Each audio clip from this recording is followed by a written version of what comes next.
All right, everybody, call your sons, call your daughters, call your lovers, call your wives, call everybody. It's time for the final of the 2022 United States Snooker Championship. We're here live at Ox Billiards in Seattle, Washington. David Burney's in the booth alongside with Mike Dominguez. How you doing, Mike? I'm very excited for this matchup. Yes, Raymond Fung against Stephen Wong. Ooh, I do have to say that last night Christian called this. He did. Christian call did something. call this. Yeah. But, yeah, he's gone into the blue off his break. Stephen has, so maybe just a little bit of final jitteries, but a best of 9. So. Lots of snooker ahead of us. Please, wherever you're tuning in, happy you're hearing us on the stream or on Facebook, YouTube, and Twitch TV. Search out Ox Billiards. Hopefully you've all subscribed. We've had a great viewership all weekend long, and this is all what you've been waiting for. This is why we're here. How you holding up there, David Burney? Been amazing these past few days. Well, thank you. That's very kind words of you. You know, we do what we do, promote this wonderful game in this country, and I try to do my best a little north of the border as well. We've got Dave Daly manning the table, referee with the most. Good, fun guy off the table, but he's the boss man now. And both these players playing for the elusive Tom Collins trophy. It's been a beautiful trophy. There's a good shot of it right there. So who's going to get their hands on that? Yeah, right. First time. The first owner. Now, is this trophy a traveling trophy? The winner will hold it for a year and then keep it if they win the next year? Is that how it goes? I'm not sure, but that's the nice patented Cliff Thorburn shot there. Coming off 2 cushions and glancing off the reds to go back in bulk. So. Yeah, those reds are just a big blob at this point. They'll be playing safe, trying to get behind the green or the blue ball and the yellow ball until something pops open.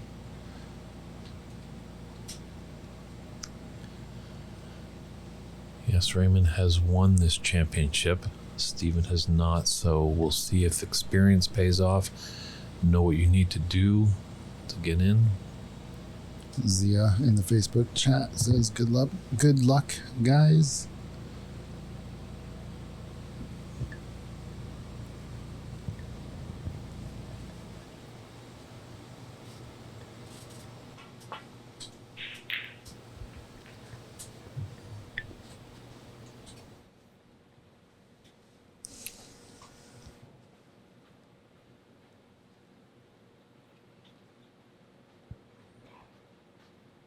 Yes, please share the stream with all your snooker fanatic friends or any of your friends. It's Labor Day Monday here in North America. Where are you watching this, chat room? How are you spending your Labor Day watching snooker? Let us know where you're from and what you're doing. Yeah, any comments or questions or voicing your support for either of these two great competitors. Well, now let's see what Stephen can do with this. A lot of reds open. Black is available. Doesn't look like he's got an easy red to start.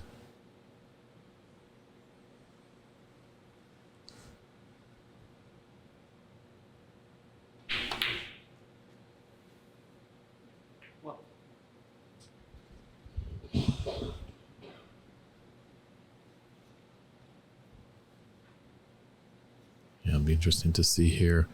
First frame of 9. It's going to be probably, I think they're going to go for a few more shots than need be. But as the match gets longer and longer, you'll see them tighten up.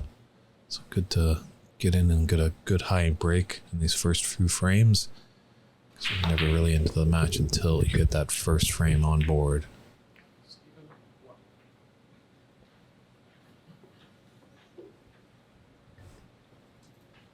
Yeah, in a best of 9, I would still say that they're a little jittery in this first frame.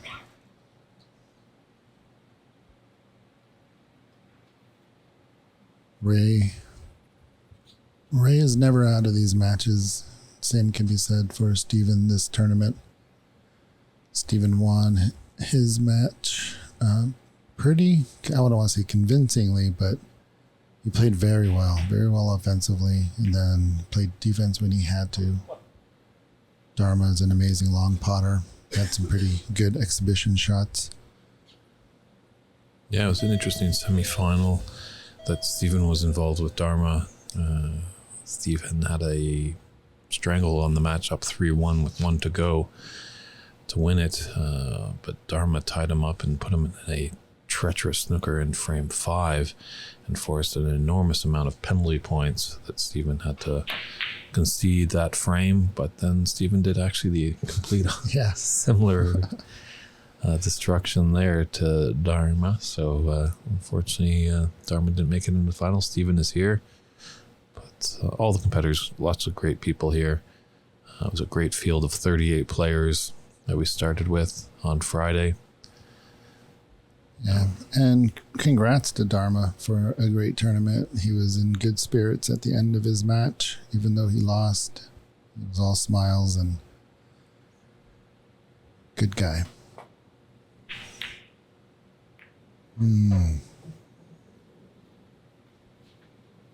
Yeah, I think that you'll find that a lot of the times there's that sting of defeat that's nailing you, but then give it a few moments and, you know, they're pretty much asking when the next tournament is, these players. Snooker 155, hello there. He says in the Twitch chat, fortunately I can't watch this match now as I have to get up in a few hours, but I'll watch the replay on YouTube tomorrow. Yeah. Well, work comes first. Yeah, it's morning time over there in Deutschland. We appreciate your viewership all the way from Germany. Thank you very much. Romeo, Ahmed, Jaber, please update scoreboard. Yeah, absolutely.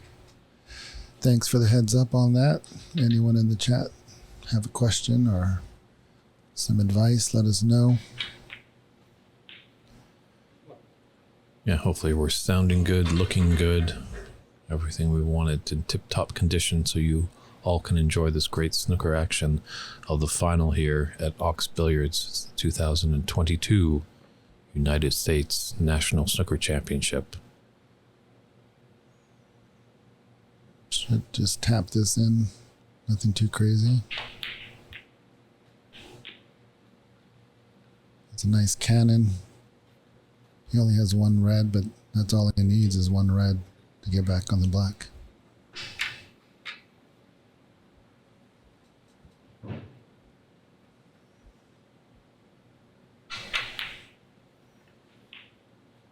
It is nice to have options on reds, but sometimes that can cloud the mind a little bit, so this is a good opportunity here for Steven.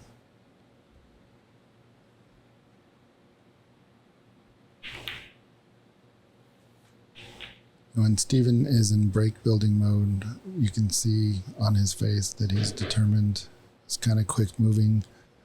But at the start of every break, when he's not in break building mode, you can see him study the table, weighing all his options before he dives in. And he's the owner of the Embassy Snooker Club down in Los Angeles, correct? Yeah, that's correct. He's transformed that club, and I would love to go visit. I think Christian and I want to go down there big time. It's always good to hang out with other club owners, visit other clubs across the country, collaborate, commiserate. We're all working to spread this amazing sport.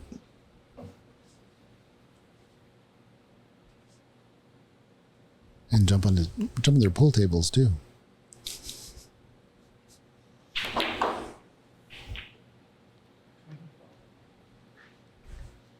Yeah, Steven's a lot like the pro player, I believe, Joe Perry. Very delayed backswing, really holds it back to drive the cue through the cue ball correctly.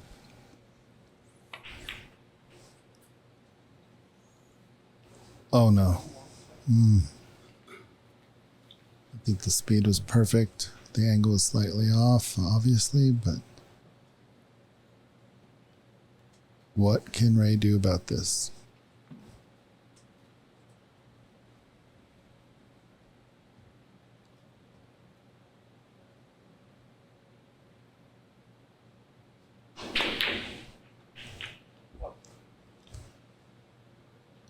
Now I wonder if he's going to play for the red on the cushion or try a power shot and try to come off the cushion after hitting the black into the 4 reds, making something happen.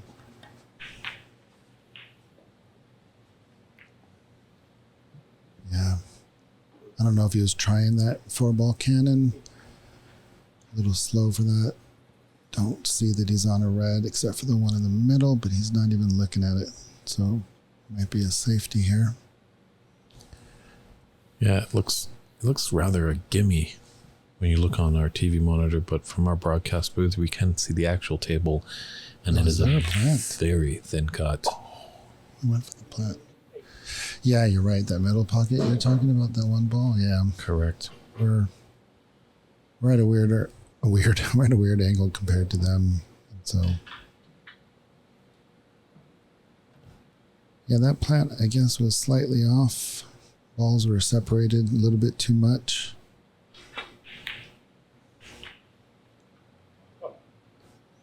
Yeah, Raymond really not able to punish Steven for that missed black, so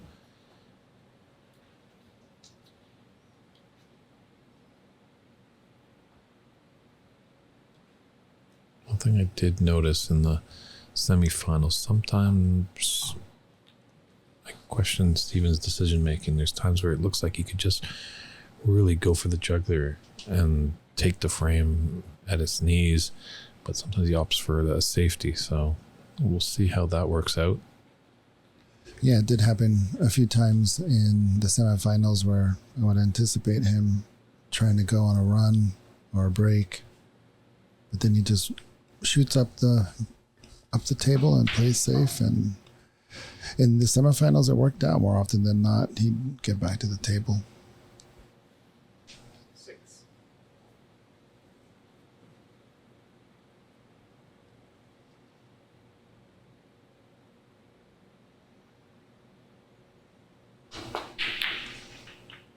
Wow. Very impressed this weekend. There's a lot of great long potters in this tournament. He ran long. So is he looking at the brown? No. He's looking at the blue still.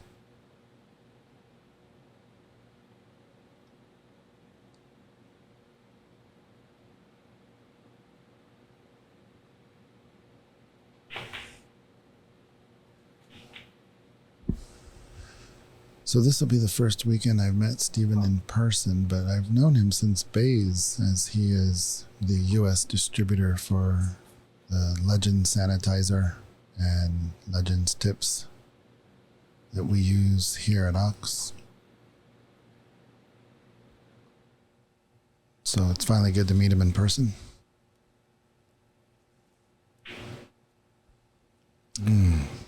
So that was a great angle. How tight those side pockets are.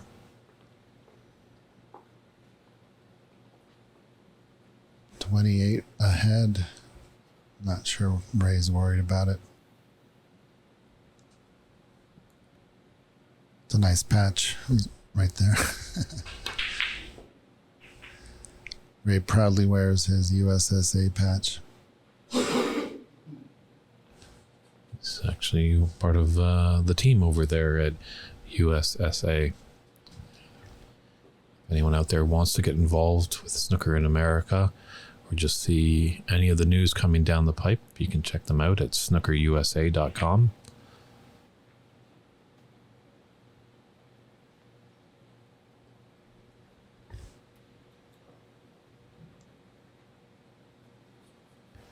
Don't think he got tight enough to that blue. This open red on the left side is there for Ray.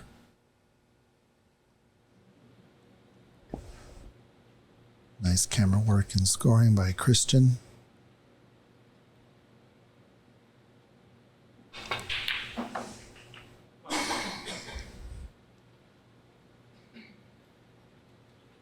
So thanks again to our sponsors, Strawn, for sponsoring this tournament and last week's World Women's Snooker Tournament.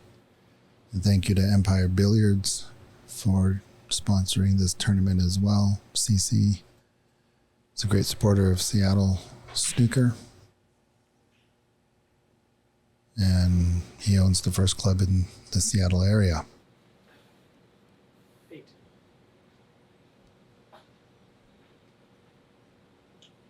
Yeah, hopefully sometime when I'm down for another tournament, there might be a little bit more time, as I've never actually stepped foot in CC's club over there at Empire Billiards. So hopefully someday I can see how that club is. But Mike, you've done a fantastic job with Ox over here. Really top-notch facilities.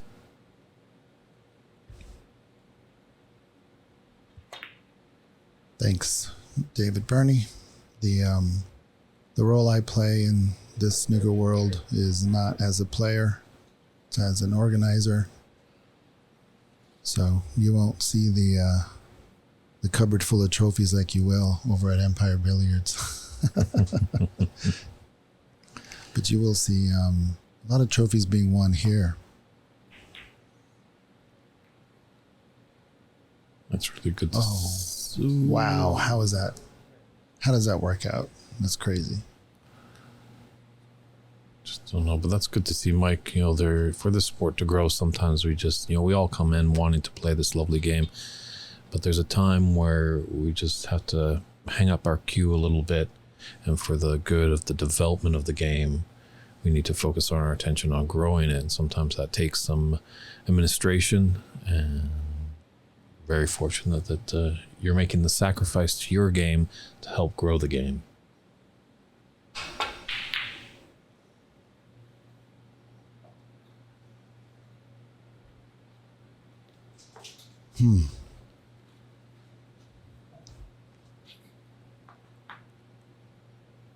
That was an interesting cue ball there on Ray. I don't know if he mishit it. But you would have either liked to stun run through the black or screw back a little for the brown. Neither happened, and he missed the pot. Maybe it was him stretching. Yeah, Steven was a bit strong with that red. I think if he had pulled up a little sooner, he would have had an angle for this brown into the top left and be able to have the angle, natural angle, to come down for these reds.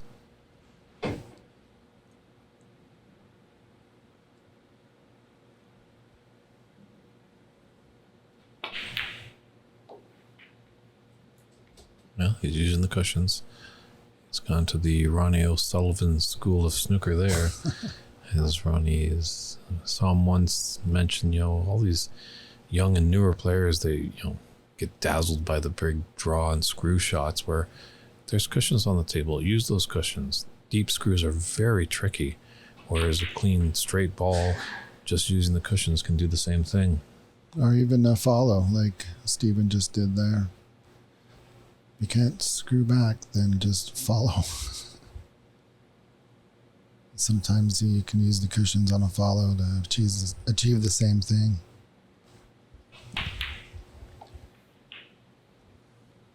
So what the players are competing for in this final of the U.S. National Snooker Championship is the winner will receive $3,750.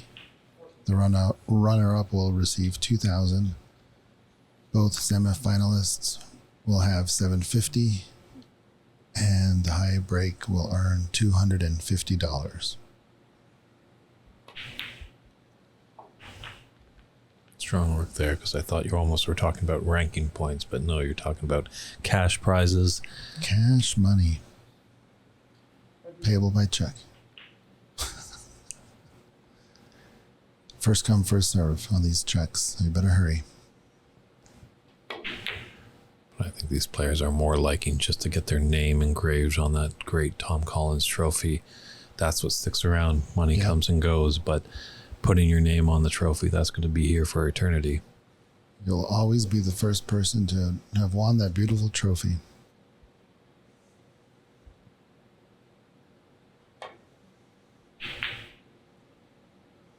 It's a strong 21 break.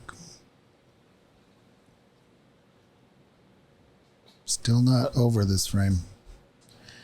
Yeah, 37 in it with 35 on the table. So Ray does need a snooker, and with that last red, there's always an option for a free ball, potentially. Look at the yellow coming to the rescue.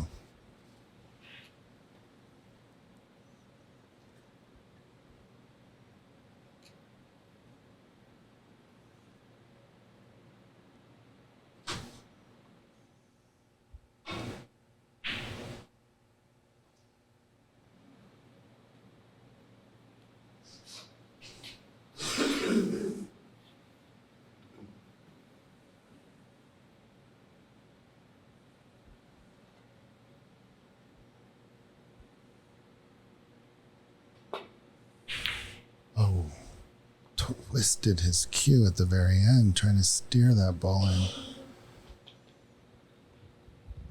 Yeah, but he had the right idea there. A shot to nothing, trying to take that red into the top left corner pocket and get his cue ball back up into bulk.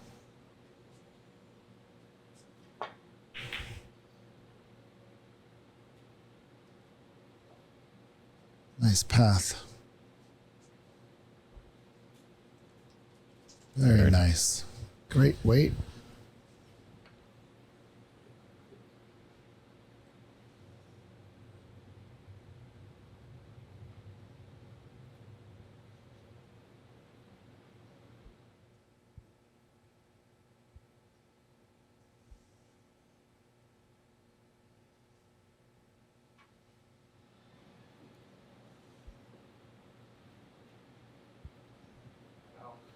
There's the snooker he required.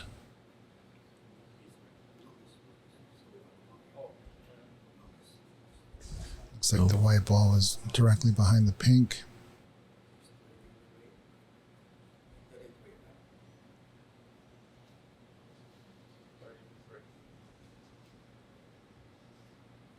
I think he's got an angle to knock this red in. Have an element of safety, so just a rule when snookers are required, cannot be put back. Although the result of the shot does leave a 33-point advantage, so I think that's actually a new rule that on a foul than miss, if the result of the shot is a tie or in that non-snooker required phase, the ball can go back.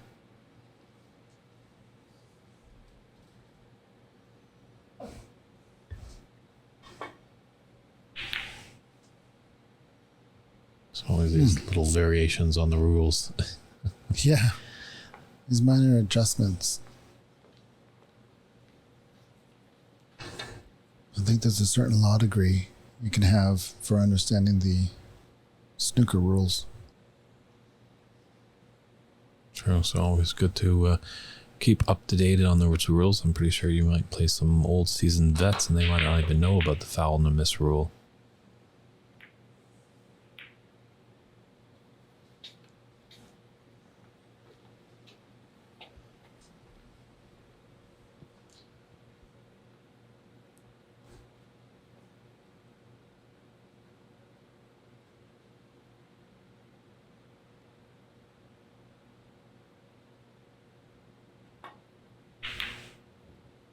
Ooh. Can't be doing that. So I'm curious, for the people in the chat, who are your favorite professional snooker players out there? Do you play a lot of snooker yourself and follow a certain player or players? Let's have some answers, because I have a little theory here, but I want to see if people want to respond in the chat. Let me know your favorite player or players and whether or not you actually do play snooker as well. John in YouTube says Martin Gould. Joa is, and YouTube says Ronnie, and both of you, I'm assuming, play snooker as well. Correct? Buck Moose says, I like watching Ding, but haven't seen him play much. I used to play a bit with my friend when he had a table. Yes, our friend Buck Moose is in the 11th province of Canada, the good state of Minnesota. And he's been telling us this weekend that it's a little tough to find tables, but hopefully you were listening to our conversation with Ajaya, who is the president of the USSA. That can lead you into a good spot to get tables Buck into your Moose home doesn't state. want to be found out. So Jake says he only plays on the computer, and Siri is a Ronnie fan as well.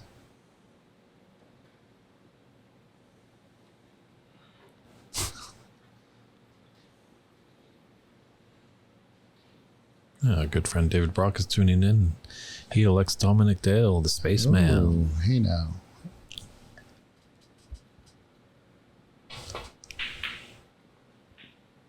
All right, so are there any pool players in the chat? Pardon?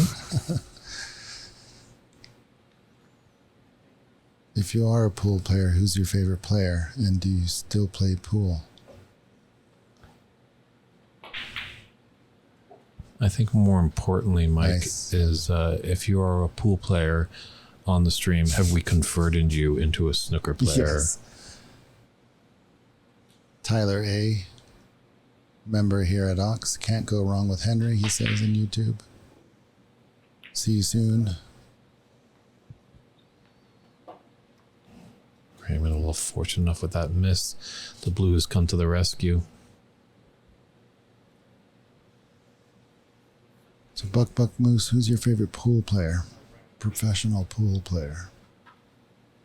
Oh, there's a That's the end session of the there. frame. So Stephen takes this first frame, very important one. We're just getting started here in the finals of the 2022 United States National Snooker Championship, live from Ox in Seattle, Washington. Mike Dominguez is in the booth promoting some good questions in the chat. David Burney is here. We'll be right back with Frame 2 action.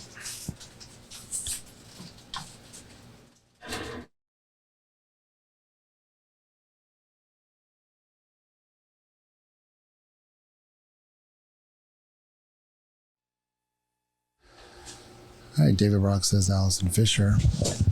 Zhao Jingtong goes to Smart X. And here's Raymond Fung to break off frame 2. Just before that, there's a great shot of the Tom Collins trophy that the winner will be hoisting high in the air. Smart X. The winner is going to get $3,750 and their name inscribed on that trophy.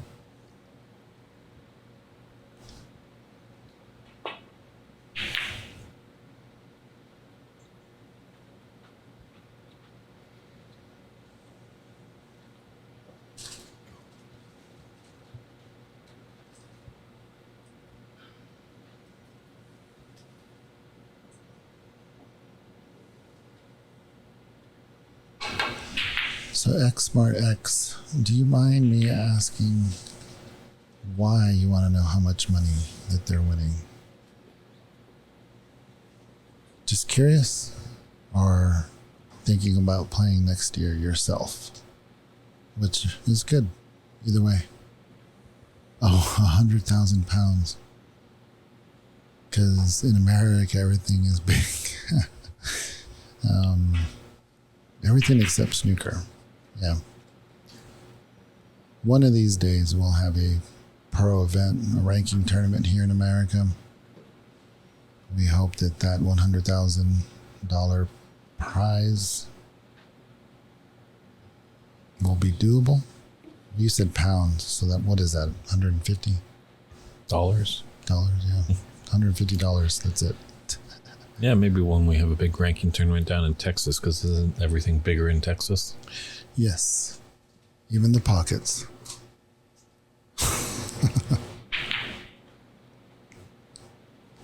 Took advantage of that red over the corner pocket there.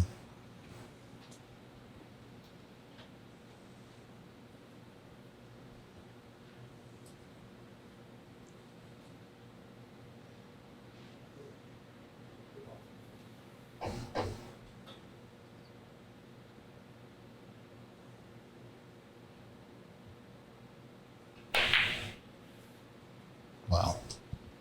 Yep. Great little stun. Wow. Yeah, it just needs to get to the right side of the black. He does have this red open to the left side of the bunch. Just move the angle and he can get to that right side of the black.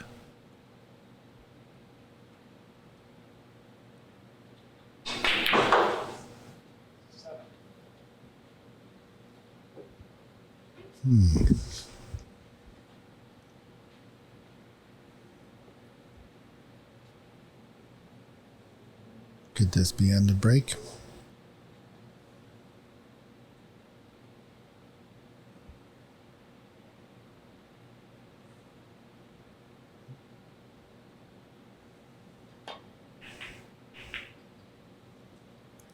Yeah.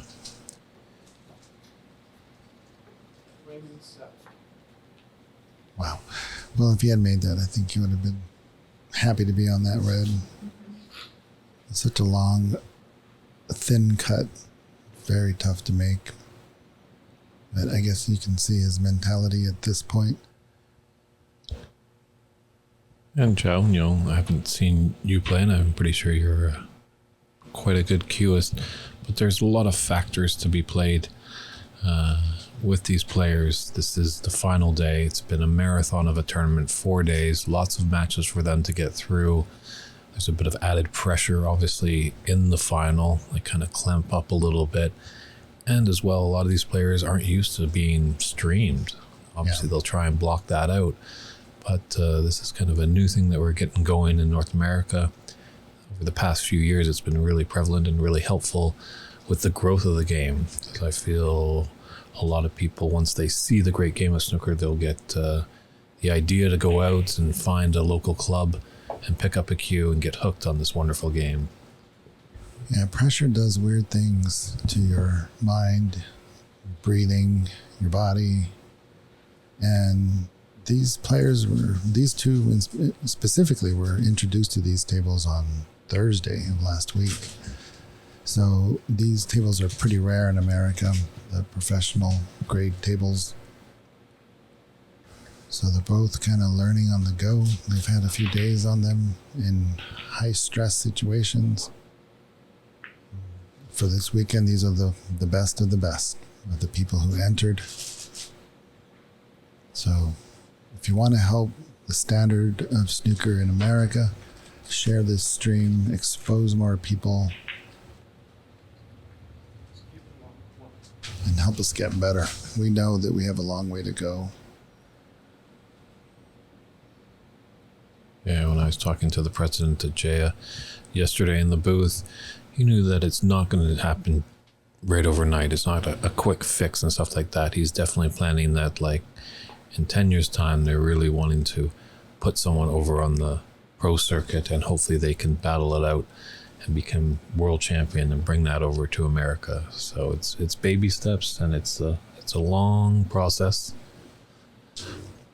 I know, chatting with our friends over at the WPBSA back in Sheffield when I was there in the spring, they had their eye on Turkey for quite a while, and it took about 3-4 years for an actual tournament finally to get there. Yeah. And there were 0 Turkish players. Am I wrong? Was it just to bring the sport to the country, or? I think so, yeah. Just get the growth going. So, I mean, that in itself takes years.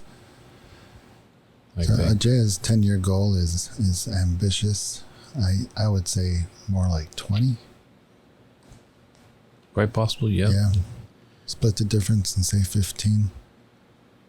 To be on the tour and be competitive is the goal. The first step is to just be on the tour. And it's a very big commitment. The Pro Tour is, as we still know, very British based. And you see there's, we're trying to create a scene here in America, but you have to make that big commitment of moving over there. You see that a lot with the Asian players that are on the circuit right now. They've had to give things up to chase after their dreams. I think Neil Robertson, a great Australian player, he came over to the UK at the age of 16 to play and wasn't having a good luck. Actually was standing in a queue, I think, at the unemployment office or a job fair or something. Thinking, what am I doing? I don't want to do this. I love the game so much. Went back, and now look at him. A world champion, top player, and a class act all through and through. So who asked? Buck Moose, I believe, asked what our highest breaks are. Dave? Minus 12. 12. Mine is 31. Minus 12. Oh, minus 12. Yeah. I thought you said minus 12. Is that when I hooked you 3 times? Yeah, my highest break is like 31, 32, something like that. It's been so long since I've done it, so I'm not sure it counts. I think there's a statute of limitations on high breaks. Well, my highest is a maximum minus 100. So 47, that just tells you how tricky that game is. And I've been at it for quite a while. The last good 4 years, I guess. So it's when you watch the pros, they make it look so easy, but you don't realize that this is an extremely tough game. Yeah, I started playing in 2017-ish, late 16, 2017, but played pool for a long time.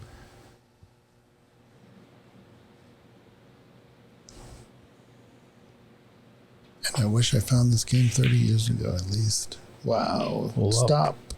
Stop. Oh. Oh. Oh.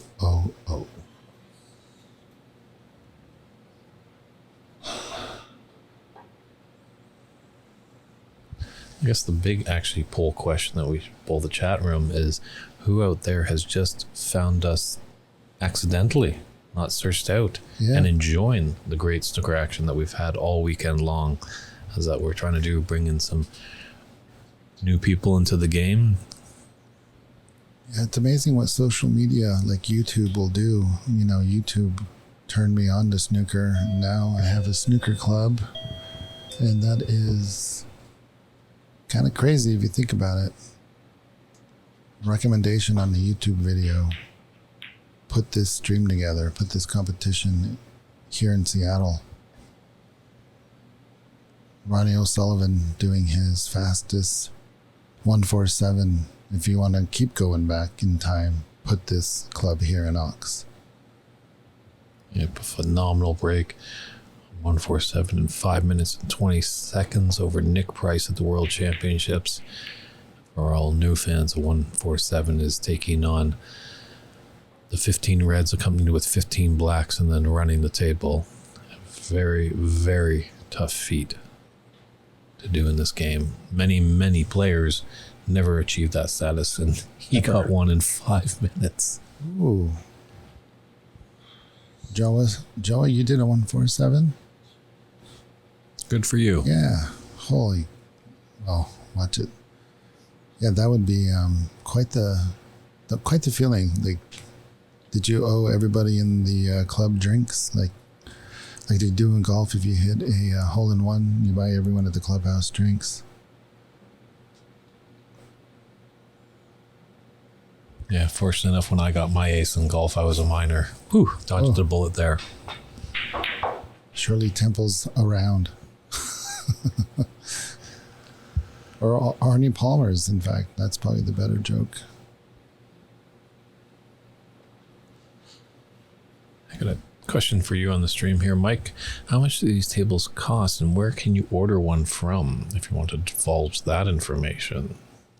Well, I'm sad to say that Romeo has stopped being the Star distributor, so you would have to contact Star. I got these tables from Arizona Snooker Academy, and I can't tell you how much I paid for them, but I can tell you that if you would like a Rasson Magnum 2, you can email me at mike@oxbilliards.com and we can talk about it.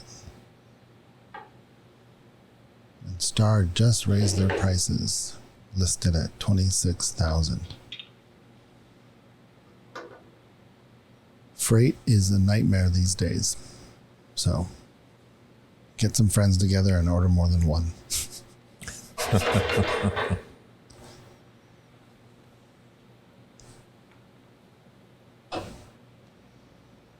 Just got to be mindful of this blue that he's queuing over. It's got to bounce. He would have liked that to bounce off the side cushion a little more, get behind the yellow. But I don't think he left anything. Possibly a shot to nothing on the top of those two reds at the cushion. We can see it. We probably can see it. I don't think this has the legs to get behind anything.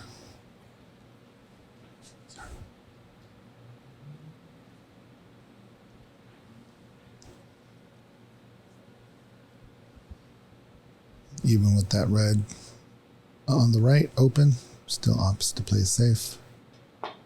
It's really not a color available. Yeah, there might be now.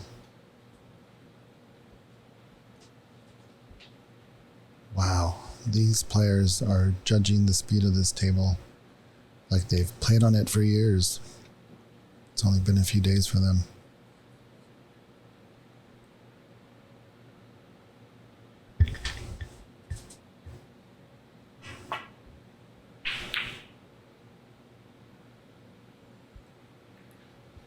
Yeah, even though they're similar, and you only starting to see some of these guys get the Star tables in the club. Just little weather conditions sometimes can have a little issue with the table. Plays a little different. You know, we have some great viewing audience in here. Sometimes that varies if there's no one in the room, if there's a lot of people in the room.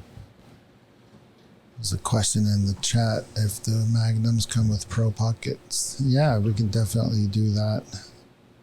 They are used for some tournaments in the World Snooker Tour, so they are professional grade tables. This is a mean snooker right here. Not necessarily. Is that a brown ball? Okay, yeah, that's a brown. Not necessarily, it's not tough to get out of it, but you might leave something.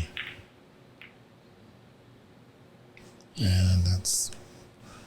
Oh, did he get away with it? Can't really tell.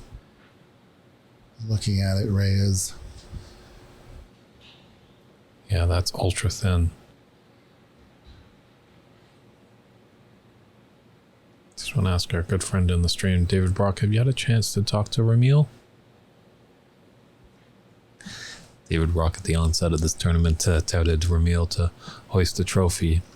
Unfortunately, he was defeated yesterday in his quarterfinal match. Yeah, he had a nice 44 break in the decider, and Steven still took the frame. He was potting him from the lampshades in that break. Fun to watch. I think Ramil still has room to grow, which is scary because he's already a pretty good player. I think Darren Taylor is working with him. It's kind of the sense I got from the chat yesterday. Wow, that's a lot to ask, that cut right there. Not quite sure where the cue ball is going to go into the black, and then where's the black going to go? I think that's what we like about this game, that we're always improving. Yeah. No matter how good, it's always a challenge, just striving for that perfection.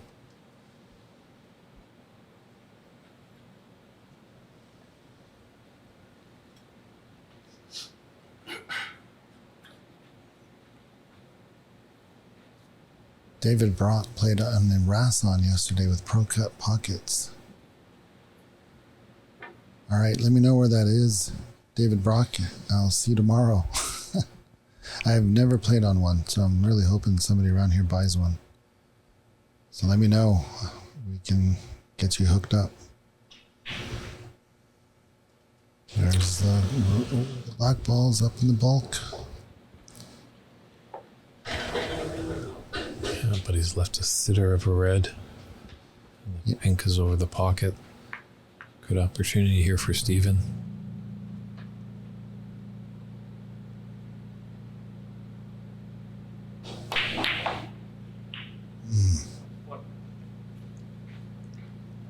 Lifted his cue just a little bit. Hit the cue ball a little bit too tall. Yeah, squandered a great opportunity there. Don't hit the brown. Oh, that was a nice kiss though. Full in the face would have been bad, but just catching the left edge is not bad.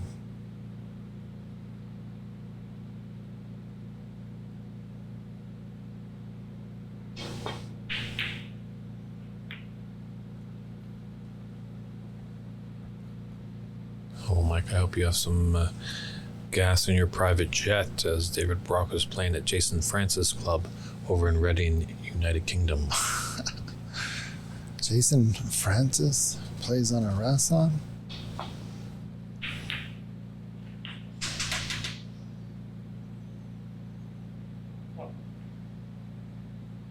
Nice little kiss there on the black.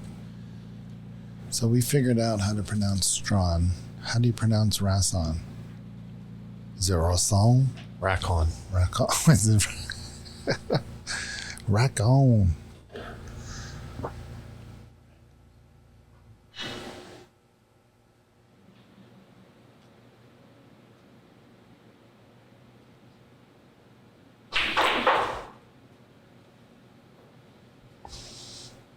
Wow, the cue ball just didn't move.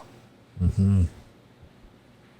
That's twice, 2 shots there that Steven is stunning rather than moving the cue ball around.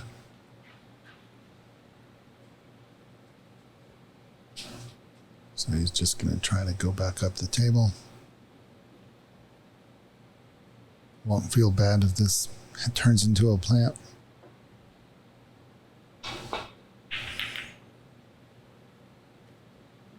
But I think the goal is just to play safe. Didn't quite get there though.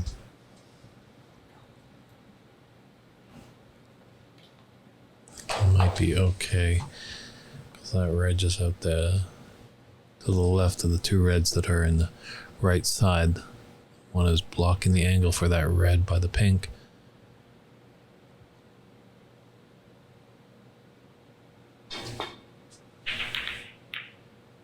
We could get through, but Ooh. just oh.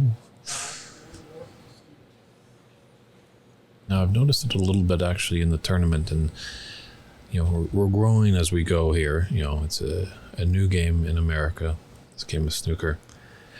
But I noticed some players, when that cue ball is going towards the pocket, they either grab the cue ball off the table or just push it into the pocket. Oh gee, there's another one. I could do it too. And just remember, that is a no-no, because if your opponent is well versed on the rules, that's a 7-point foul if you touch the ball. Yeah. Yeah. No, yeah. It is. If you have a ref there, don't grab the ball out of the pocket. Don't touch the cue ball. Don't do any of that. Or even if you're playing without a ref. It's to block the pocket. The cue ball just from going, yeah. They know the cue ball is going into the pocket, so they just kind of accelerate it to get in the pocket sooner than later. Just to get the pain over with, Mm-hmm. and then therefore adding 7 more points of pain. So you've heard it here now. If you see your opponent do that, you can just let them know, foul, 7 points, and you will be rightly correct. So it's good sportsmanship that we pride ourselves in this game. A lot of great etiquette.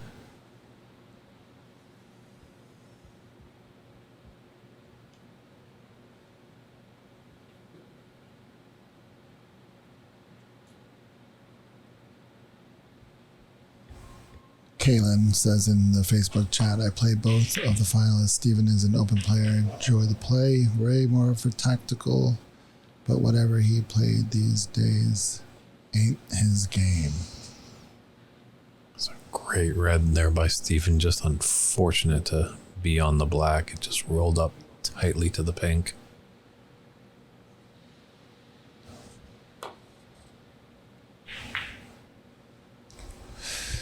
Yeah, this frame is a test for Steven's cue ball control here.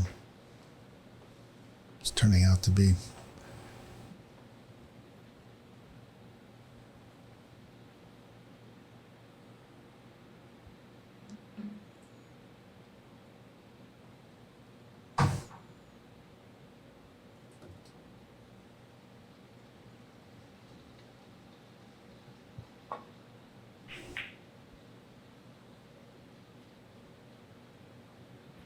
I don't think it's going to make it to the cushion. Still not really anything enticing.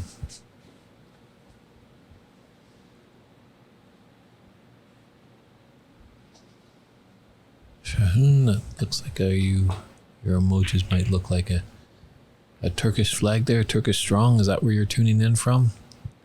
That we're reaching you all the way out in Turkey, if that is correct. Is it Turkey? Yeah, I think they changed the pronunciation. Oh, okay. Thank you, Mike. Turkey, I believe. Correct me if I'm wrong.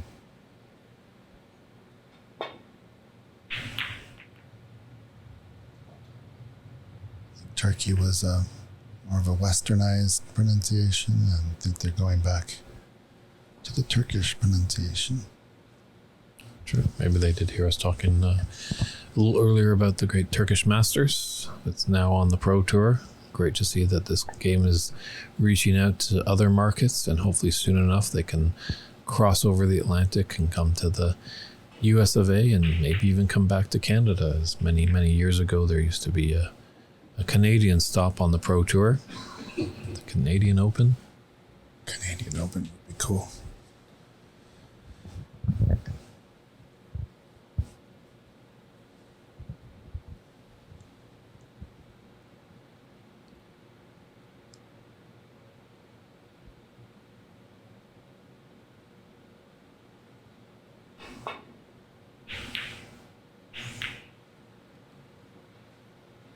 That was a mistake, but I don't know if they can capitalize here, Steven. It's going to have to come off the side cushion. I don't think the angle's there for a stop shot in order to land on the black ball, that is. Oh. Oh, no. Yeah, I think that red runs safe.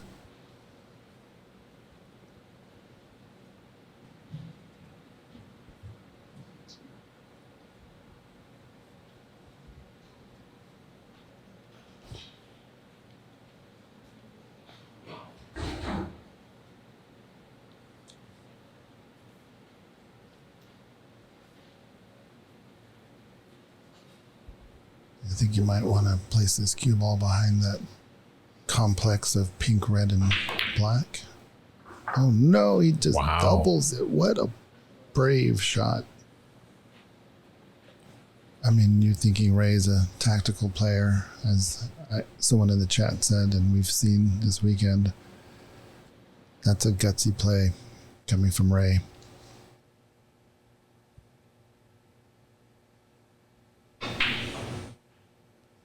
Did he get the can in? Oh, he did. But the black's going to go on a spot. He probably wanted to hit the red there. Yeah, he did a great job to develop that red. Just unfortunately, the black came right back on its spot and spoiled the party for him. That would have been the shot of the frame there.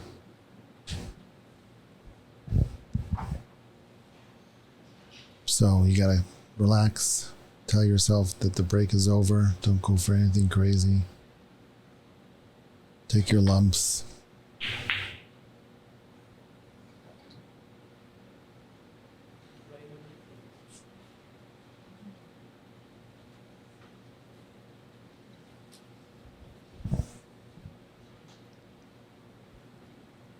So David Brock, when you were playing on the Pro Cut Pockets on the shootout over at Jason Francis's club, how do you compare the two tables between the Star table and the Rasson Magnum 2? Love to hear your thoughts on that. And I'm sure people in the chat would as well. And if anyone else in the chat has played on both tables, Pro Pockets on both tables, yeah, let's hear what you guys think about them. Yes, David Brock was over here in Seattle back in March for the inaugural Seattle Open. So it's great to meet him. He was actually traveling to see his good friend and friend of the stream, Darren Taylor, down in Arizona. And he heard of this snooker tournament up in Seattle. And he thought, well, why don't I expand my trip a little bit to see the Pacific Northwest? And we're glad he stopped by. He's a real great gentleman, full of wonderful stories and anecdotes. And is amazed that this city has a bar where they throw dollar bills to the ceiling. Yeah, the Comet Tavern right across from Ox.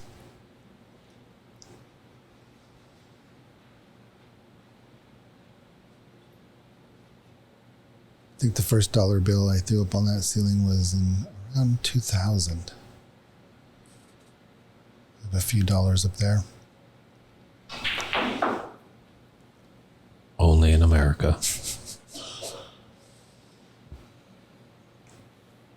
Man, it just kept rolling. A little betwixt and between, as they like to say. Didn't roll enough or didn't pull up enough.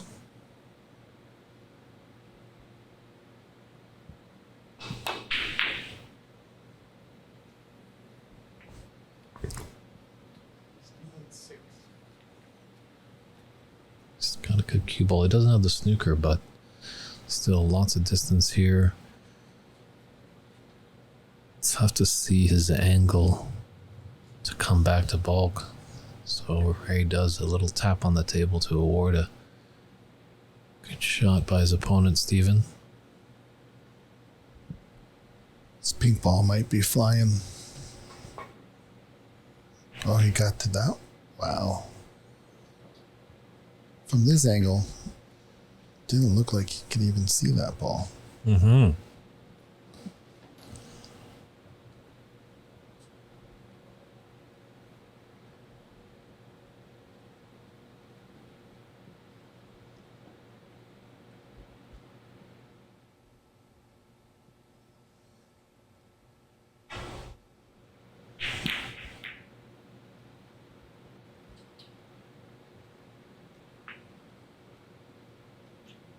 Very nice. Yeah, has he got the cover? Are you coming down to inspect? Did he? He's looking at it. Seems really tricky. There is a little bit of room if he wants to swerve. It doesn't look like he's swerving, but it does look like he's hitting in that direction, so there's probably a line. Nice. There was not a line, but he kicked it.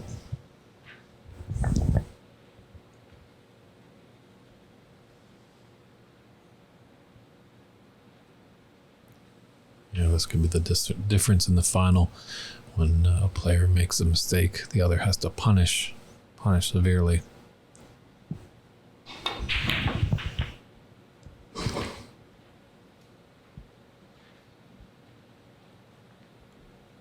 This isn't good for Ray.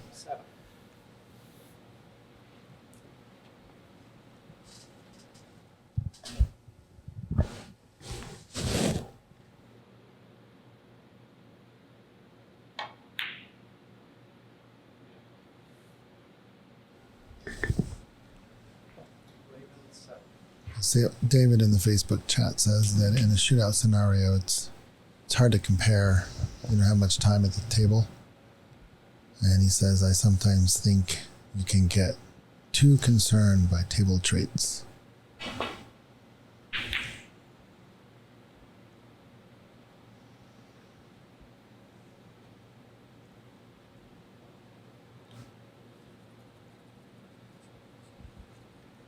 Mistake there by Steven. He's left this red open to the left middle. Just needs to float down. Could be on the pink or black.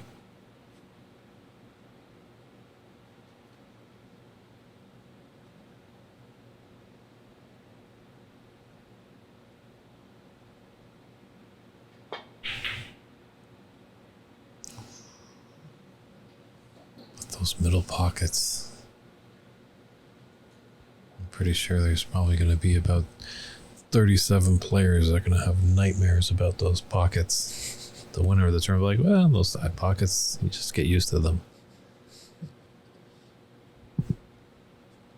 Both these players started playing at 10 o'clock this morning. Had a long...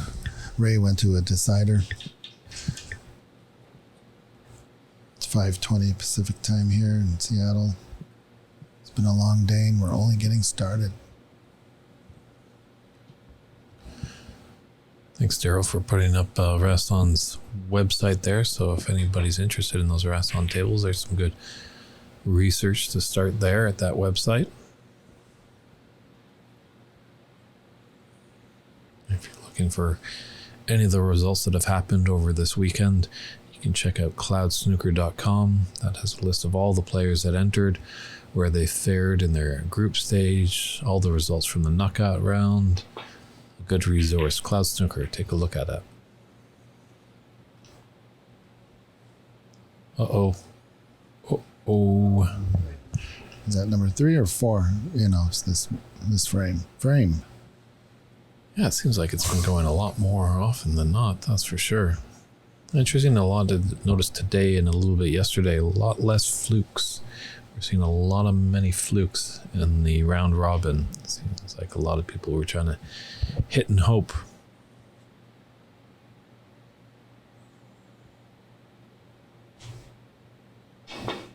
Be real careful.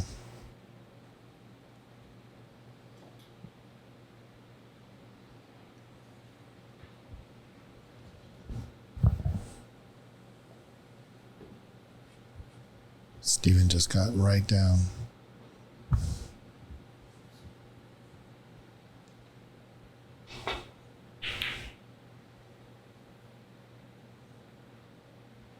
Well, I'd like to thank all our viewership as we've got our first century here in the booth. We've pushed over 100 viewers. Thank you very much, everybody. Keep on telling your friends and let's, push it even more.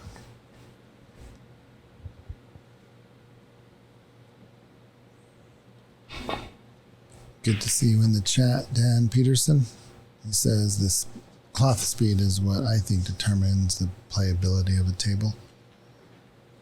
Definitely has it's a big component to the quality of the table, what cloth you're using. We're happy to be using straw number 10 and so glad that they are a sponsor of this tournament.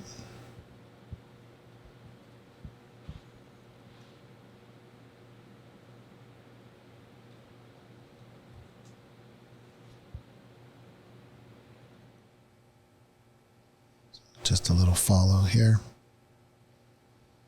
Does he have the angle for a screw back?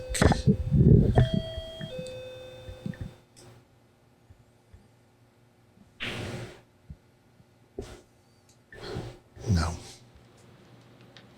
Kind of unlucky to kiss it, don't you think, David? I mean, that red's not quite available to anything, but... At least the black is a bit tricky. Obviously, this red, this blue should go in there. Why is he not taking the black? Maybe the angle is much different on the table than no, it looks like right on the pocket. Maybe it was hiding from him. Yeah, that's an interesting question because that would definitely free up that pocket. Potentially, he might be able to come back and be on that red. So... But sometimes it just goes down to your percentages and what you feel comfortable with. Maybe you thought it was a 7 out of 10 shot where the blue was a 9 out of 10.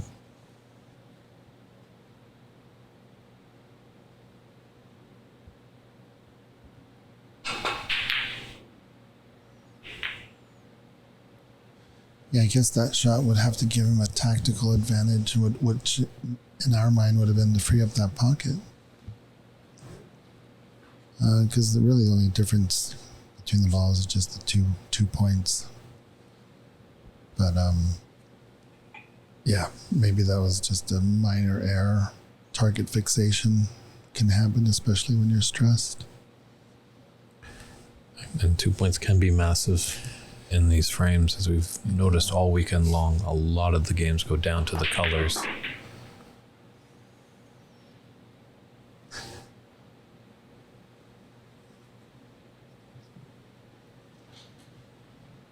Brown ball snookered the pocket.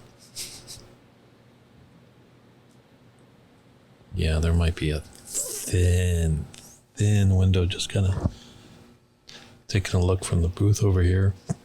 Ray is studying it.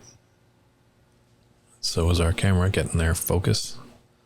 That's a crazy shot if he goes for it. So going for the safety. We did see him do a nice double earlier, but I think that was just too much of a risk. Mm-hmm. So you got to time this just right if he's going to go off the long cushion. Whoa, my goodness, he didn't time it right because he just ran right into the black ball.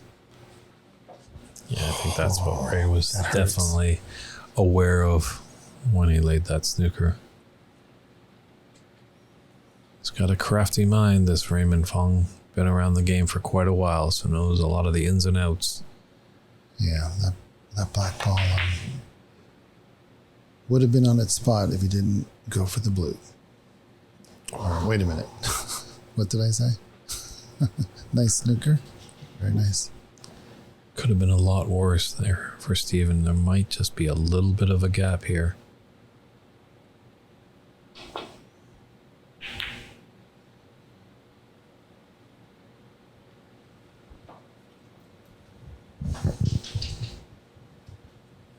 Good cue ball there.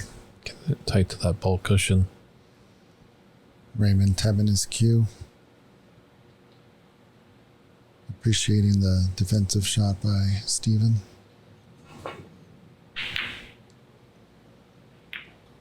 Oh, pink ball. What are you doing? What are you doing there, pink ball? TG 24955 did play Ray back in Queens. Wishing him the best. That's good to hear. All of you feel free to voice your support for either player that you're pulling for in this final. Yeah, we got an East Coast, West Coast game going on here. One hails from the state of New York, and the other is a Californian. Nice shot on that red to get beautifully on this blue. The green is there. The yellow is there after the blue. It's got the green. This could be a good chance for Steven to nip this frame.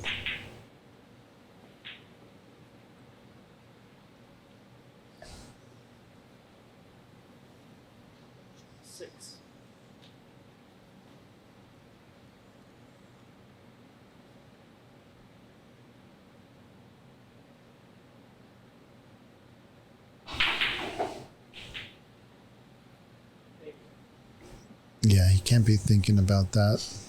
Stealing a frame and getting excited. One is a little short here, as we've seen this frame. He's done that a bit, coming up short with his cue ball. Yeah. So he might lose it for the brown if he pots this green.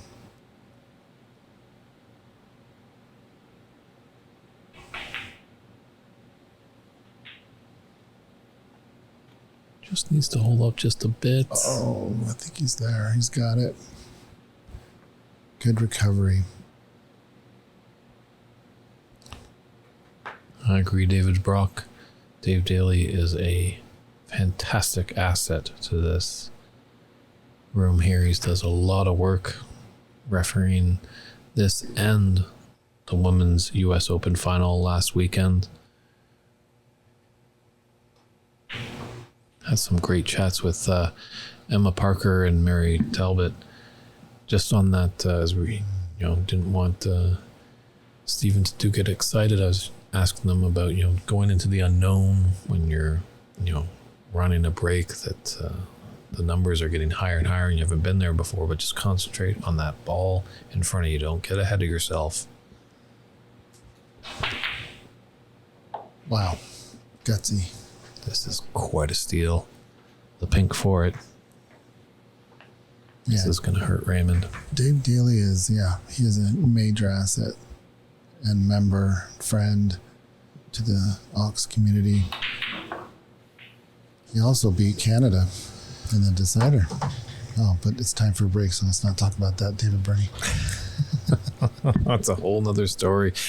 Stay tuned for that story and Frame 3 action. We'll be right back live from Ox Billiards in Seattle, Washington. It's the 2022 United States Snooker Championship.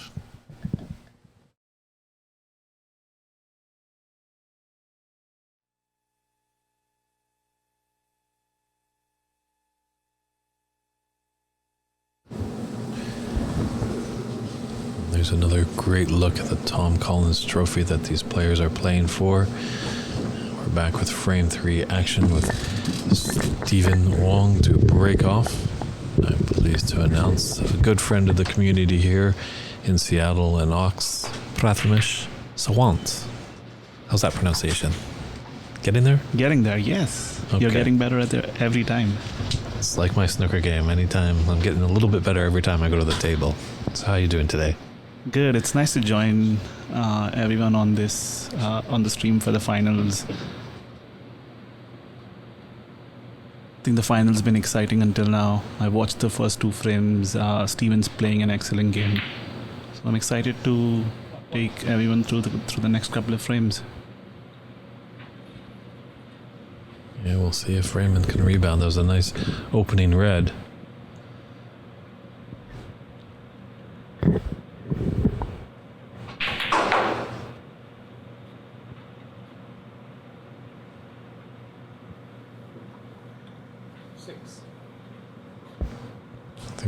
Raymond just had himself a little pep talk in between frames. He's coming out guns a-blazing here. Yeah, he needs this.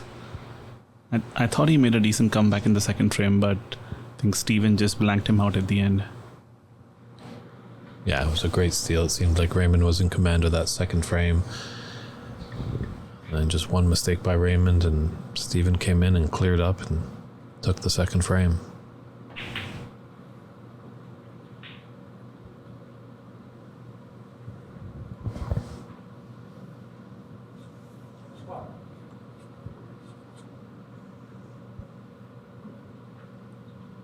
It's a good start by Raymond. I think he's made a couple of blues. A medium range shot on the red. Should go ahead and play for the black. There are times when he can try to pull it back for the blue if he's not feeling confident.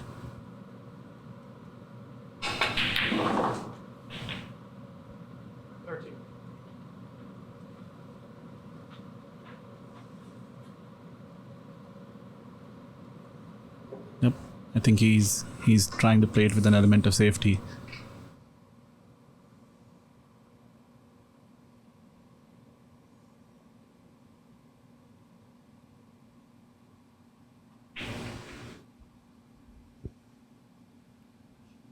Very nice.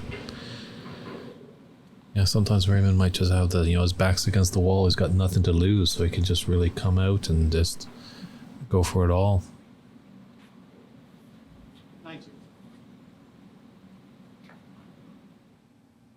Raymond's shown us that he's an extremely tough player to beat. I think CC also dominated him in a couple of frames, but he made really good comebacks.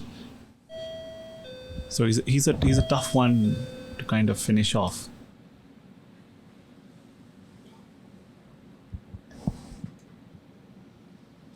Yeah, you're never over the line until you're over the line. I think he can take a cannon on the red directly above the black to the left.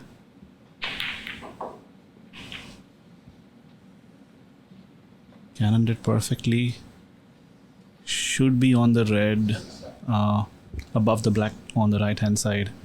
If not, he has the other one for insurance on the center.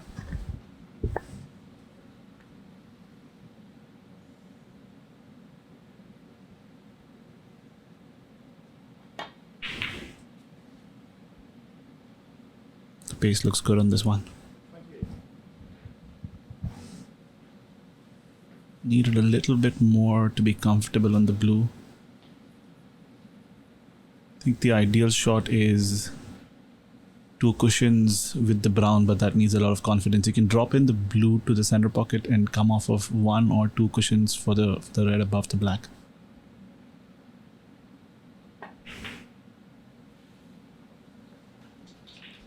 Looks pacey. I think this will be end of break. He can try a shot for nothing on the red closest to the black.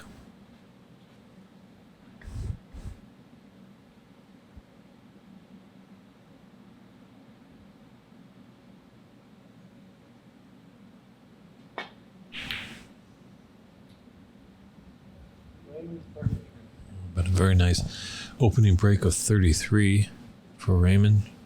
Shows that he's just not going to roll over. He's a fighter through and through.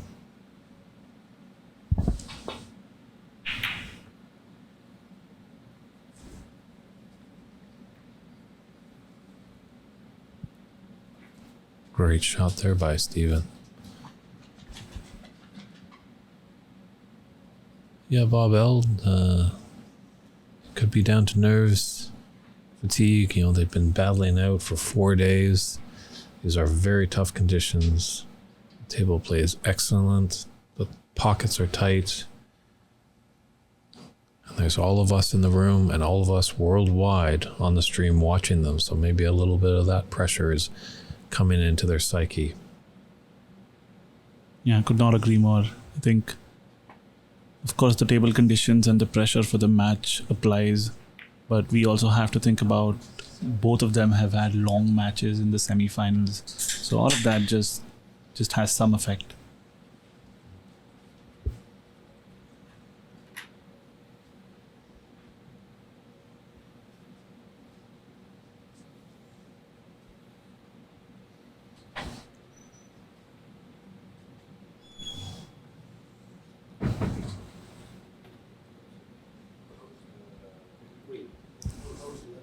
So referee Daly just confirming with both players.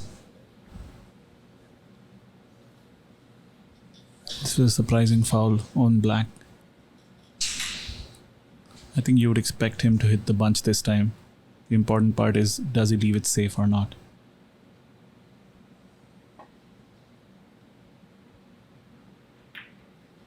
Ooh, now he's hit the pink. It's kind of erasing that impressive 33 break quickly. Yeah, these have to be nerves. You wouldn't expect him to foul on this position behind the green is pretty common. Referee Daly looking into our direction as a few reds have moved around, the pink has moved around, so he's gonna have to get some technical support from our technical director, Kristen Youngers.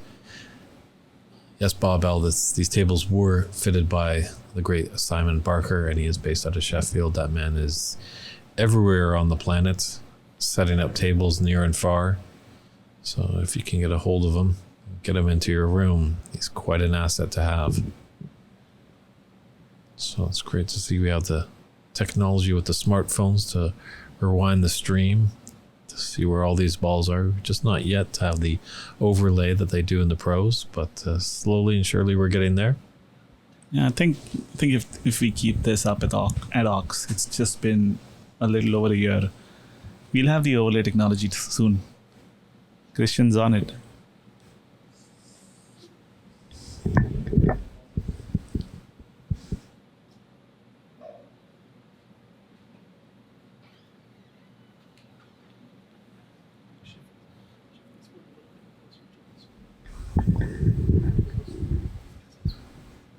I think it's hard to kind of get every red in the same spot.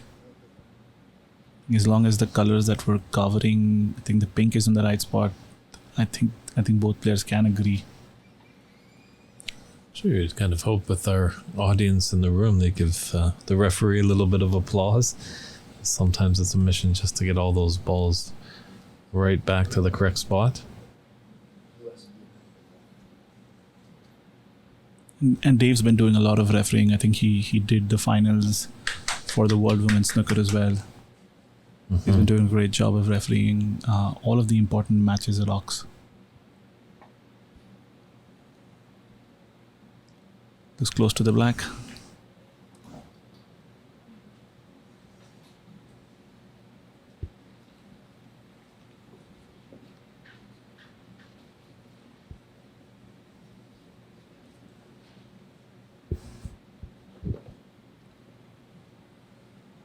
So it looks like he's eyeing up the yellow pocket here for this red.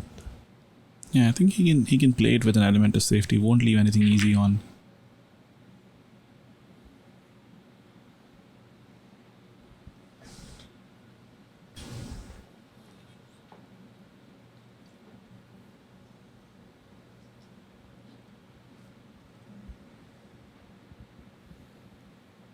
Another chance for Raymond to extend his lead.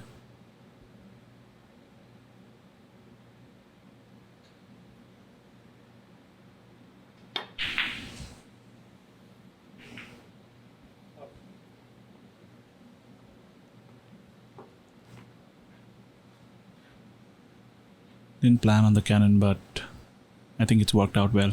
It's got a good angle on the brown. And he can play for a choice of reds here. He's got a decent angle to go into them, but I think the two reds below the black are pretty good.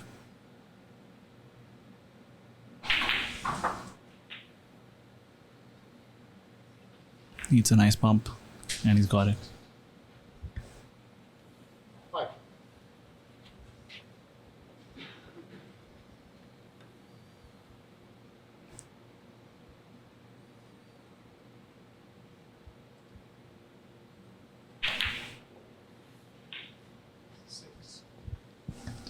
Yeah, good healthy contribution again.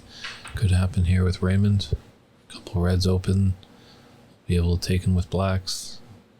See if he can extend his lead in this third frame. It's an important one for him.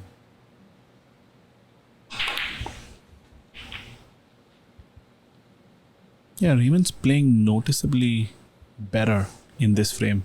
He's queuing much better than he was in the first couple of frames.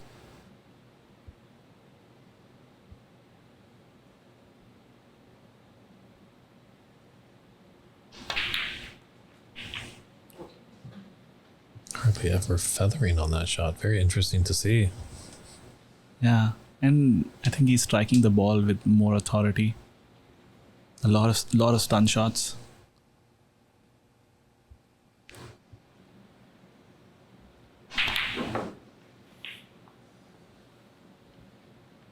It's a nice shot there. 21.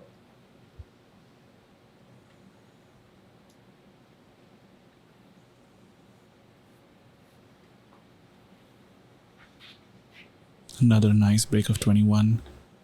Has at least another black. Needs a good angle on the black. Probably low on the black to get into the pack.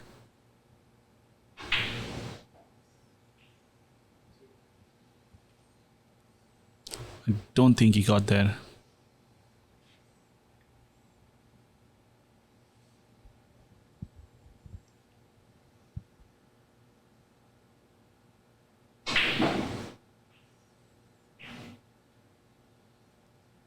It was a really nice attempt to go into them. Hasn't worked out, but I think it should be a pretty straightforward safety from here.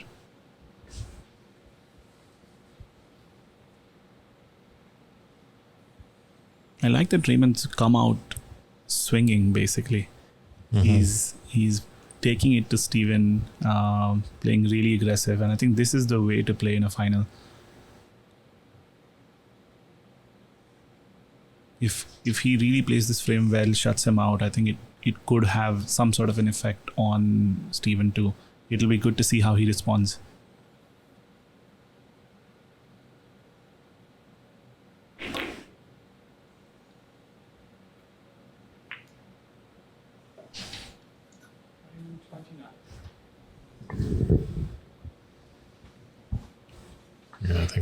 wants to finish this frame pretty quickly, but there's a little bit more business to do. 49 in it. 75 on the table.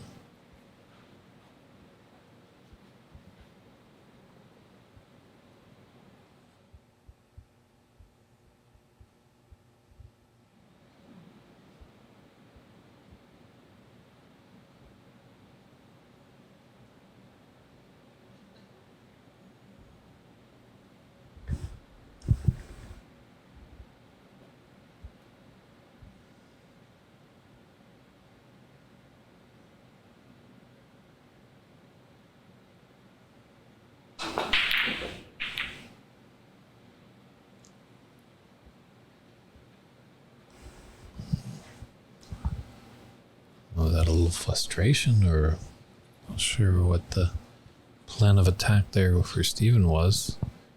Fortunate if the black has gone up the table, but spread out these reds. And I think that was Steven trying to respond in kind, but did not work out. I think he knows that the deficit is 49, so he's got to make a decent break to get back. Safeties isn't gonna do it for him here.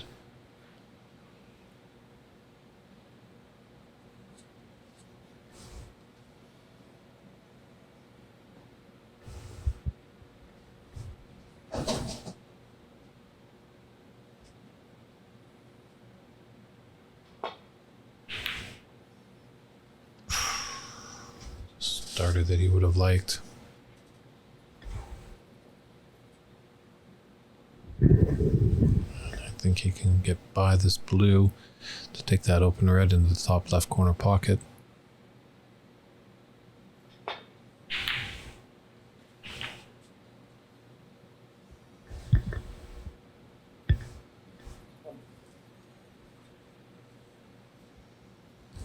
Just rolled a little farther than he wanted it to. Looks like it's a safety on the yellow. Leave it behind the brown, maybe.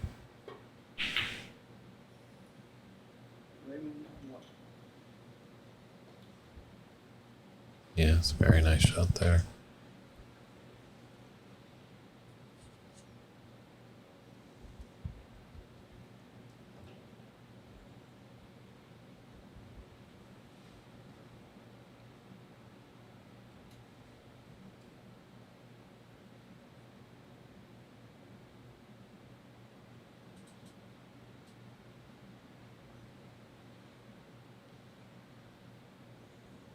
I think you can see the one red to the left of the table and the extreme right as well. No easy safeties though. I don't see a way back.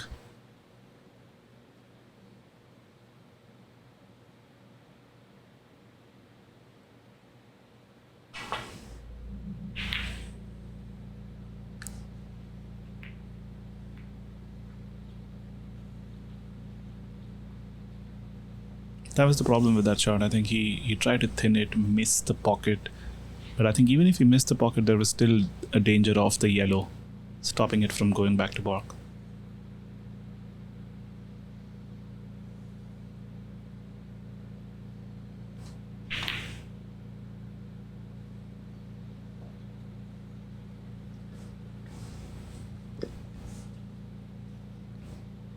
For Raymond, I think it's important he shuts off this frame pretty quickly and doesn't let this drag on. I think he's queuing well now. If this frame ends in a long safety battle, he might again start queuing tentatively.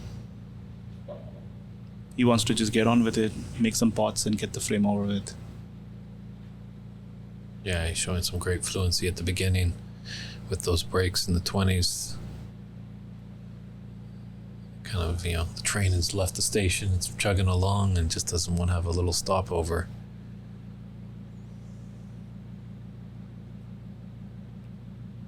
And I think conversely for Steven, I think he definitely wants this to drag on.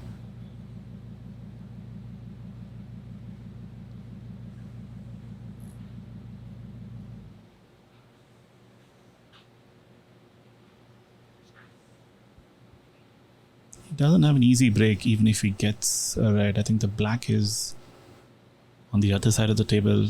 I don't think the pink goes. Do you think it goes to the side? Very tough. Very, very tough. It looks a lot easier on TV screens, but from the vantage point in the booth here, it's the thinnest of thin slices.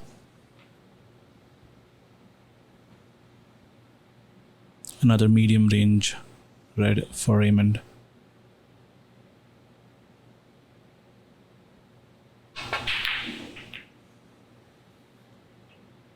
Oh, He'll take that. yeah. And you got the rolls, you got the rolls. Oh, Judgment Day on the pink. I think he's gonna just have to drop it in, but it's an extremely tough shot. You called it? Oh. They're tough, these side pockets.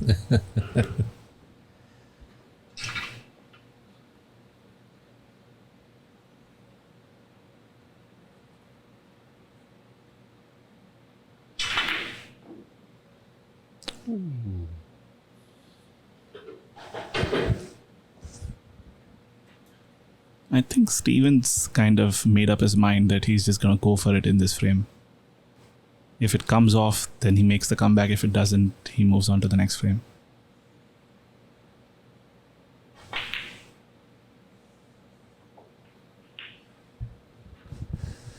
And that was Raymond's frame ball there.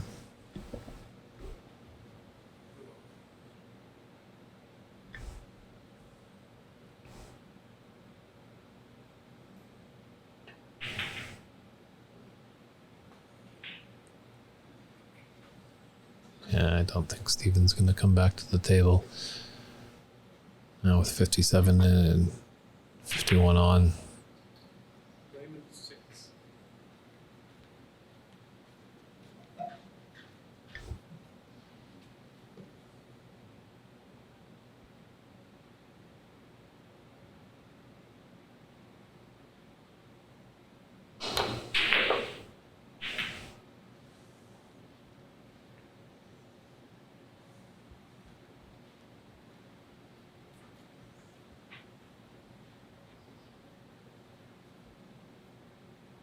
Looks like he's playing on, so I think maybe he'll just need one red.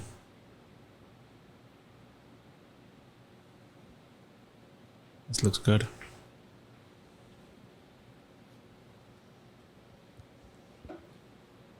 This is just what Raymond needed, I think, to make a comeback into this match. It's going to be an interesting fourth frame.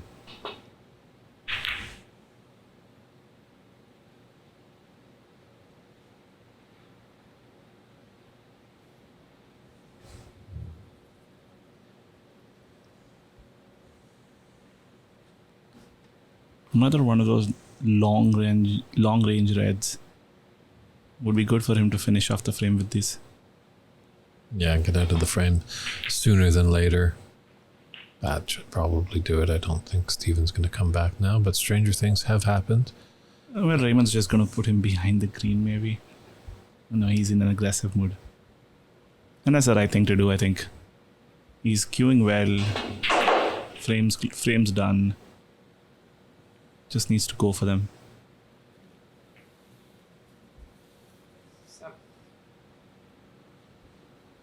Do we have the same rule of 4 snookers or more in the finals too? On the colors?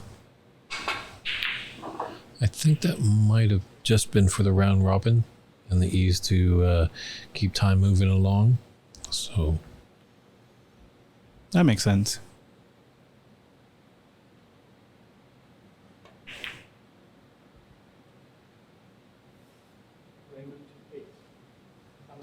And there's the concession there by Stevens. So Raymond's clawing back into this final. He takes frame 3. We'll be returning shortly for frame 4 action.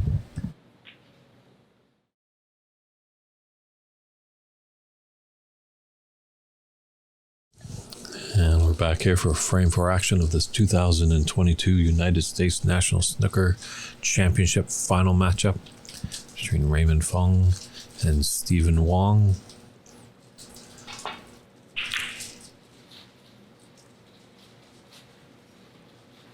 Ray, a very impressive third frame. Hopefully Stephen can shake off that and put a healthy contribution for his own cause here and take a 3-1 advantage into the mid-session interval. But Raymond is going to have his say on that. I'd like to have it a 2-2 tie.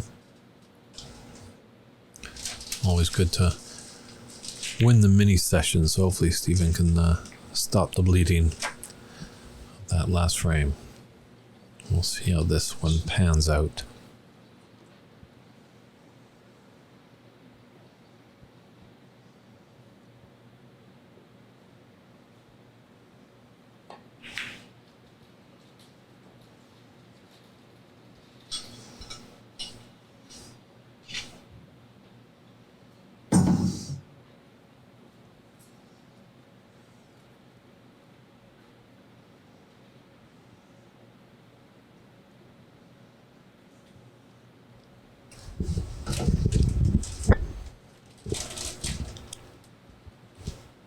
Nice safety here.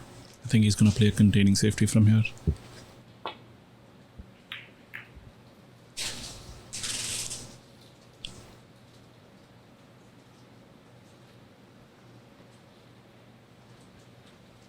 Didn't get behind the green. He's left this red onto the side, but we know how those side pockets have been all tournament long. Yeah, that's why I think he'll play a containing safety, but he went for the standard back to balk. But I'm pretty sure he's left this red on. Raymond might take it to the corner if he wants to play it with an element of safety.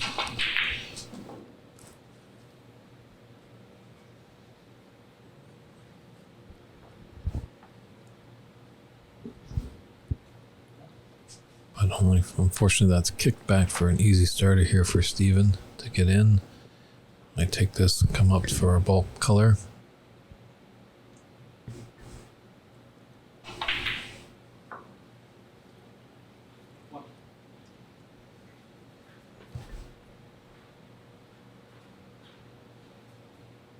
I think it's rolled a little too far.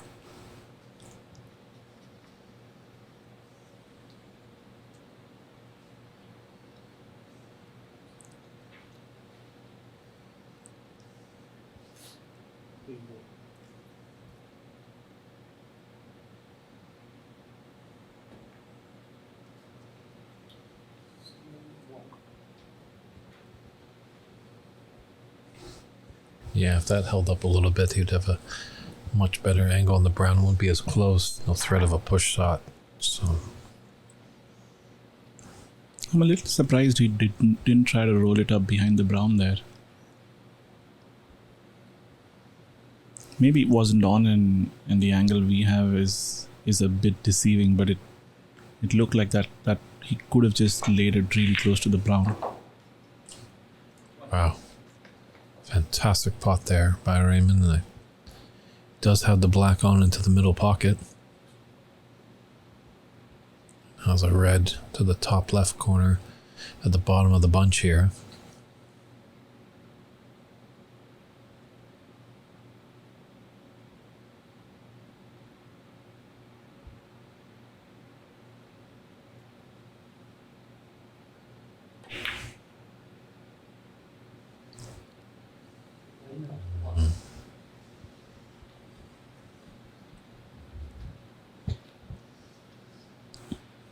Yeah, that was an ambitious shot. Especially because I don't think he had the following red. The black would have covered the spot.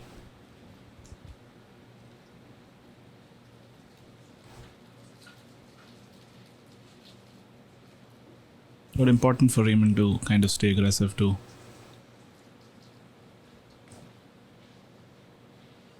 Yeah, Stephen having a hard look. This is just straight on. Might not have an angle.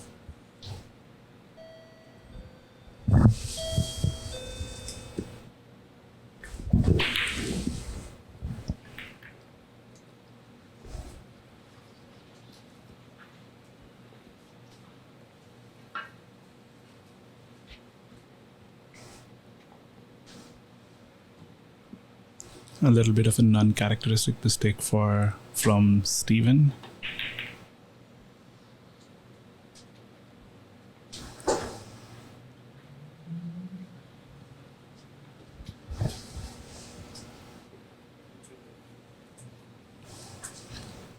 think he might have the snooker there. First glance from our angle, doesn't look like. Maybe he can clip off that red that's in the open on the right side, but not coming off cushions.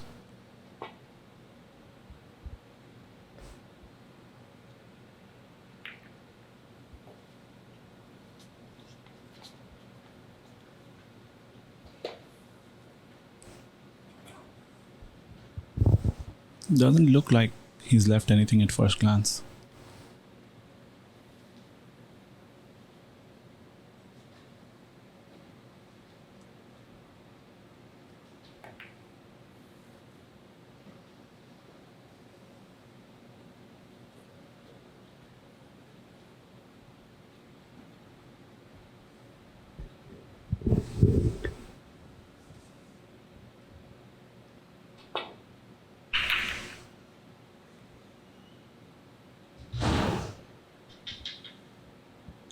Did both of these guys top their groups in the group stages?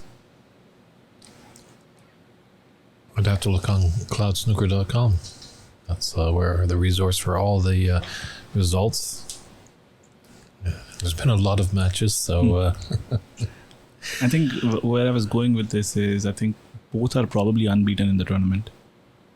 There were actually... a gentleman did chime in yesterday wondering the same thing, and I think he had found out that Dharma actually was a gentleman that had one loss, and that was the best record there, so...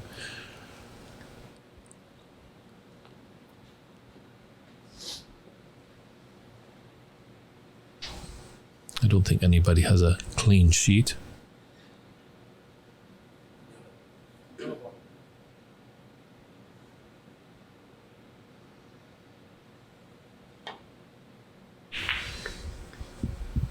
That fluke red just going to be playing safe.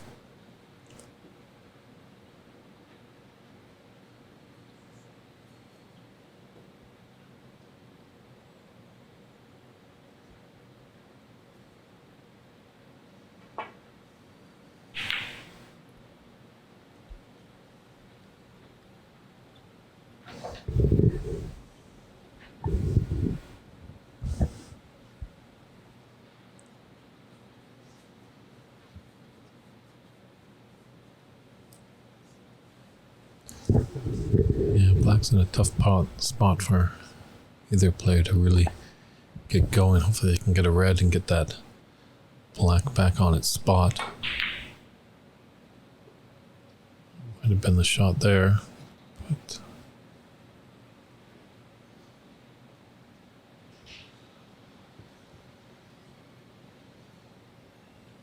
Stephen having a hard look at that red just right by the top right corner.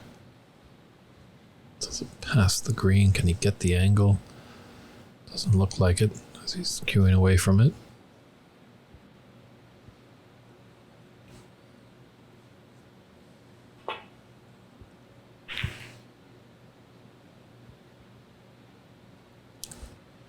Very fortunate he didn't cannon into that blue and red wall right there at the middle of the table.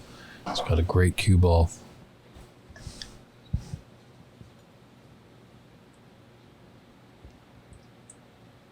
It's going to be tough to return a safety from here. Can't see anything easy.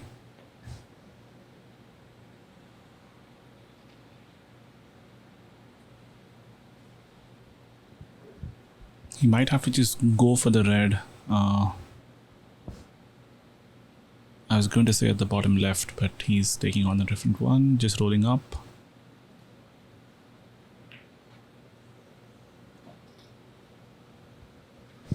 Flirting with that in off is very lucky there. I think he's left the red just to the left of the black spot.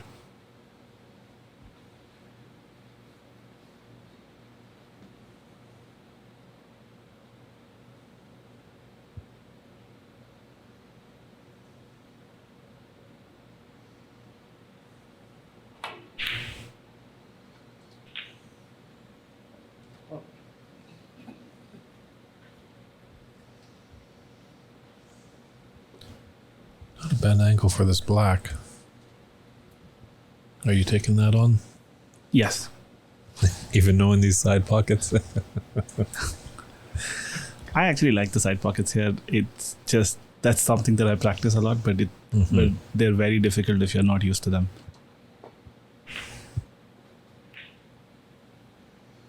It took me a while to get used to it. I don't even know what it is with it, but they're smaller than the other pockets. It's not, the cut is not the easiest to get used to.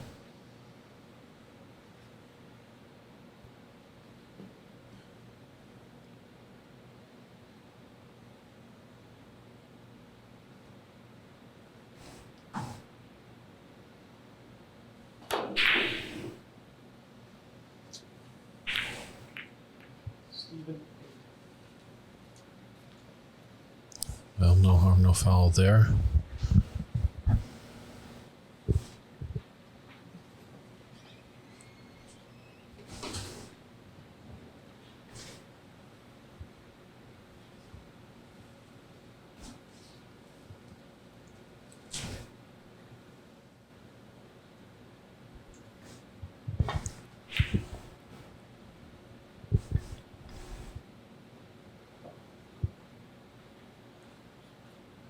Good save there by Raymond.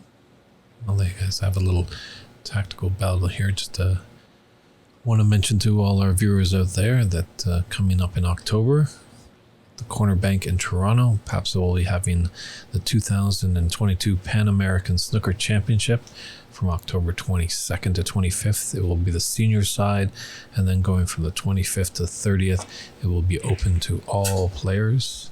Rathmish, are we going to see you out there? Does it have a citizenship requirement? I don't think so. You'll have to jump over to papsa.org. That's PABSA.org. Check out that website. Pretty sure the entry form and all the requirements are there. I think they have about 30 players so far, and they're hoping to get 64 in the tournament.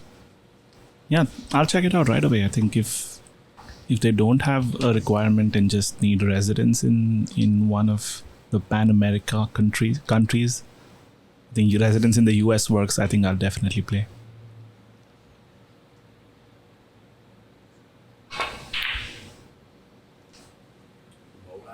It's close to the pocket.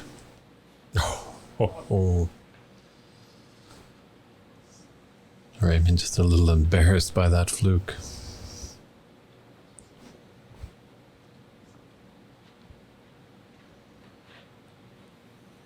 I think if he has the black, then it'll be a bonus. The pink definitely goes, but the black would really make this an easy starter. Definitely looks like it on the TV table, but we've been proven wrong, as we've seen the sides sometimes look very easy on the TV table, but then they're thin cuts.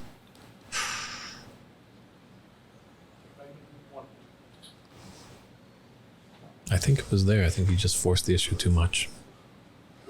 Yeah, I think Christian moved to another angle here, and I think from that it looked like it was on. Well, Darren Taylor's saying you just need to be a resident to enter PAPSA, so no citizenship required. Then I will definitely play.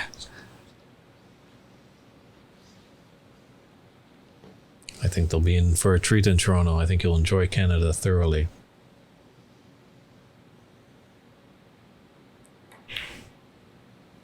Can't wait. You said it's October, right? Only a month away? Correct. My plan was to kind of stop playing snooker and only play pool because there were no tournaments, but I might have to change that.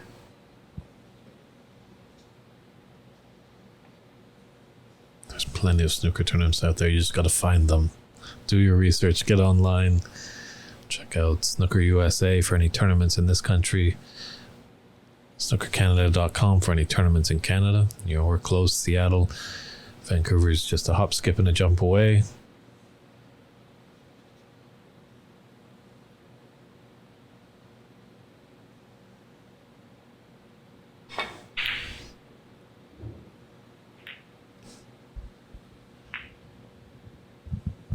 I know Mike has come up to the Vancouver area to play in tournaments, so you can talk to him all about the details of how to get up there. As you know, we don't require any citizenship for events that I throw in the Vancouver area, so welcome with open arms. Did you organize the event that happened, I think a few months ago, the BC Open where CC lost in the finals? That is correct, yes. Yeah, I wanted to play that one, but I think Canada wasn't open to visas at that point in time.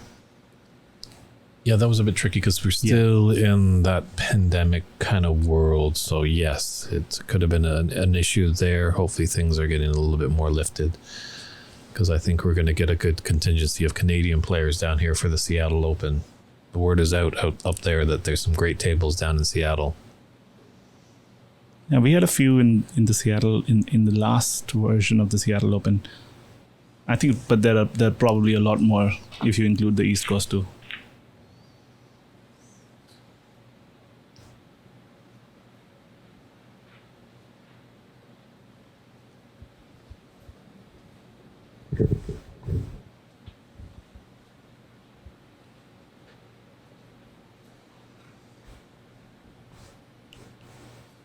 John, I'm not sure about vaccination status, if it's an issue.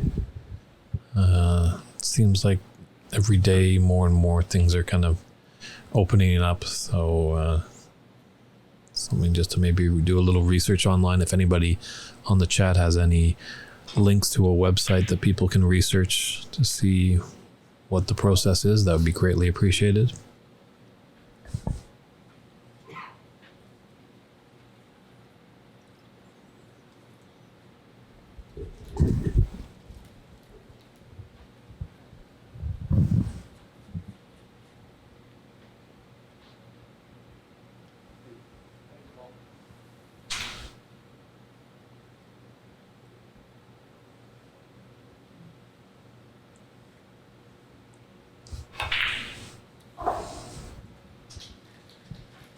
Nice shot on the pink here.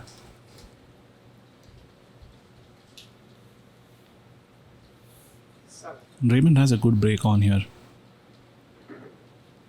Only downside is he only has the pink to play with. Yeah, even the blue is off its spot, so.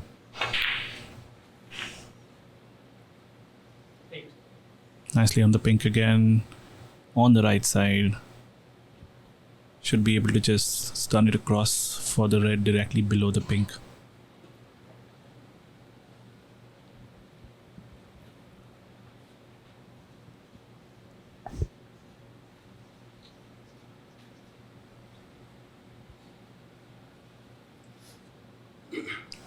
Or he might have to roll it. I can't say for sure whether he has an angle or he's landed straight.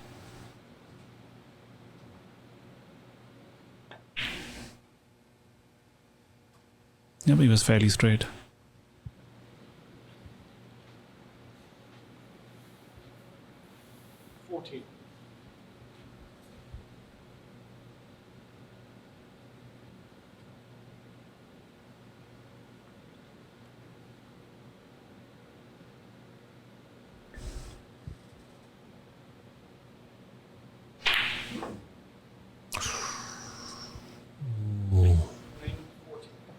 Was a really good opportunity. Lots of reds out in the open there for Raymond, so let's see if Stephen can mount a good counter attack.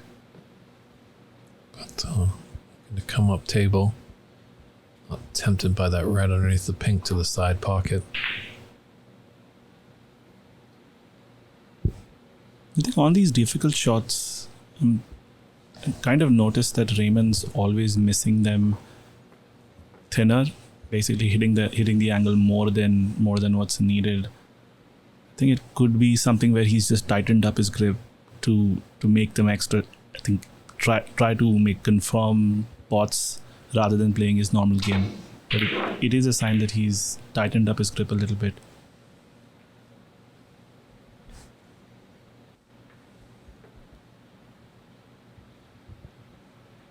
Our friend Daryl in the stream has just posted a link for all the information you need about that Pan American Snooker Championship. So click on that link, jot down all that information, and get into that tournament. Be a great one out there in Toronto.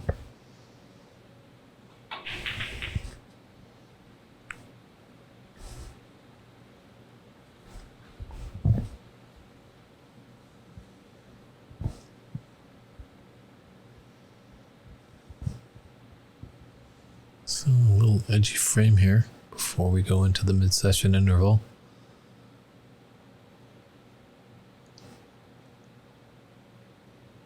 Yeah, none of them seem to be able to get a decent break in. The table's really tough to make any breaks.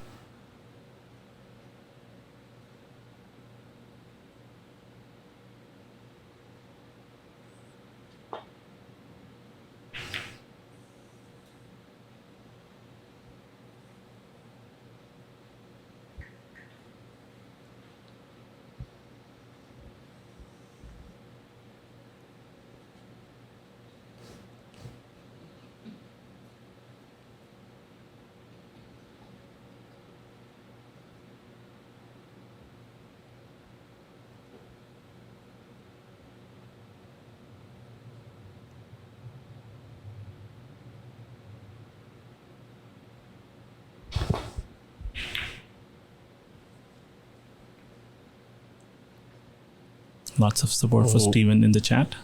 Mm-hmm. Flirted with disaster there.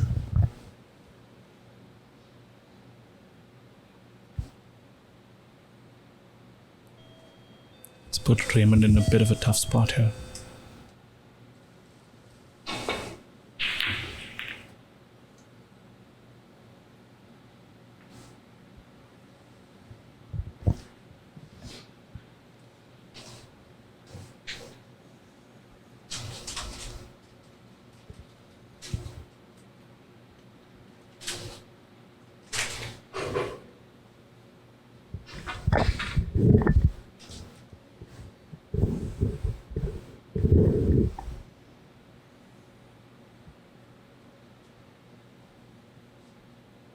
This is a tough one with the rest.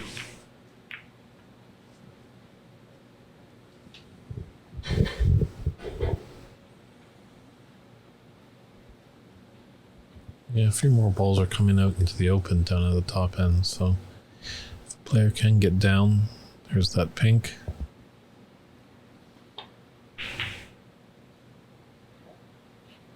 Looks like as well Daryl has put up some information about traveling out there. Is that correct, Daryl? Just if you need any travel arrangements, head down to that Pan American Snooker Championship in Toronto in October.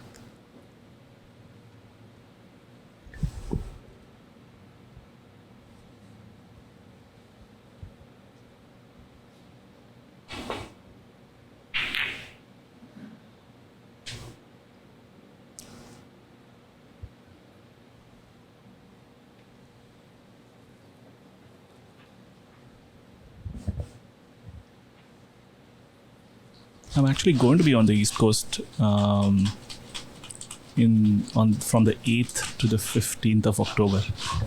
And this is on the 22nd. Might just have to extend my trip. Well, you are a young fella, so the seniors are the 22nd to 25th. That's 40 years or older. You can enter that one, but I'm pretty sure you'll be in the Open Championship from the 25th to the 30th.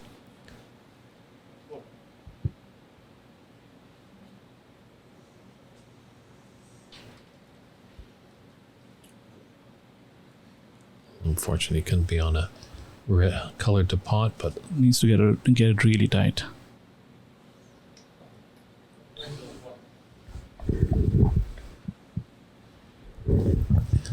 this will be interesting. Now that we have a referee, he will judge the miss.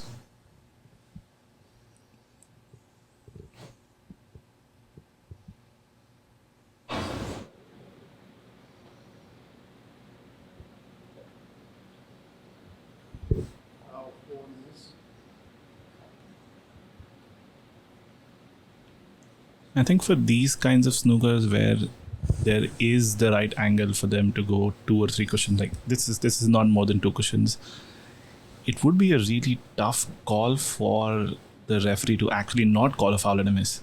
I I would expect them to almost call a foul and a miss if they miss it anytime, because there are so many reds on the table.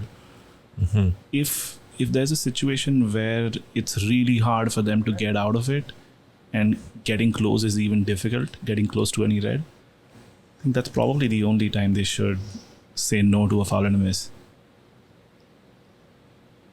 Because it's so much on judgment. I think it does get hard to justify if you don't call it a miss, just because it's close. Mm-hmm. Lobsang's asking how the player can participate in U.S. snooker tournaments. Well, check out snookerusa.com. This one was just open to U.S. citizens, but talking to the president, Jaya, he has mentioned that they want to have more open tournaments in the future. So that resource of snookerusa.com will be a great resource. And this is getting costly here for Steven.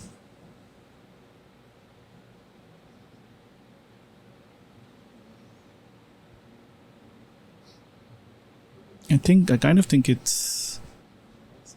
I could be wrong here, but I think Steven's just trying to get multiple reds. I don't think he's aiming for just one. And that could be the problem here. Mm-hmm. Where he's not trying to get really slow onto one red. I think that's something that all snooker players are used to in this situation.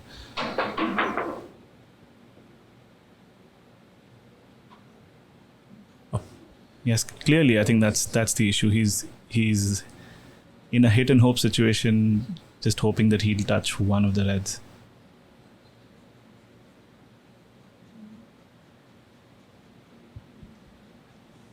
Yes, how the pendulum has swung. It seemed like he was doing quite well, Stephen, in this final. But Raymond, last frame, had a wonderful 33 break and a 20 break as well to really seal the deal in the third frame. Now a crafty snooker here by Raymond again has put Stephen in a world of trouble, and the points just keep racking up.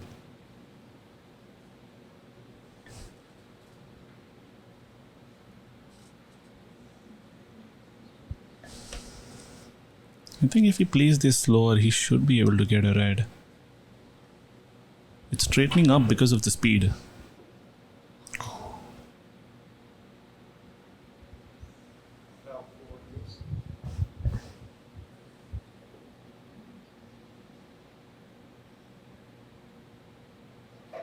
And I think just looking at the camera here, he's not getting up, trying to look at it, just wants to get it over with.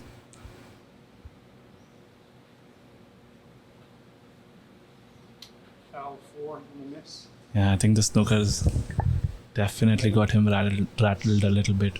Exactly what Raymond would want in this situation. Yeah, I think a good situation is here. Get up, walk around the table, chalk your cue. Just he's visibly restless. I think I can see him right outside the booth.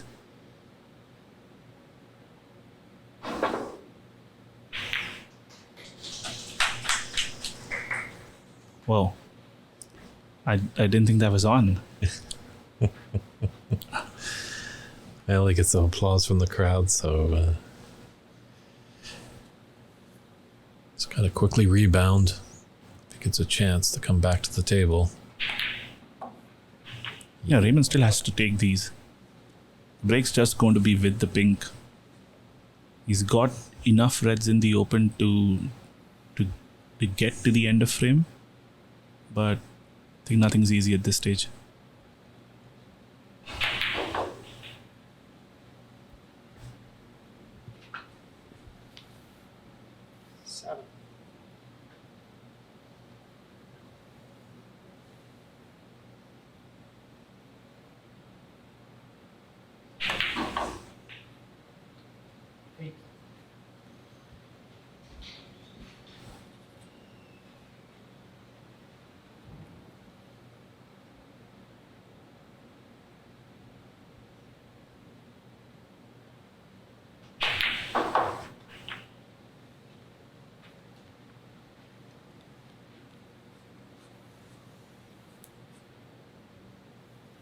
Could this be one of or a turning point in the match?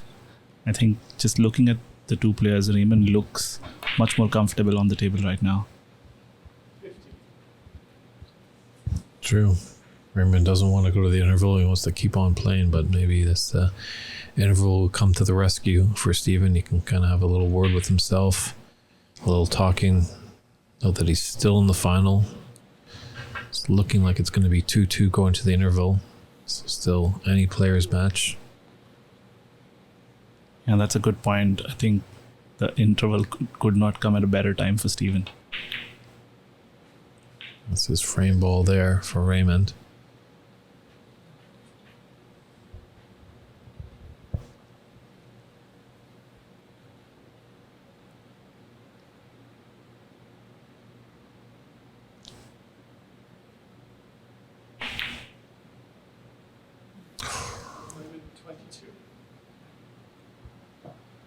He's still clear. It's 59 with 51 on. So he needs 2 snookers to tie, assuming he gets the black, and black's fairly safe.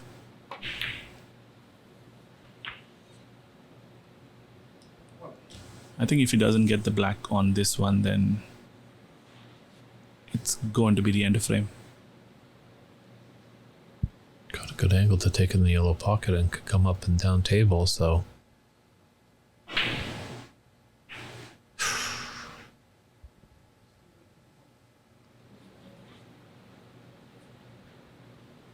Raymond just needs to clean up this frame quickly. Doesn't want it to drag on.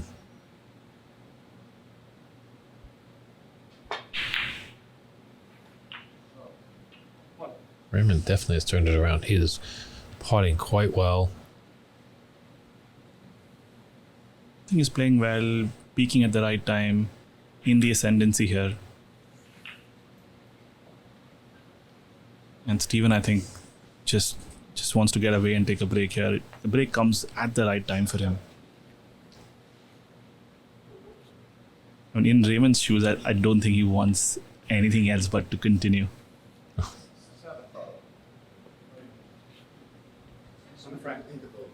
And that's a concession there, so that's 2 frames apiece for both opponents. We're going to step aside for about 10 minutes for our mid-session interval. We'll be back at about 6:40 Pacific Daylight Time, so adjust your clock, set your alarm, go get a cold drink and something warm to eat, and we'll be right back at Ox Billiards with the 2022 United States National Snooker Championship.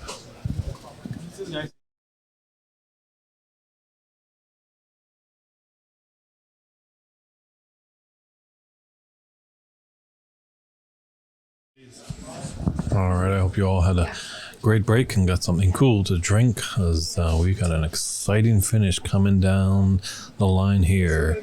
What was a best of 9 is now a best of 5. 3 frames to the good to lift the Tom Collins Trophy. A picture of it right there.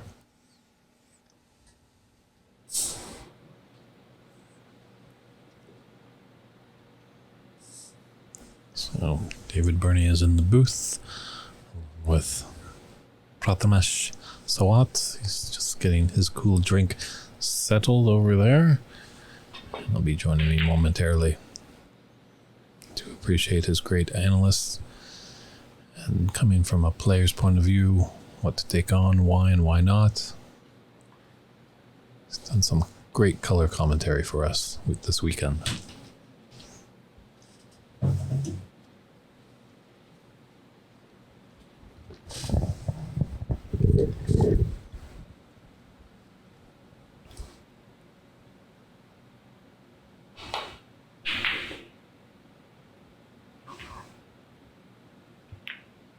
Yeah, I'll have to see how experience pays off here. Raymond has won this event in the past. Steven is on foreign ground.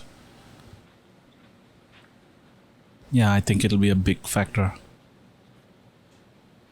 And I think this is a frame that both of them would want to take immediately to kind of take a lead after it's been back and forth for the last 4 frames.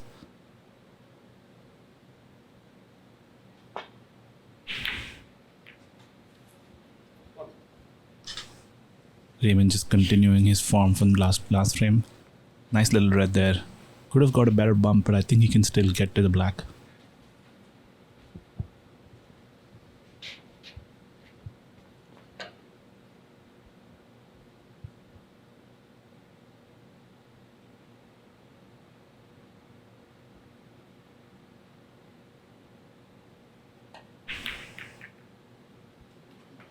Very small, almost no feathering by Raymond. Very interesting. Yeah, keeping it really compacted. I think there are a lot of snooker players who do well with that sort of technique. Extremely compact bridge hand, and I think not a lot of movement, keeping it extremely straight.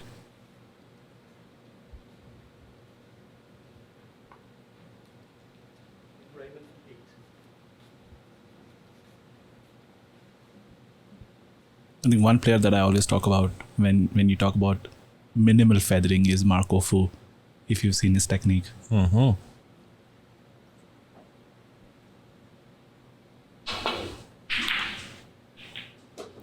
Great Tommy Lee taught him a lot up in the city of Vancouver when he was a junior. It's interesting, there's a good friend of the snooker community in Canada, a friend by the name of Gary Wallace, was playing Marco Fu. And they were having a match, and Marco was going about his business, potting the balls, and then he looked up and saw the scoreline, and all of a sudden realized he needed snookers. And his father actually came over to Gary and shook his hand and said, "Thank you for teaching my son to be aware and that safety is important." That's a good lesson.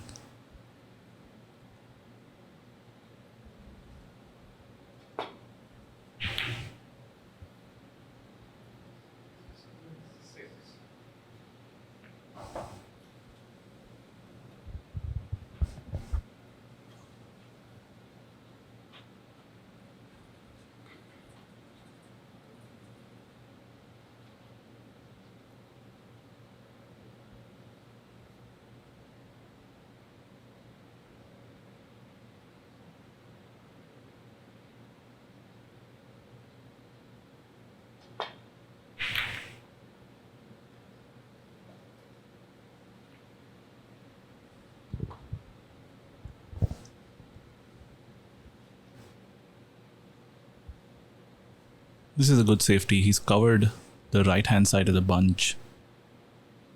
So he's going to have to come up with a safety from the left hand side. There's one on. He can thin the red, which is not to the extreme right. Not to the extreme left, rather.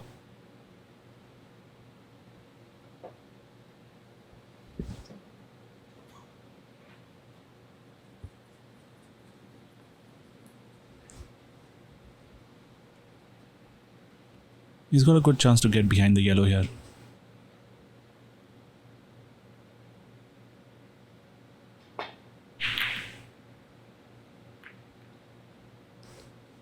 Hit it a little too thin.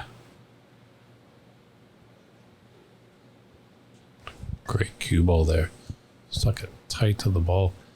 Raymond's really adapted nicely to these quick tables. You can tell he's got a good judging of pace.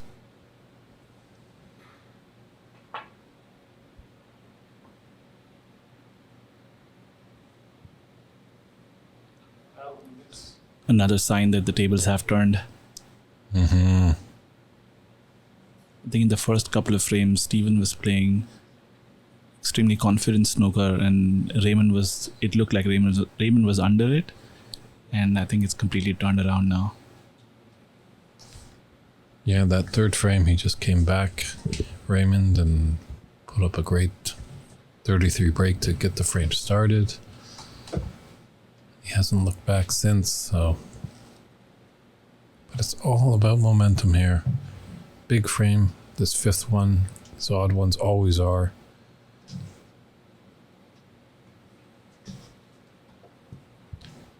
He's just trying to thin cut here. But If he misses this, he will be warned by the referee. Yeah, there's actually not a lot of pressure on this one because he can afford to hit it thick. The only downside is that when it comes back, the cue ball will go closer to the blue, but there's not a lot of risk. The in-off is not on either, no matter how thick he hits it. It's almost a little bit of a miscue there too, so it's got to be tough to be in Steven's shoes right now. It just doesn't seem like anything is going his way.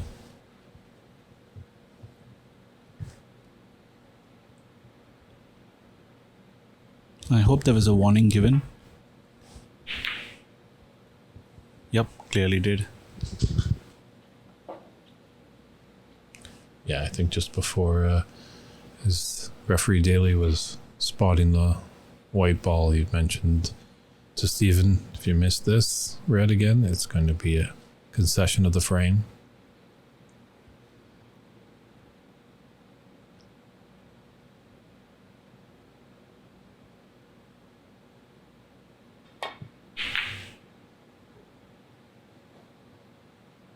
It's an interesting little rule amongst all of the snooker rules, where this one has a little bit of contradiction to the free ball rule, where in the free ball rule you have to see both sides of the red, but in this situation you just have to be able to hit the red straight on, and it's not necessary that you see both edges of the red.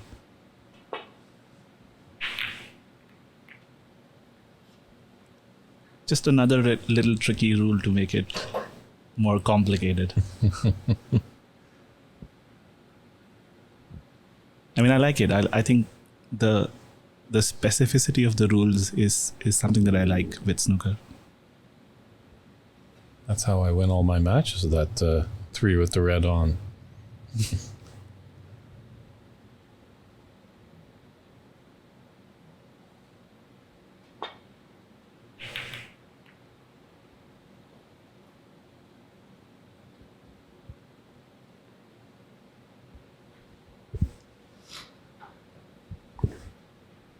Looks like he's left it, the red, to the bottom left of the screen, but there's no easy color on from there. Needs a lot of cue power here.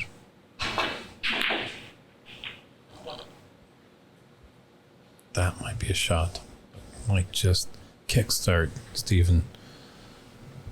You know, a great long pot. Sure, as you said, Ramesh, there's not the color there, but a good long pot can boost up your confidence tremendously.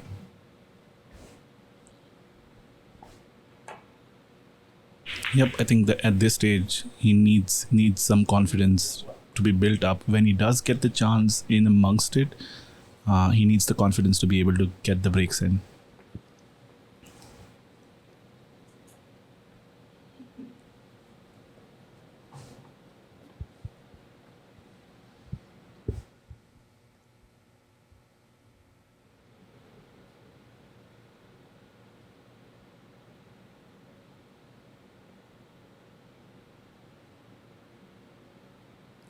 He needs to try to miss the red on the right side of the table.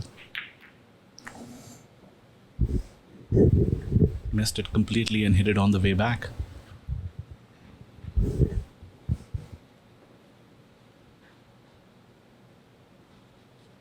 He's got his chance.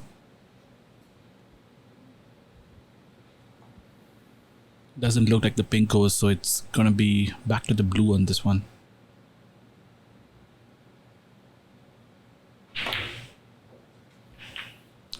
Yeah, black's going to be tied up for quite a while.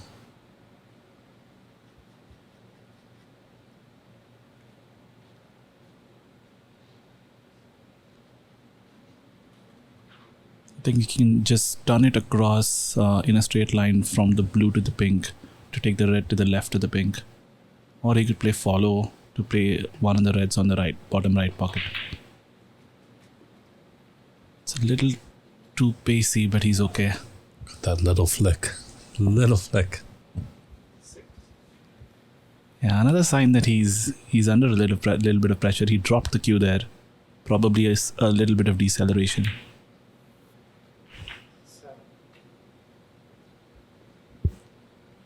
This is a straightforward pink, but when you're not queuing well, these can be difficult.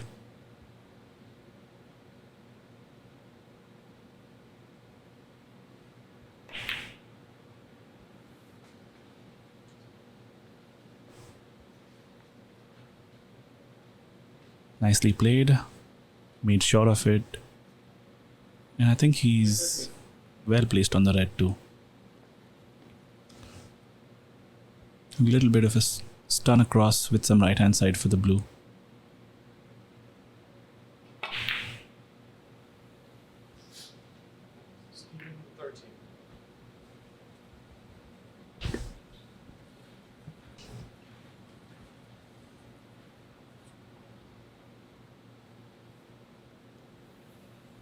Seattle Snooker putting their support out for Steven to win the match. Maybe that's a little West Coast bias, but it's all good to hear. If you have a favorite here, tune in. Feel free to voice your support for them through the stream. I'm pretty sure the players can hear something through the Ethernet, and they'll rise to the occasion to please their fans as they've been supporting them throughout the tournament.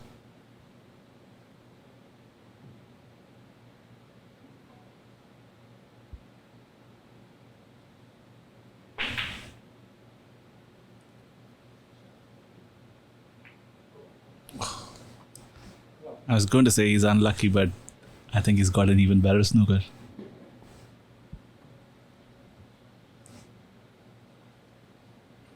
Yeah, that's... If he can't see the angle between the yellow and the green, he has nothing. He's just got to go through the back cushion.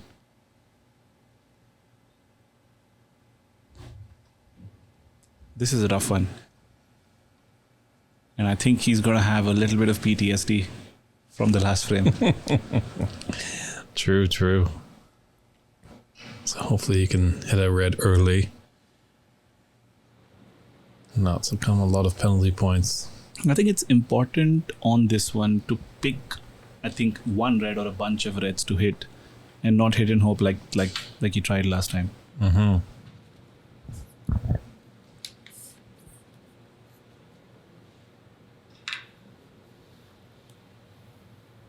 And one of the other things to avoid is when the ball gets replaced, it's often, even if anyone tries to get it exactly precise, it's often not precise.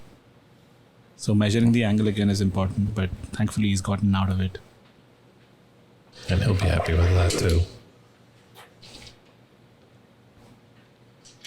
Yeah, Raymond's so tactical. Really enjoyed seeing his... He knows when to turn it on to make the big breaks, but he also knows when to tie up his opponent.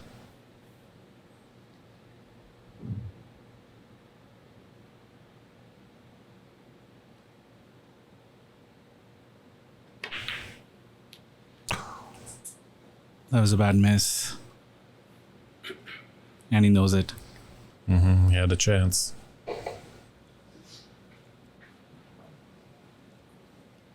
This could be just what Steven's looking for. A nice turn of events. He was in a bit of a tough spot, got out of the snooker really well, and he's got a good chance now. Surprising shot selection on this one. Very surprising shot selection. Thought he might have taken the red by the pink. Yep. I actually think that one near the pocket, although it looks thin from here, was on too.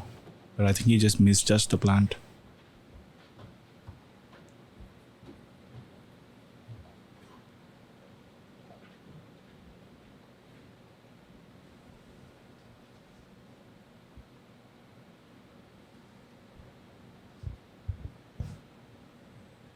At that thin cut, it looks like maybe Raymond is going to take that on to the top right corner pocket.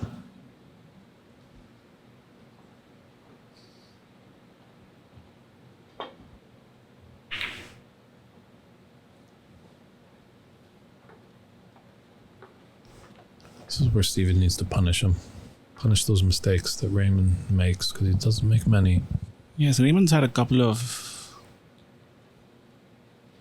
fairly easy shots you would expect him to make, and he's missed them bad.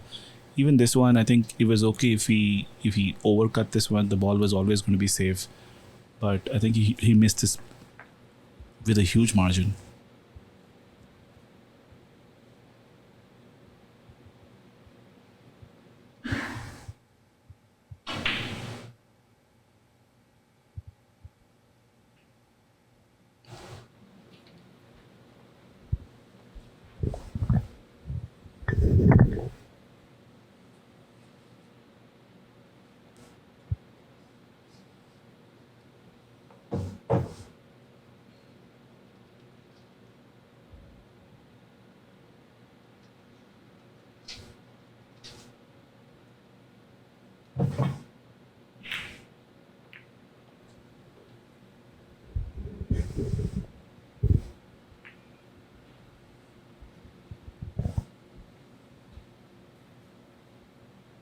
I think it's going to be a long, drawn-out affair, this one.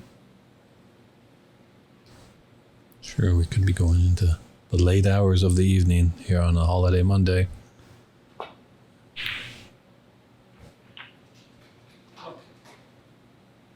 And I think as fans of this game, we want this to go as close as possible.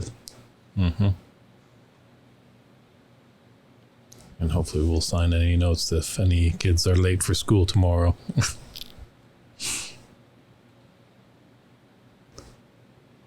It's a tricky shot. Just made sure of it.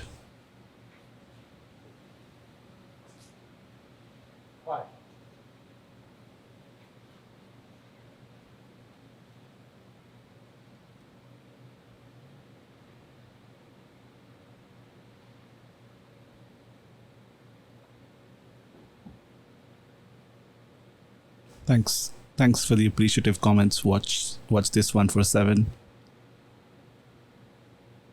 We're trying to enjoy it here from the booth and trying to make it interesting for everyone to watch as well.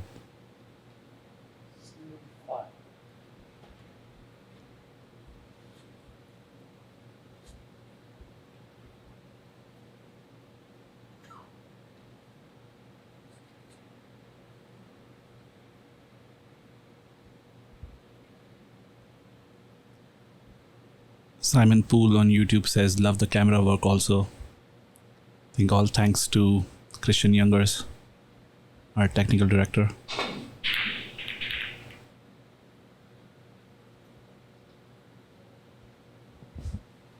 Well, lots of wheels turning there, but I think he's okay.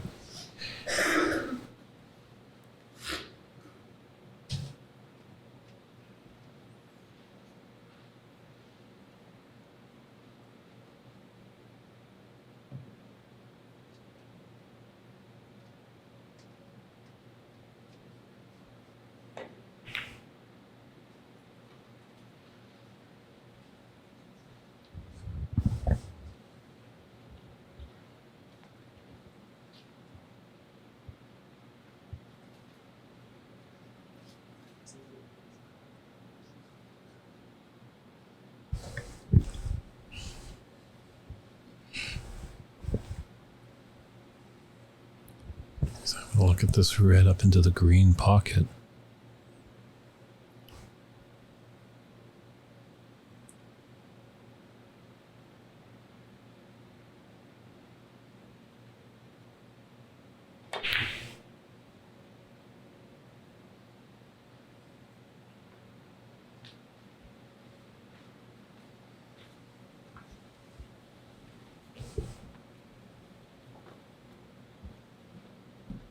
This will be a test of queuing. It looks easy, but it's across the table and just to drop in.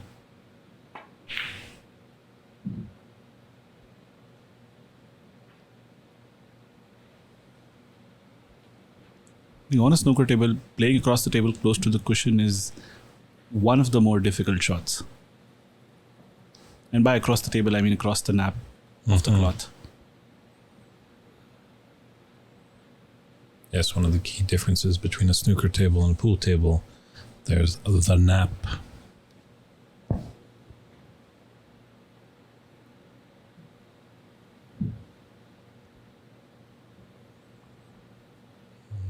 taking a chance to cut this into the top left corner. Stretching quite a bit here.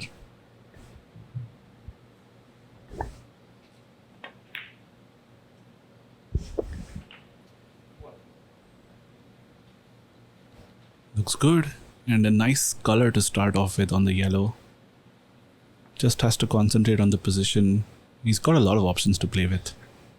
I'd expect him to play this with a little bit of stun and left. Go 2 cushions for the red near the yellow spot or the one near the brown spot.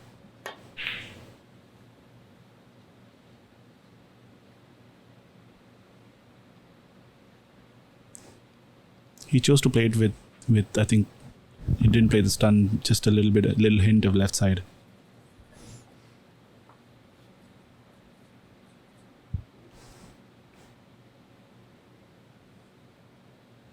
It's interesting. He's going for this one, not by the red by the yellow.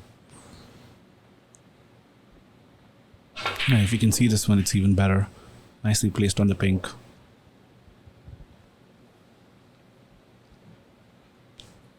Nothing easy after this pink. I don't think the red below the black goes. And doesn't look like he has enough angle to even break that open. Might need to screw this back for one of the 2 reds on the bottom left of the table. For those to go in the right center. Or he could just play follow with 2 cushions. Tried to break this open. I think he developed it, but the cue ball's too close.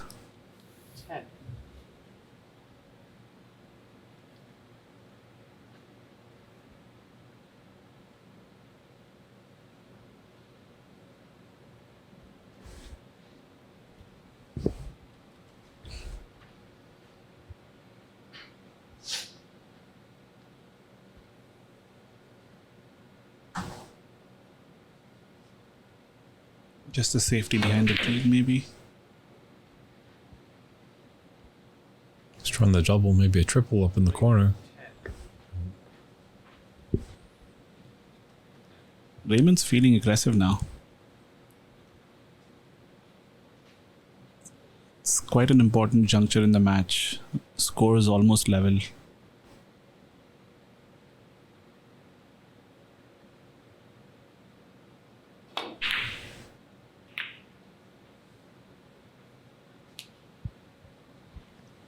Tried the snooker, just didn't get it.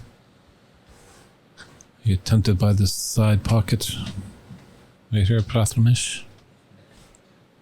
Yep, I think the one near the side goes.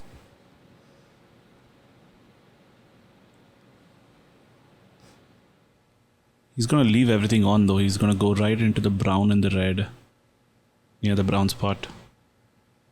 If he gets close to the pocket.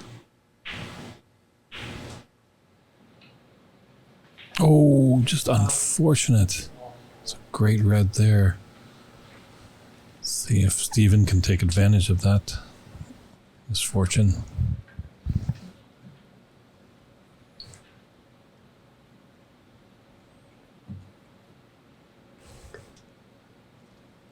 Just a chance that Steven needed.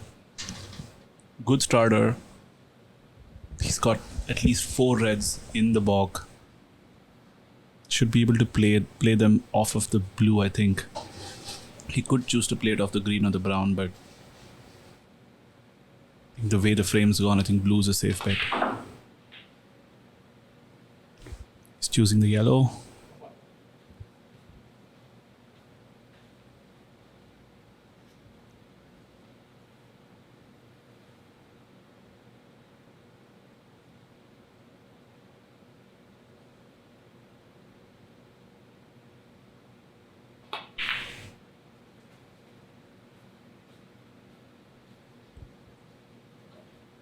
Is he on anything apart from the red in the right center? I think this red near the green pocket. Just don't know if that goes by, if the cue ball goes by the brown.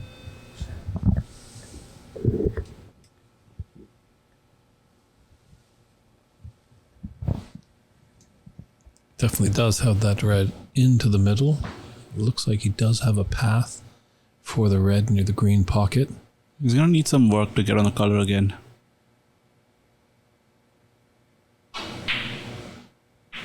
Yep, that's what made it difficult. Yeah, had to hit it with pace, and that just makes it that much more difficult. That's the problem with trying to play off of the block colors. I think it's the right shot. It's the right way to play if you're feeling aggressive.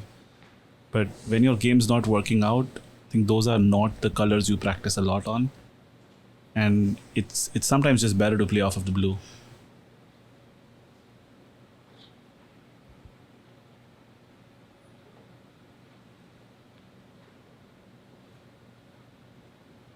And I think Steven has just excused himself for a quick comfort break. Sometimes when you gotta go, you gotta go. All the tables are calm except for one. All weekend long, there's been a flurry of action on all 4 snooker tables here. And we're just down to one. This final, the 2022 United States Snooker National Championship. The winner is going to take that beautiful Tom Collins trophy home with them and a check for $3,750. We're still quite a ways away. This match is tied 2-2. It's a race to 5, best of 9.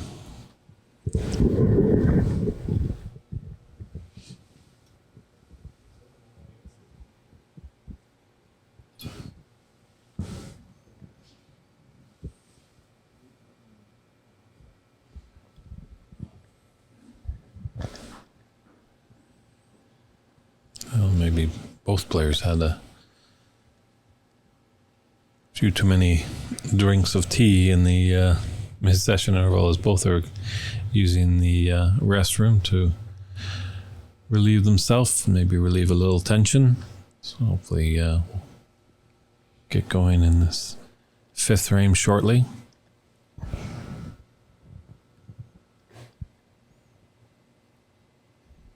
Our referee Dave Daly, he's not stopping. Real Terminator out there, plowing through. Joe Policeman on the table. And I think with the amount of snookers where the foul and a miss rule has come into play, I think he's got his work cut out already. There's a shot of Dave and the president of the USSA, Ajay Pradhaka.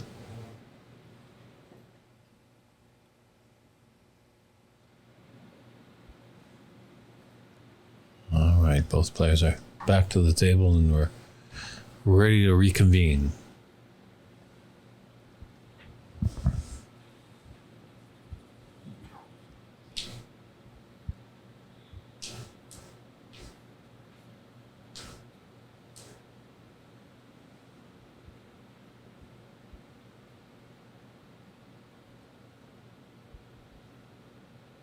Is Raymond looking to play the double?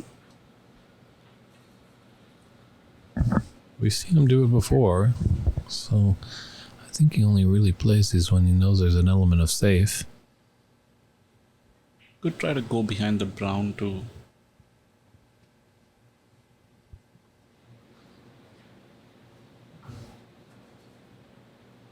Hopefully the yellow has come to his rescue. If the yellow's covered the red near the center pocket, I think he's got Steven in some problems here.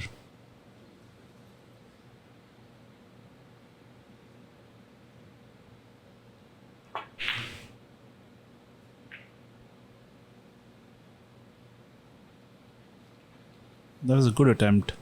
It was difficult for him to not leave anything.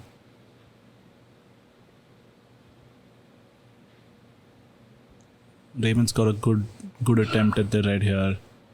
No pressure on this one. I think the only one he can leave is the one that he's attempting in the center.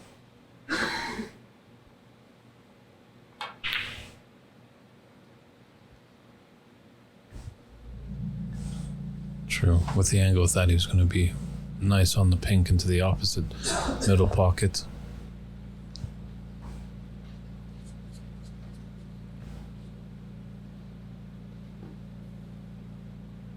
Steven needs a nice safety here. Needs this red to hit one of the other reds and get the cue ball back.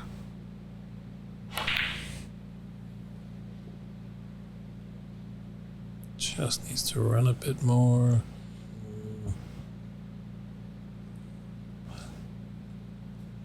Pink could be a saver for that red that has just rolled over the green pocket.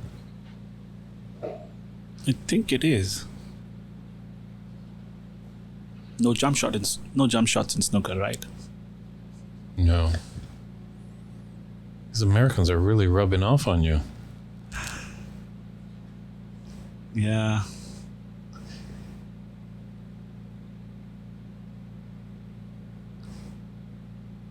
I never played a jump shot before moving to America.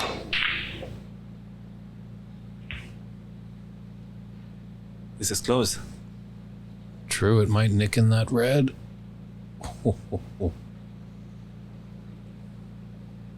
It might have still complicated things. I don't know if we can get directly to the red. But he does have the option of taking the red near the left center. That might actually be a better shot for position.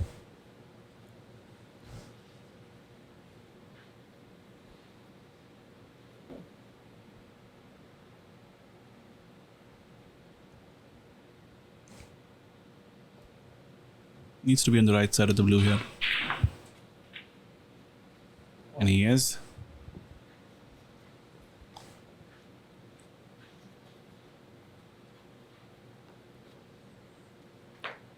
Yep, stun off. You can decide to mess with the red, but I think it's a bit of a risk.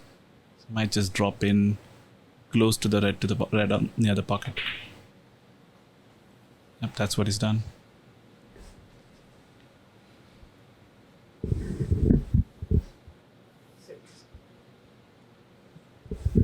I think this will really help Steven. It's been a messy frame, but if he can take this one,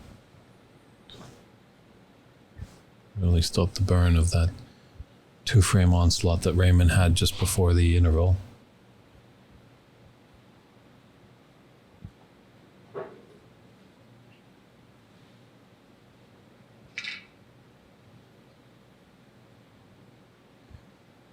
Oh, and he's playing for the plant. Yep. Does make more sense because it develops the other red.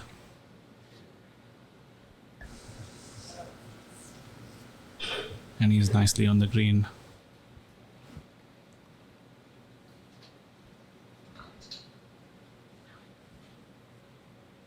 Nice series of shots from Steven. I hope it gives him the confidence to get back in the game.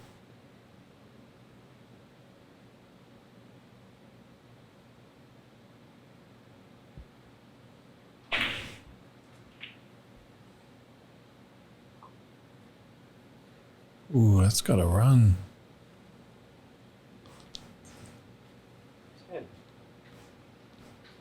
That's gotta hurt. Just smiles to the gods there.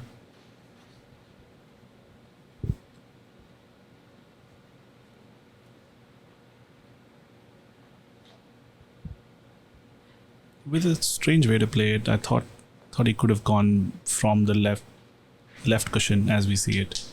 2 cushions and across the table, in between the pink and the blue.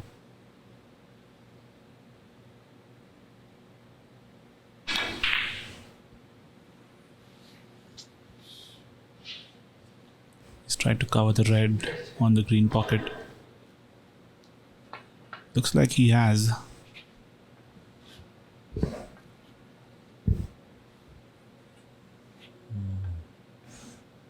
Raymond having a good long glance at this.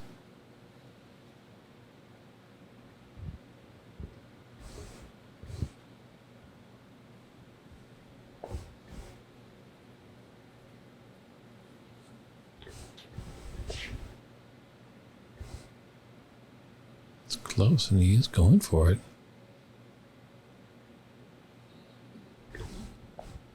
I think even if he can't make it, it would be the right shot to just move it from the pocket.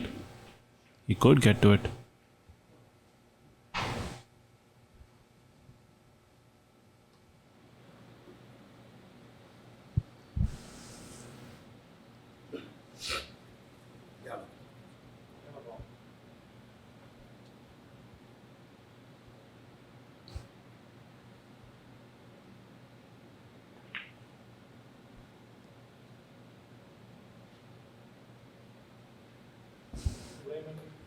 he's got the snooker, so Stephen hasn't got this frame just yet. Has he got him? If he has, I don't think there's a one cushion escape on.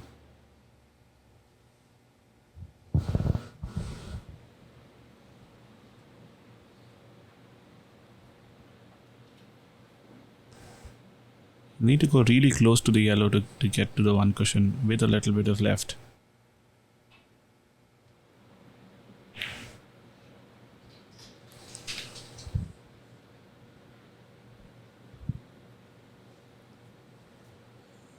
Got it on the first attempt. Yeah, good cut, but he has left this ride on out in the open. I think the cue ball will pass the blue for the potting angle. Raymond having a good long look at it.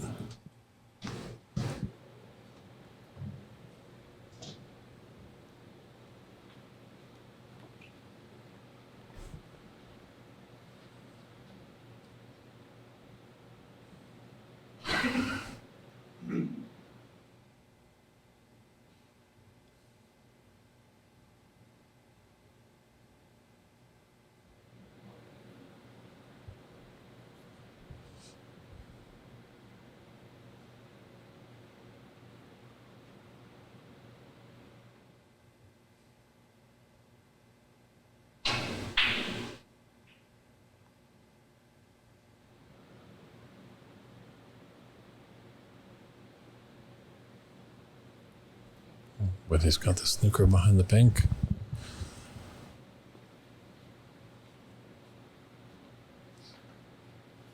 Seems like Raymond's just getting a few more of those breaks, opposed to Stephen.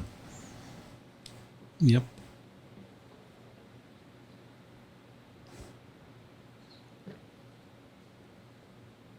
He's going for the two cushion escape.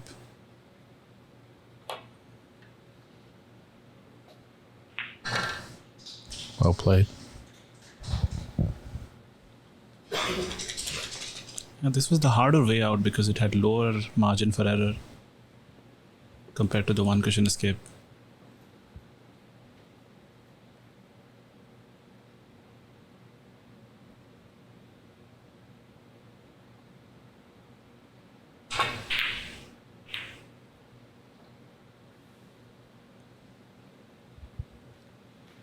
Stephen needs a good safety here.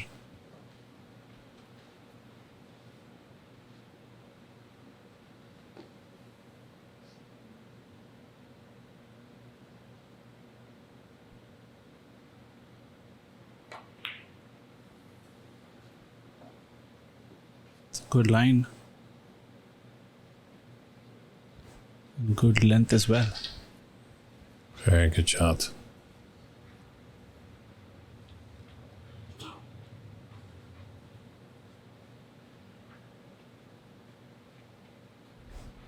Yeah, it's best of 9 tied 2-2, so we've got a long way to go. So if your dinner is all complete and you're in the Seattle area, come on down to Ox Billiards. There's some great snooker action here at the 2022 United States Snooker National Championship.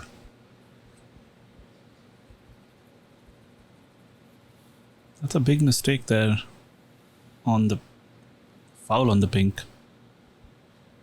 It's a fairly straightforward escape. But I think at this stage, there's just a lot of pressure.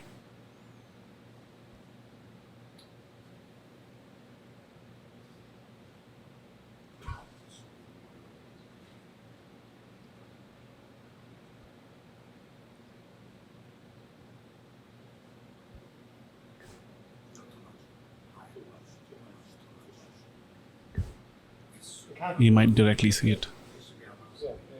Yeah, it's slightly to the right. Yeah, I think this is close.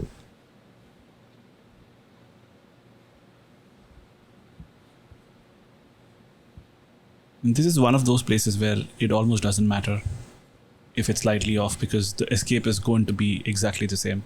Off the left cushion. Mm-hmm. No advantage even if it's slightly off.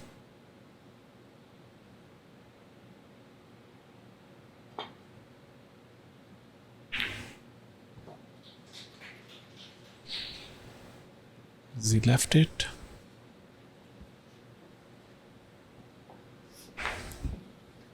I think this goes to the center, but it's a tricky little shot.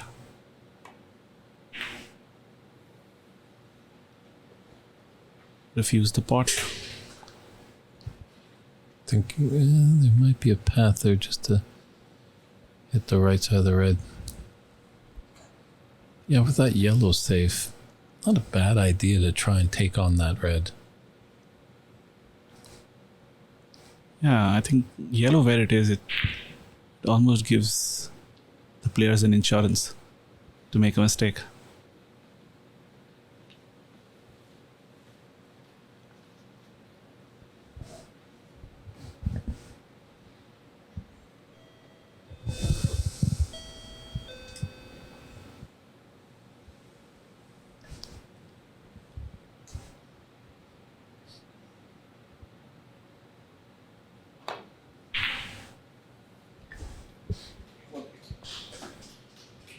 Nice shot on the red.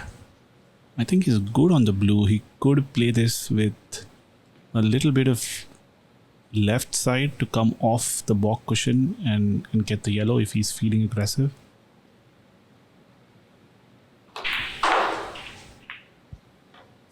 Just cannon into that brown.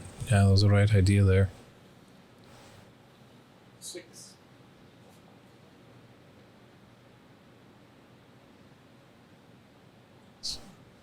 26 in it and 27 on the table.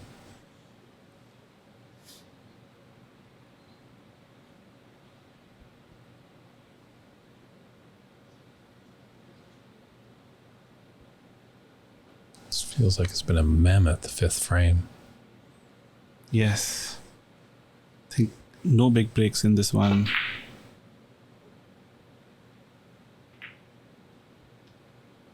He's gonna leave it.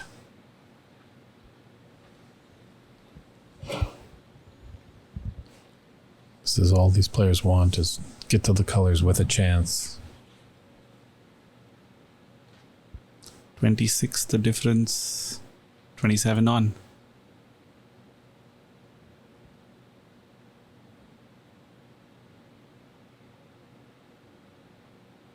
I need to follow it with 2 cushions for the green in the same pocket.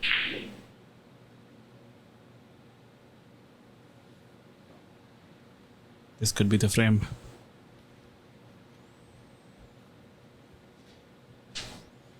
True, it's a tight cut, but he can use that cushion to get onto the green to the yellow pocket.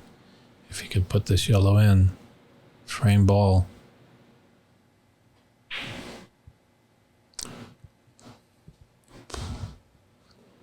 Just a bit strong, I think.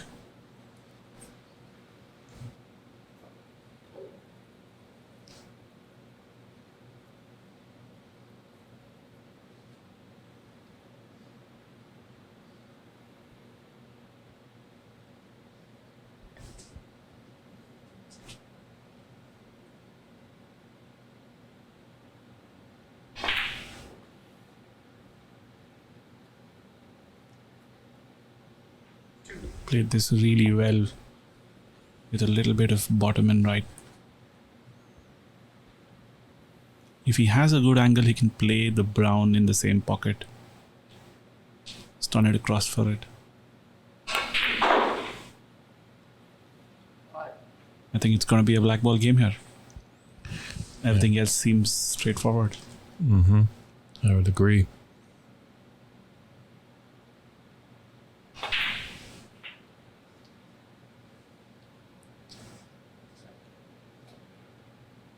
Interesting, the angle on the blue. I would almost prefer to play the pink from the right side of the table if he has that angle.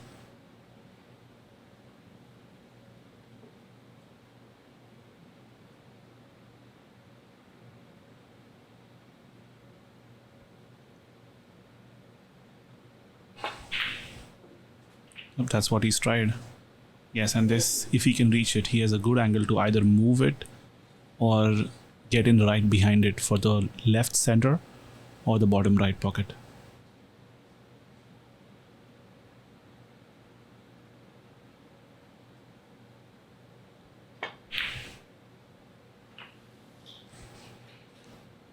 What a steal this would be. Raymond to take a 3-2 advantage in this best of 9 final match.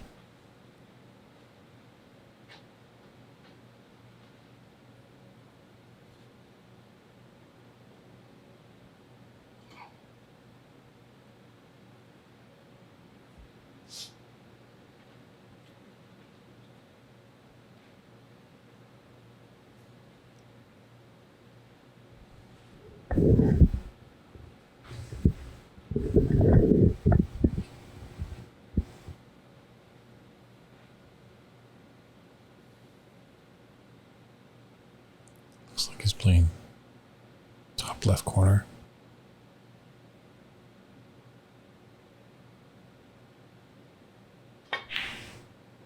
Is it there?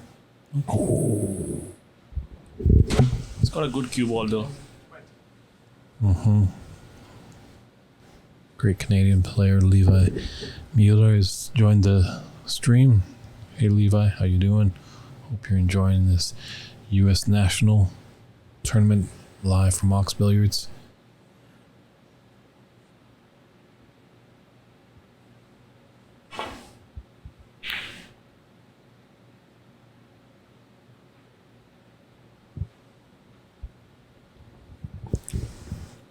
Good chance for Raymond here.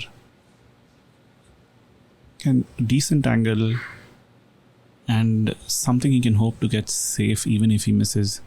Just probably will play it with bottom off of 2 cushions to land on the black, near the black spot.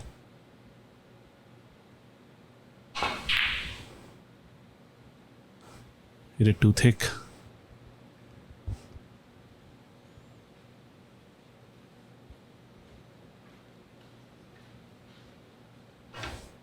Well, it's out, but it's no gimme. Going from one side of the table to the other.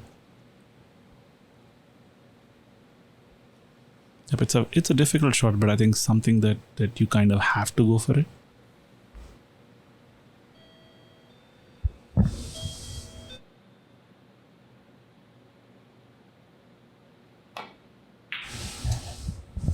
Chose to play safe. Played it well.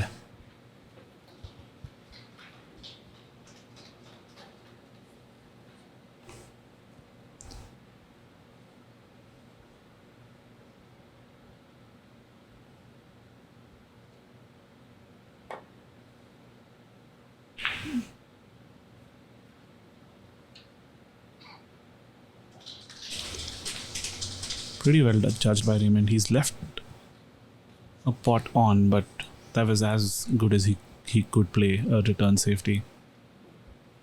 Had to miss the double kiss, and he did.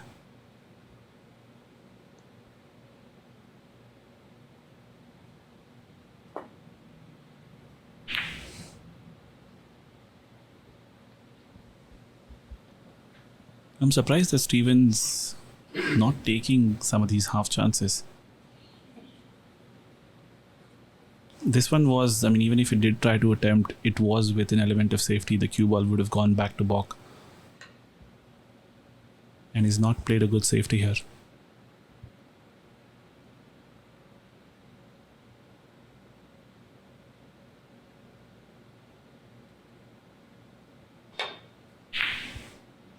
Oh, what a shot there by Raymond to steal that frame. That might teach Steven a little bit. Maybe those half chances, you got to start taking those on if you want to be crowned the champion. So Raymond leads 3-2. Frame 6 will be starting shortly, everyone.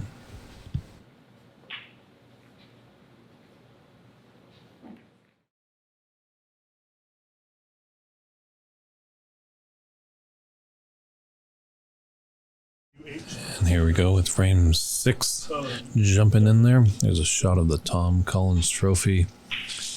And Raymond Fung breaking off a great steal.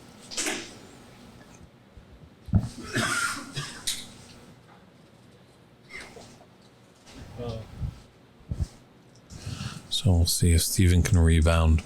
He's really been on the back burner. Came out strong winning the 2 frames. And unfortunately has lost the last 3. Kenneth Glover will look into that. Not exactly what the poor video quality is. If anyone can make any comments there, if the video doesn't look great or the audio is not sounding well, let us know. I do want to give you the best possible pictures and audio.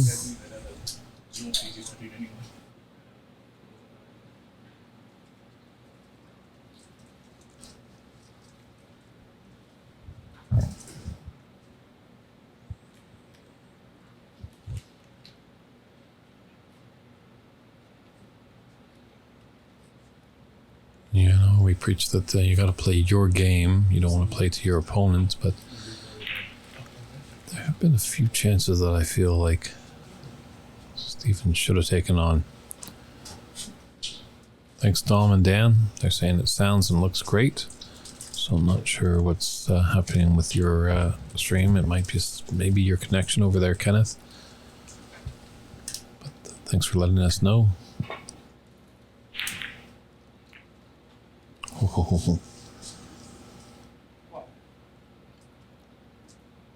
Slid that one in nicely, and we'll just see if Raymond didn't even realize that a red had gone in.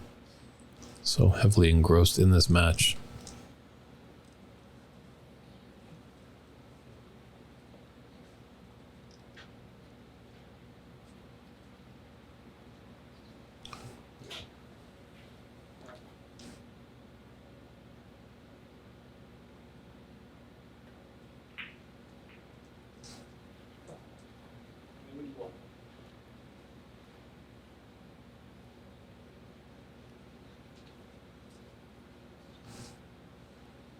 Well, this might be to Raymond's advantage. You notice that he's just grinding him out there a little bit. It's going to be frustrating, Steven.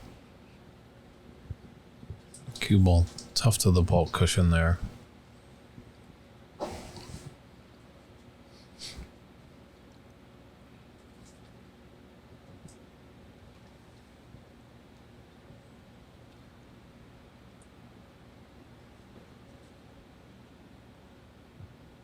That last frame will hurt.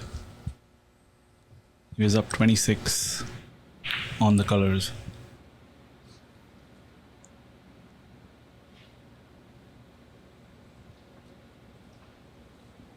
Yeah, lost it by a point, as the scoreline can see just on the bottom of your screen there.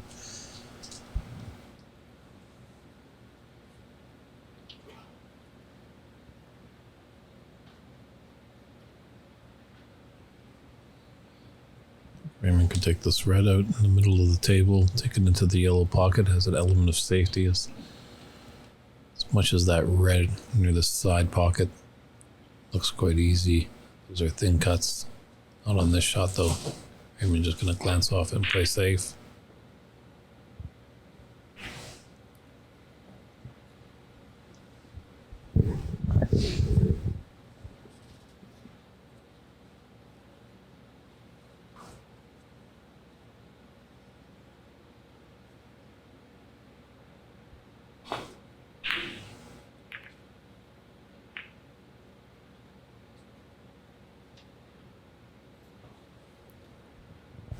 Black's kind of tied up here.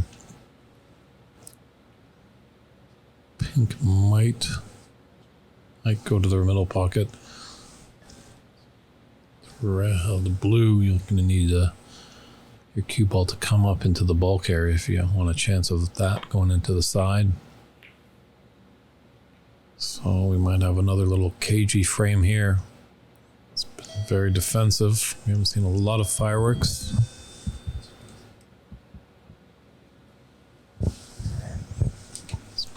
Quite a tactical final here.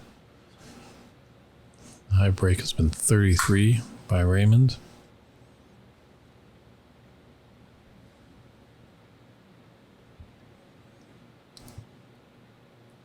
I think the high break in the whole tournament has been 66, but definitely check out cloudsnooker.com. It has all your stats over this 4-day tournament.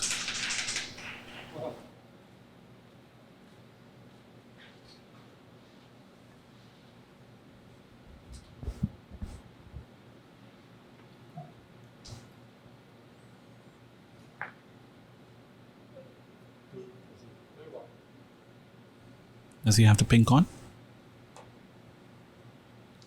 No, it's just a safety. I think, Dave, going back to the conversation about the last frame, I think going back to the last color, Steven took the blue and tried to open the yellow, and he was leading by 26. And the pink was fairly straight. If he takes the pink there, he goes up by 27. And I think that could have been huge too, just tactically.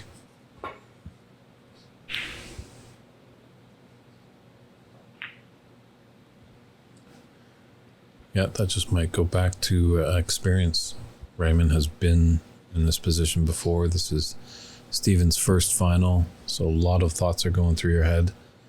Definitely when you come out strong with a 2-frame advantage and then start losing frames by frames, feel like you're falling down the hill and you can't grab on anything to save you.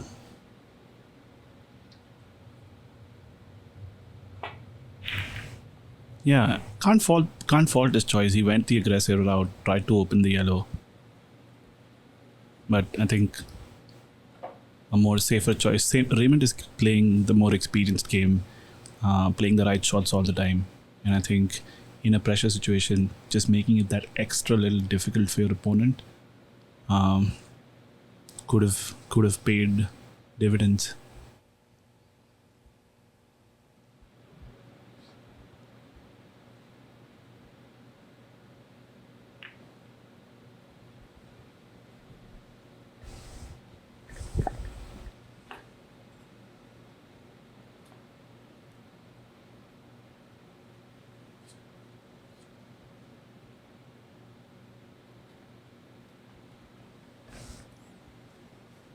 Really just a pink ball frame here, black tied up, and Balk and blue kind of created a nice landing area for snookers, but not much for making a hefty break.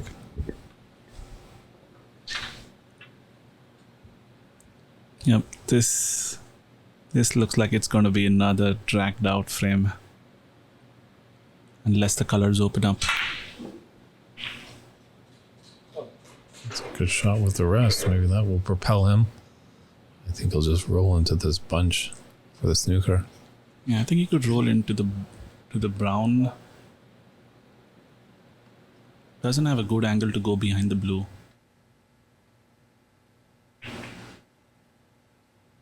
Found a way, and I think he's got a good one.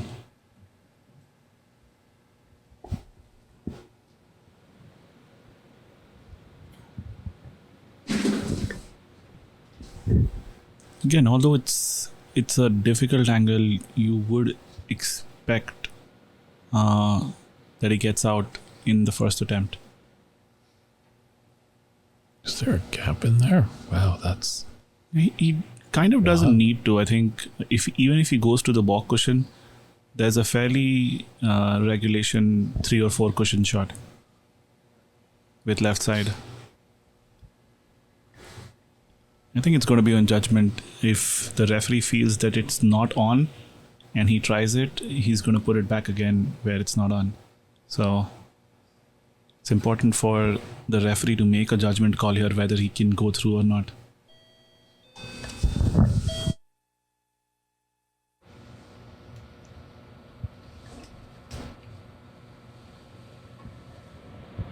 He could. Looks like he'll go through the gap here. Just clip the red. Nice escape by Raymond. Yeah, coming up on 3.5 hours of match time here.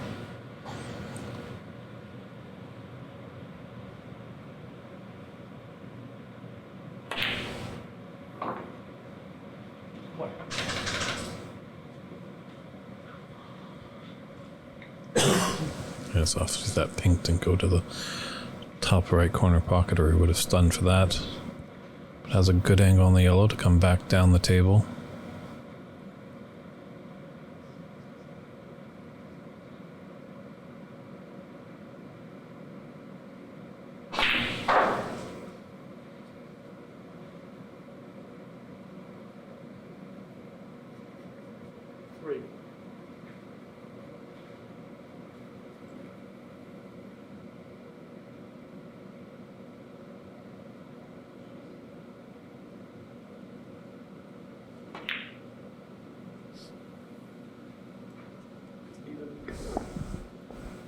You won't be happy with that miss.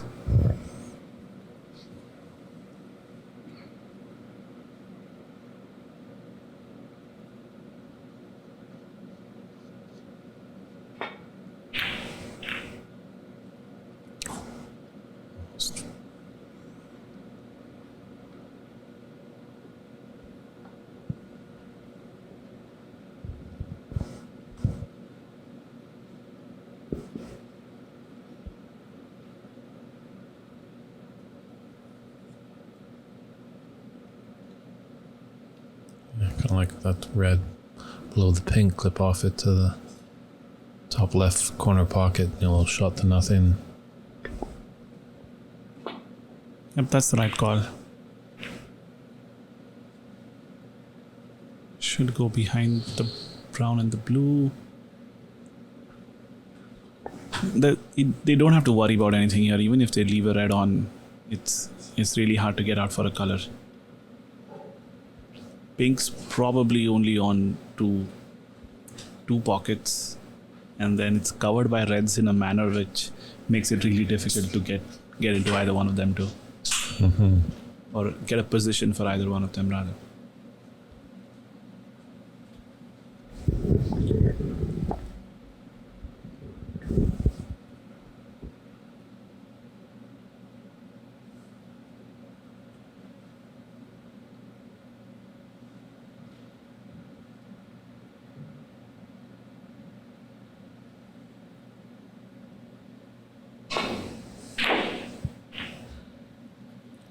Wow.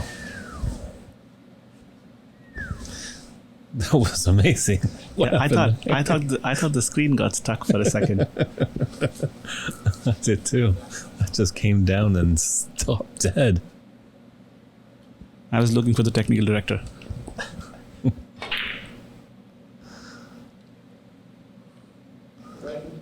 think that shot woke everybody up a little bit. Yeah.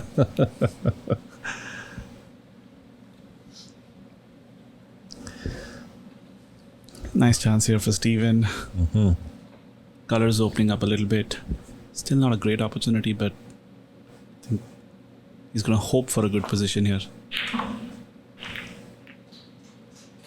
think he got it.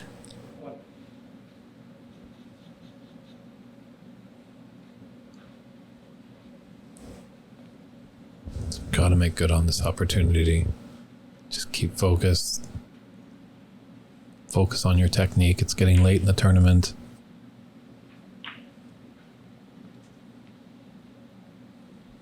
Very well played. Decent chance this. 7.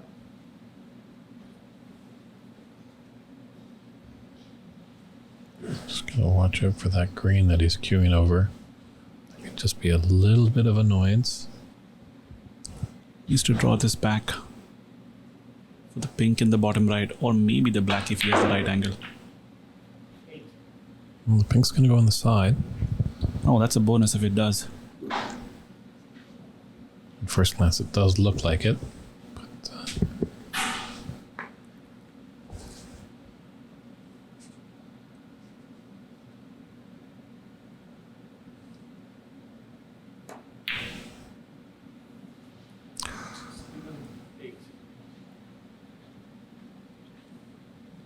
Steven's missing these center pocket shots wide to the far jaw all the time.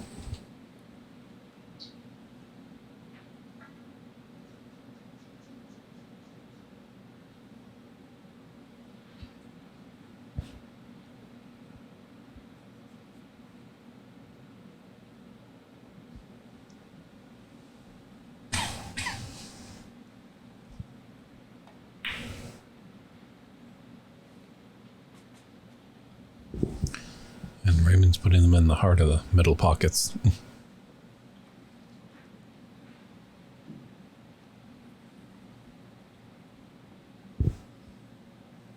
He's landed well on the pink here. Probably stun it across and cannon the red to the left of the pink. The red probably goes closer to the center pocket on the left, and he could land on either one of the red that he cannons or the red to the right of the pink.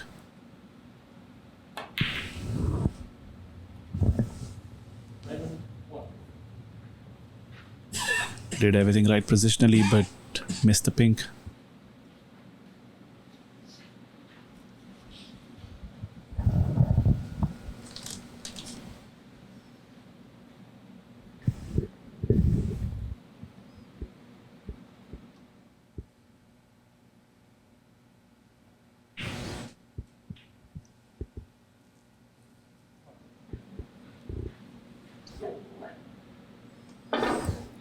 Didn't get punished for missing that red on the side. Let's see what he can do here. Little bit of a tester here. You'd expect him to make it.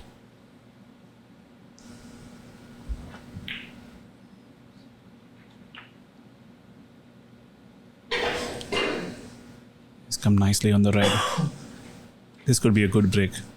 And I think most of the good snooker players, even when they're struggling in and around the black, that's the place where they gain a lot of confidence.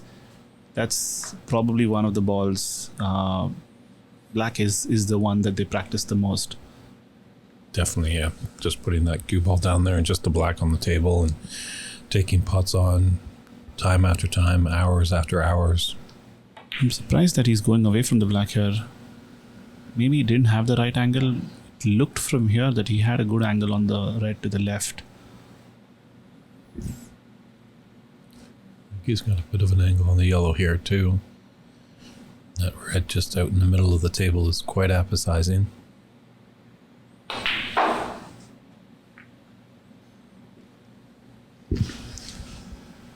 Stevens played a few shots, I think, in the last two frames, which look a little worrying. I think in the last shot, the red to the left, even if he didn't have the angle, I think if he was feeling confident, he could have just drawn it back for the black in the same pocket, but he's looking for the safer options here. He's not going as aggressive as he should.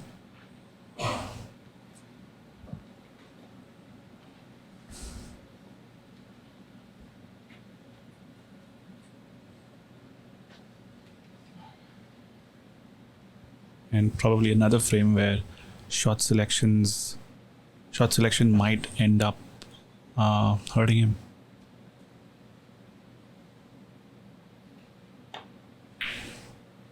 The good thing though is that he's building up a lead.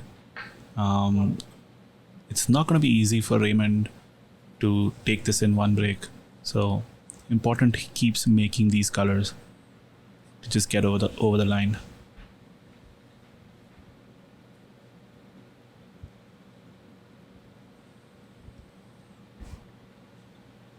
Big frame here. If Raymond can take it, he'll inch one more frame away from the championship, but Stephen wants to stop that. He's lost the last three. Would like to tie this match up at 3 frames apiece.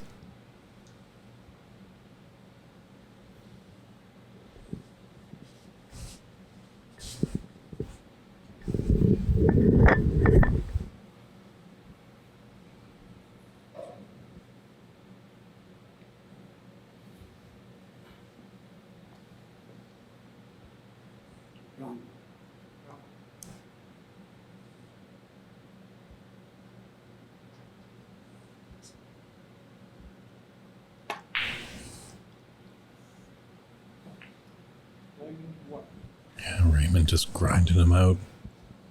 Yeah, looked like he was playing for a snooker, right? Mm-hmm.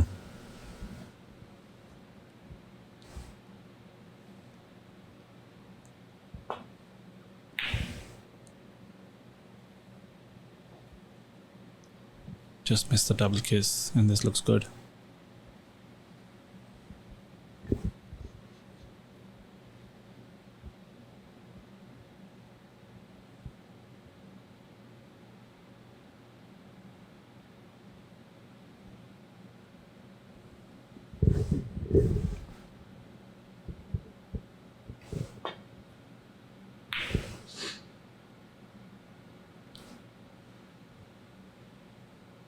Starting to miss double cliss. The green's going to come to his rescue.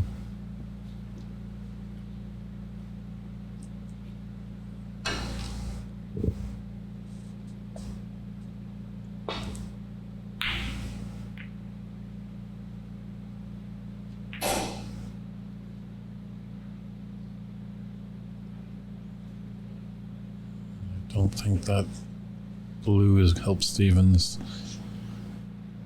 Got an option of 2 reds to either top corner pocket.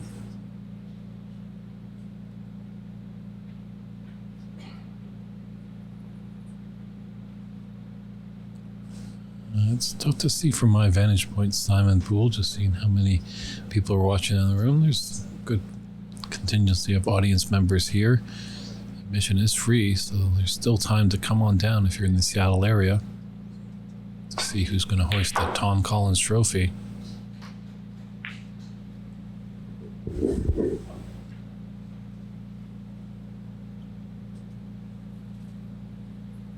Nice shot here by Raymond. I think he's landed well on the green. And I think he's got all the reds there now.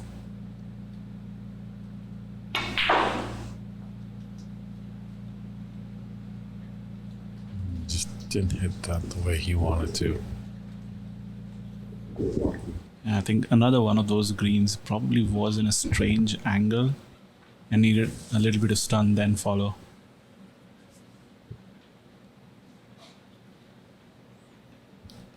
This red is on, that's close to the top right corner pocket, but it could be a lot easier for him. If he goes hard, he might be able to go on to the black after hitting the red.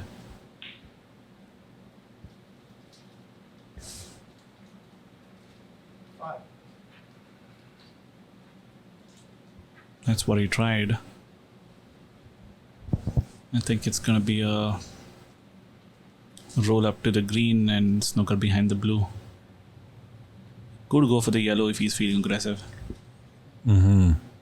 Come 4-2, I think he might take that yellow on, but just not wanting to give his opponent any sniff back in this match. He'll probably lay the Snooker, and seeing Raymond, he's doing it a lot more than often.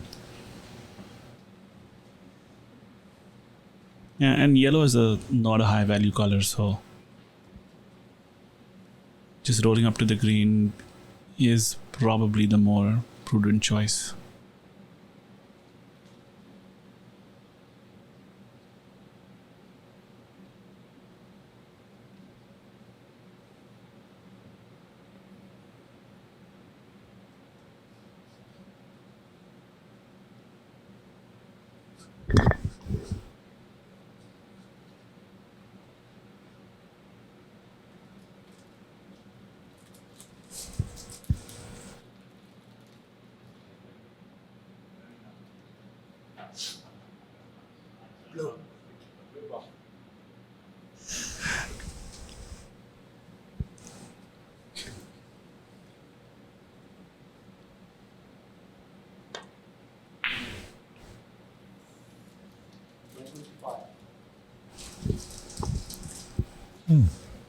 It's got a good cue ball there, but I liked the shot that you mentioned.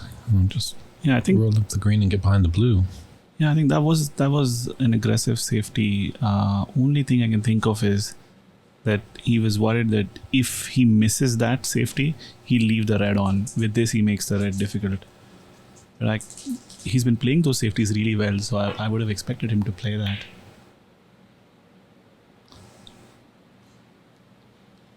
Oh, where's the great big earthquake that they're counting on the west coast? Did the green save him, or It do you might think he have, can see it? but he might be able to swerve around. Now they have to wait, it's got 10 seconds to drop. If it drops in that 10 seconds, all is good. But, And on these tables, they do not drop.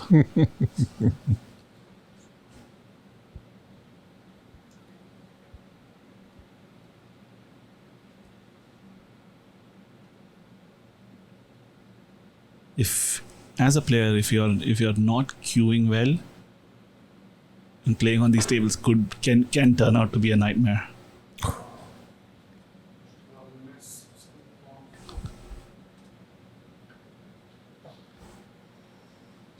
Now this becomes really difficult. I think he needs to take the red on. Can't put him back. Yeah, hasn't run far enough for a free ball.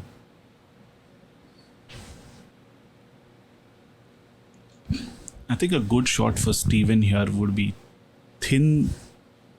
pot it by thinning the red on the pocket, get back to balk and laying a snooker. If he gets good on the blue, that's probably the only shot, but I think he might get a good angle on the blue. Yeah, I think now he can take the blue on and go for the red.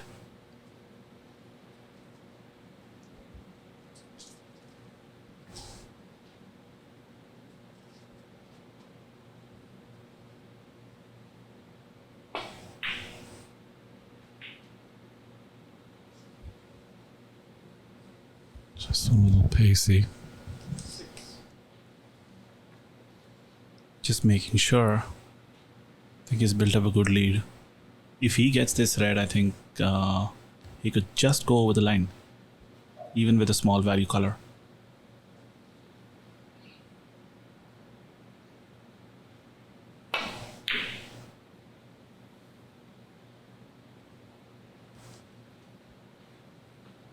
Steven 6.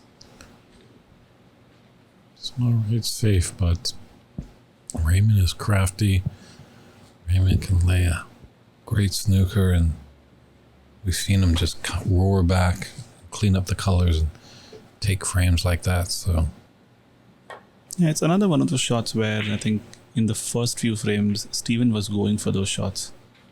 And this shot, when he ran a little too far, it would have been with safety. The cue ball was going back to balk. But he refused another pot.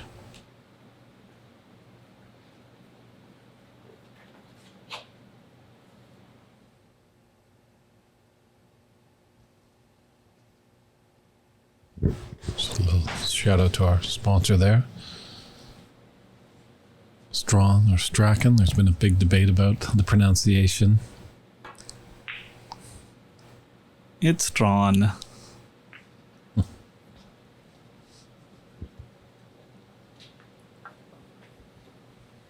So he was able to get out of the snooker, but he's left this red easily on for Raymond. No easy colors though, unless he jacks up.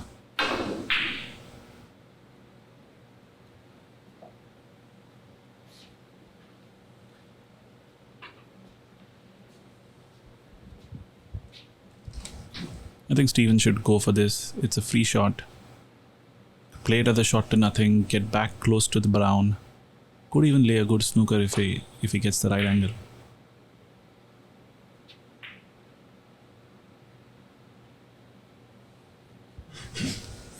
Well, it's not the blue safe. Steven should be a huge favorite here. Leading by 25. Multiple colors safe.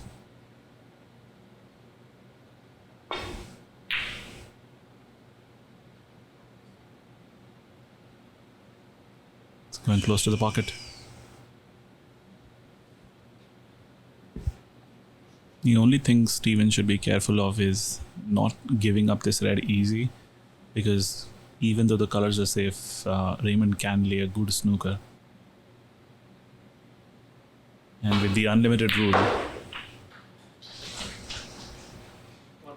It's a good positive pot there.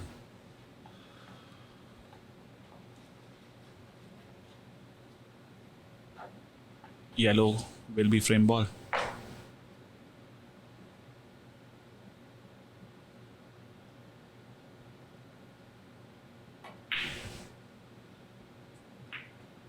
Yes, Simon Stephen unfortunately has not won this tournament. So that could be weighing in his mind, a little bit of pressure.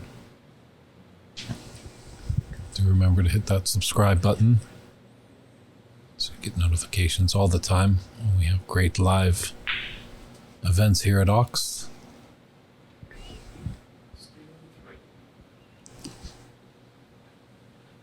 So just one snooker here needed for Raymond, and he has been very crafty. Yeah, another lapse in concentration.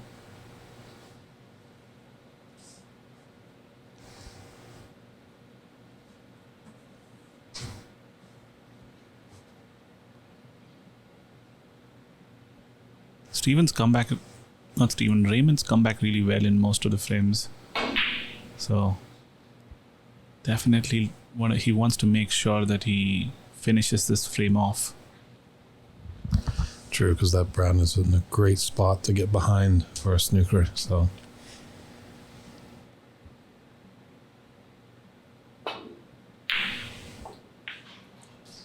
it's a good pot there. I think that should do it. Oh, we're at 2 snookers. We'll probably play on here.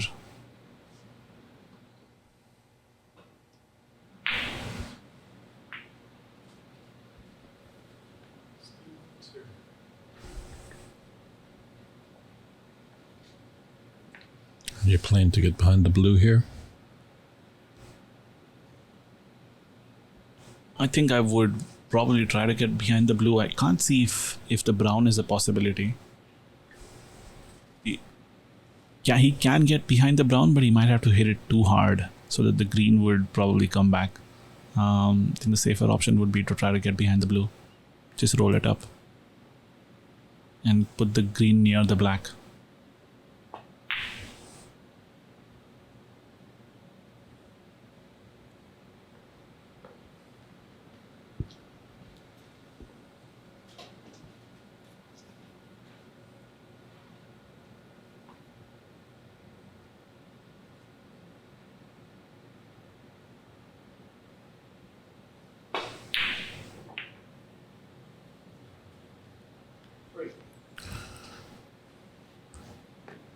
Should tie this match at 3 frames apiece.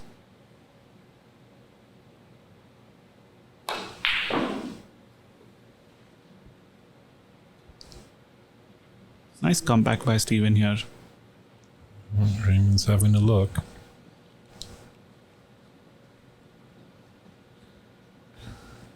Just need 3 snookers. Yeah, the pink is out a bit. It's possible.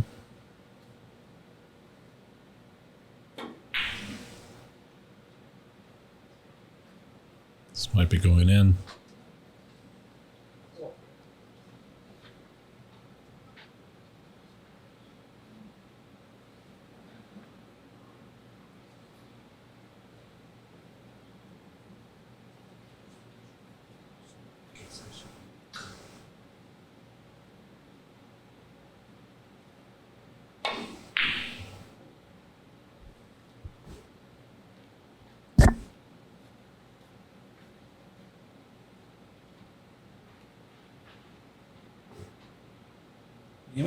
Raymond can try to lift one of the colors from the cushion when he can.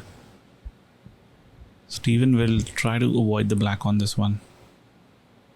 Leave it on the cushion. He refused the pot.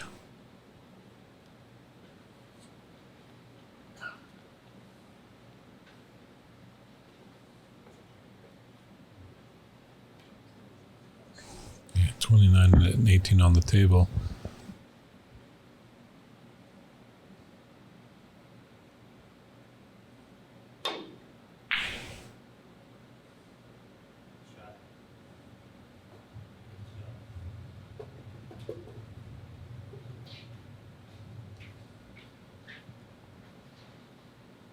You can just tap the blue ever so slightly and get the snooker. Push us into the 7th frame. Yeah, but that's risky though. Because he could leave the blue in a position where he could get a snooker back. It's probably better to just leave it close to the pocket. Yeah, Raymond can play a snooker here if he stuns it really well.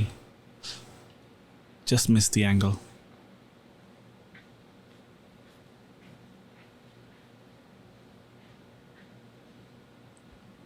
Steven should go for this now.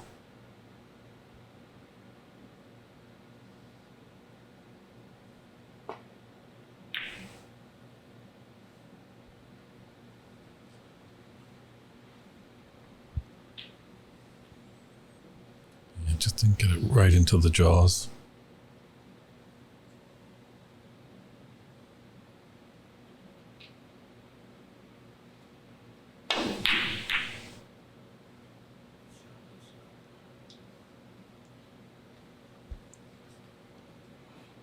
Good shot by Raymond. Just getting the black off the cushion just gives him more options for snookers.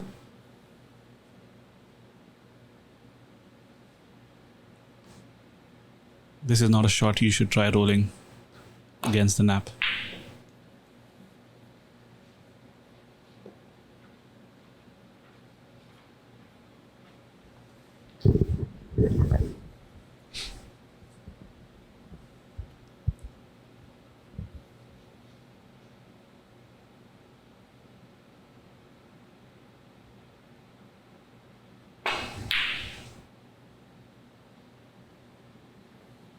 A good cue ball. I think he's just left it. Yeah, the angle is there for this blue into the yellow pocket.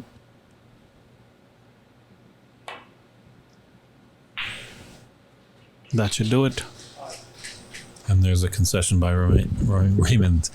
So the bleeding has stopped for Steven. He takes that 6th frame. We are tied 3-3. It's a best of 9. Now we're down to a best of 2, or a best of 3, 2 frames to win it. We'll be back with frame 7 shortly. And we're back here with frame 7. Steven ready to break off. Let's see what I'm gonna have. Ooh, goes off the blue, off the break. Cardinal sin not to do. But let's see, he stopped the bleeding. Raymond had won 3 in a row. Steven has taken that one. Is that gonna boost his confidence? It's a best of 3 right now. Race to 5 in this best of 9 final of the 2022 United States National Snooker Championship.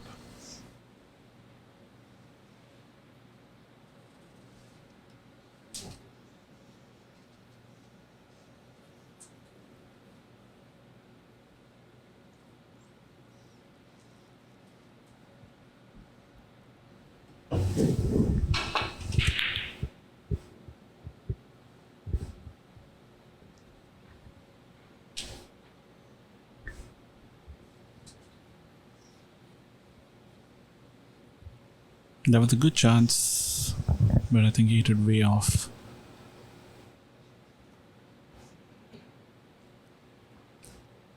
I think Raymond does have a shot to a red in the top left corner pocket, which will put him onto this black.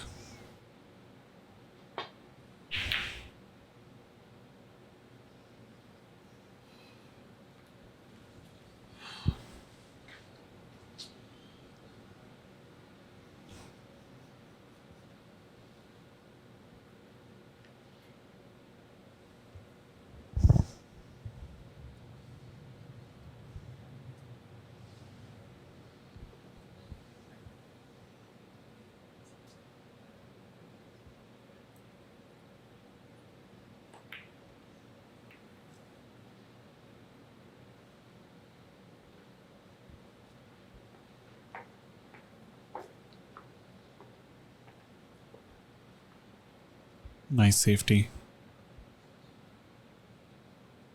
It'll be good to see if the same strategy works for Steven, where he's been playing safe, counting on some mistakes from Raymond, and then picking each color off.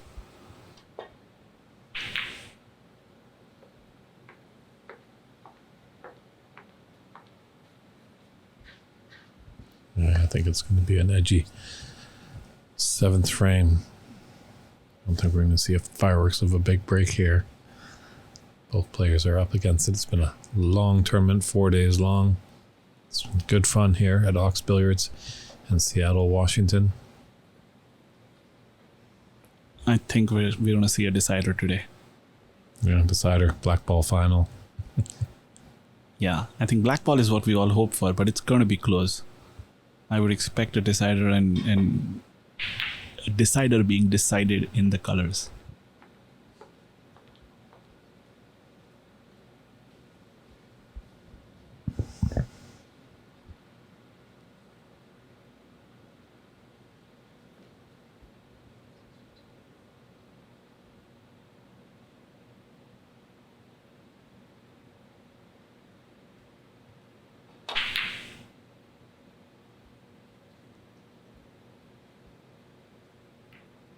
We have the first mistake.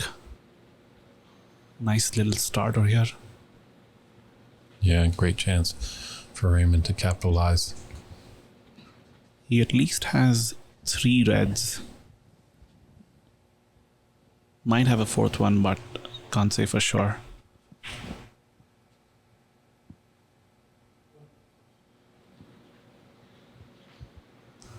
Slightly the wrong angle. I don't know if he has enough angle to stun it off the bottom cushion.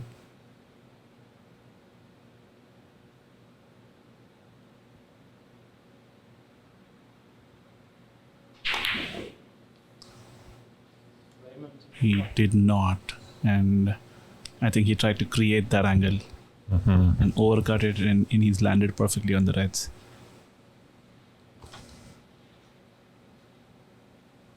He's done that a few times today where the black, he's been pretty consistent with the black, but the times he's missed it, it's always been to the far jaw.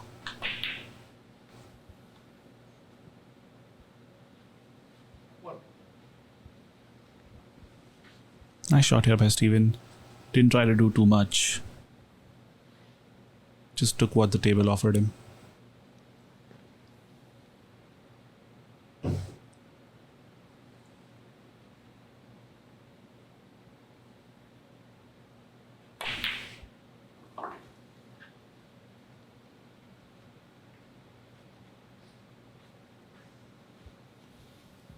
Steven returning to some of his early frame form.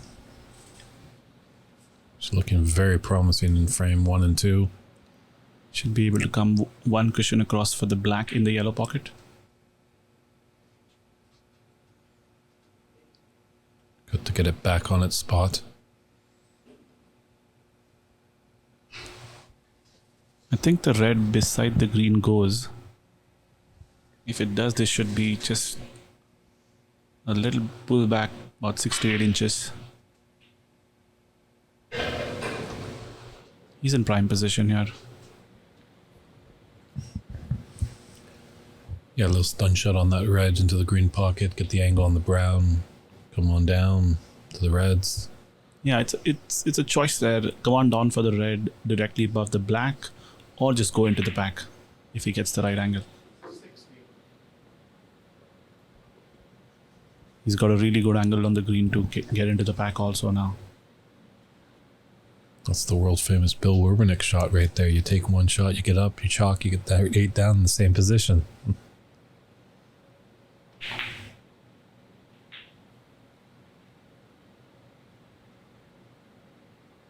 Might have found one here. Excellent shot. Stevens started off really well.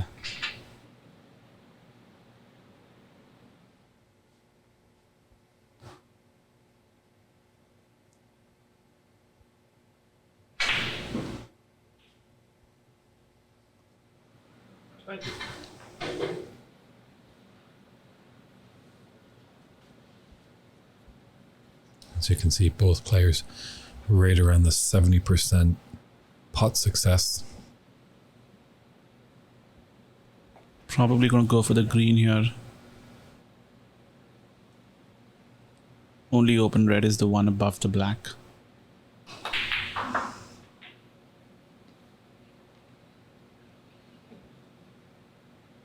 Just came a little too far.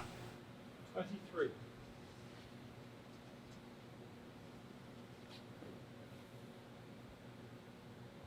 Oh, is he looking at a plant? Very ambitious. I think you should just leave the cue ball on the balk cushion here. It's a very low percentage plant, even if he makes it.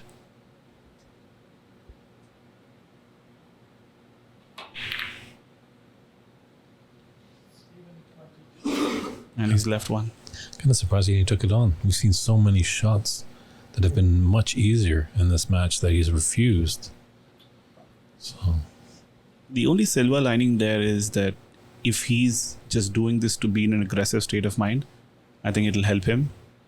Probably one of those shots where he could have gone the other way, but I think overall he's been playing too safe. So as long as he's in this state of mind, playing the snooker that we're seeing in this frame, he's got a good chance. Break the bunch here with a little bit of right hand side. Could go hard and arc that cue ball.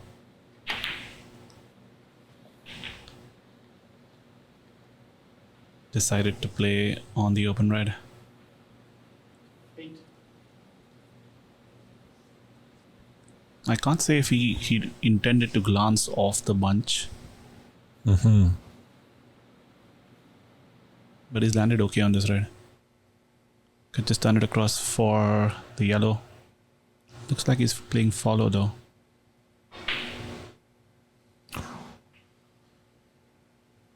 Raymond 8. Got not a bad result there.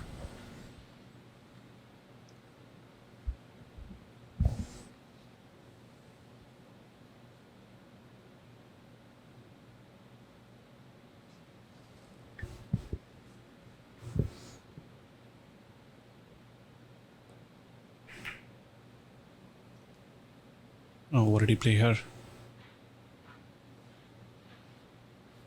I think he's left a couple of reds at least. The one behind the brown also goes.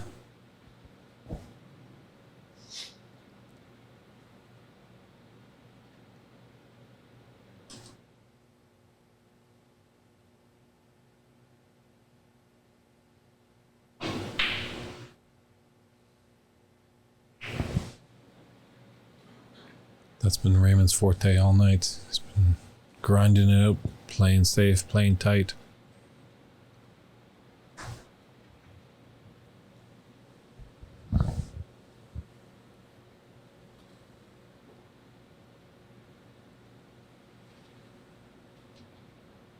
Nice safety here.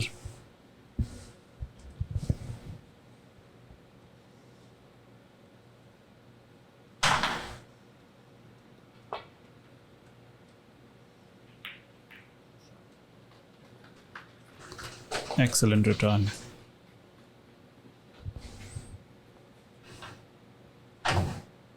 Yep, speaking of Canadian players, the famous Cliff Thorburn shot there. Two cushions glancing off the reds and coming back into bulk.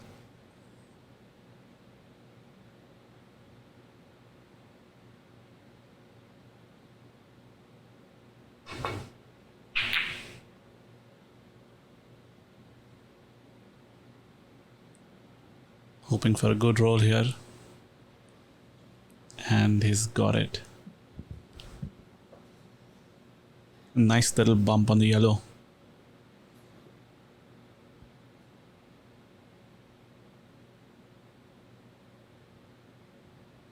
Can he go around the back of the black here?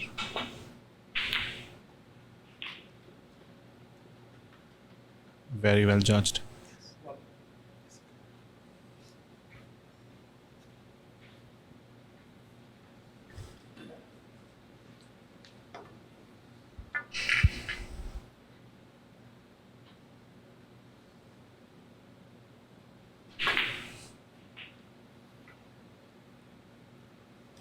Stevens in again. Pretty good shot, but he could be hampered by the yellow here. Part is as well. The pink's really tied up, doesn't go anywhere. The black, well, if the Black stuns might and- go to the right, Mhm. the bottom right, but can't say. As you said, that yellow's just being a little bit of a nuisance.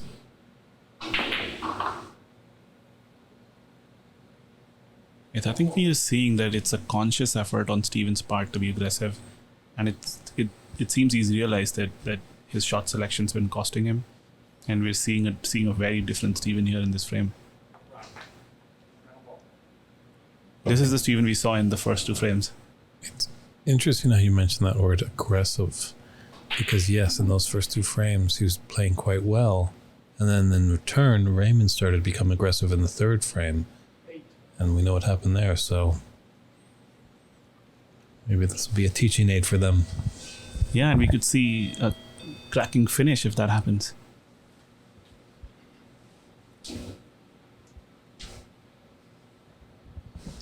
If the plant goes, he should take it on.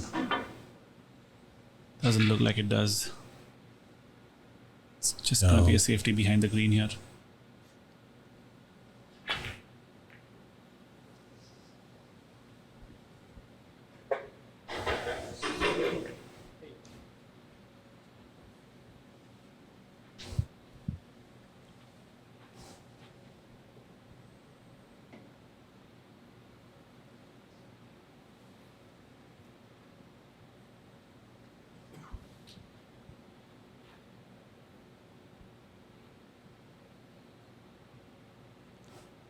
Raymond's trying to manufacture a plant here with an element of safety.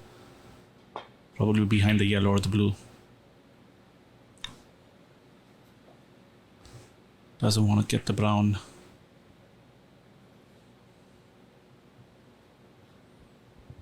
Now he's left a shot to nothing here for Stephen. At that red just to the left and below the pink spot. And if he gets close, he'll have a good safety.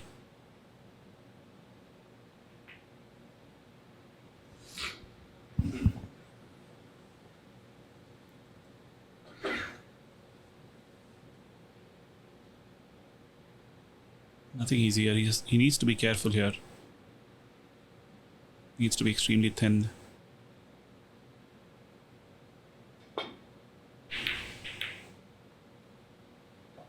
Well judged.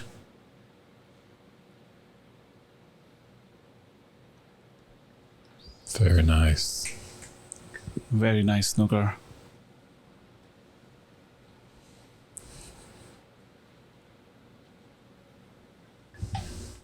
This has shades of frame 3.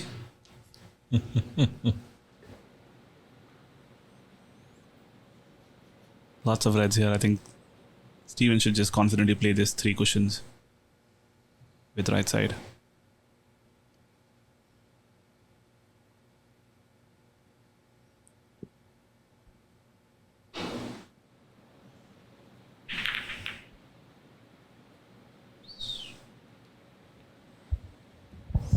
Doesn't look too bad on first glance. I think the red closest to the cue ball goes. It all depends on how good the angle is. Can he hold for the black? And assuming the black goes. We can't say from here.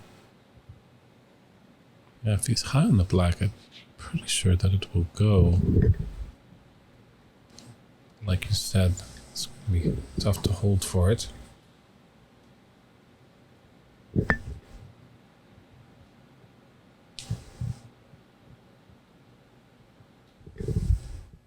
Looks like it might just go.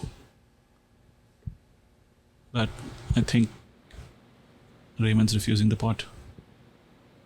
Take the red into the yellow. Oh, no. Or the green pocket. Yeah, I think just based on the shot selection, I think the black might not go. Because I don't think Raymond would have refused that if it did. Yeah, I don't know if it just goes in Raymond's vocabulary. He likes a for sure thing. Yeah, I think it's easy for me to sit in the commentary box and say it just goes. It's a very difficult judgment call at 3-3 in the finals of the US Nationals.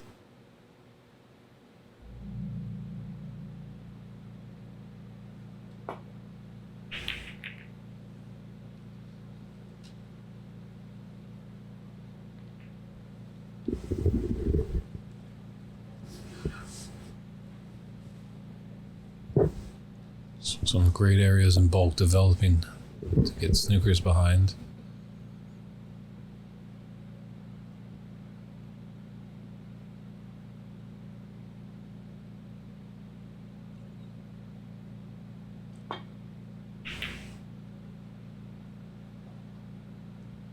This could be good.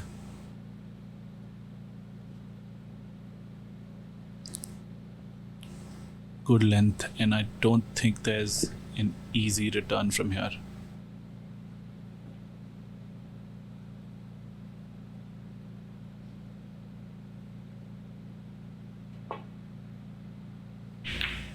No way back to balk.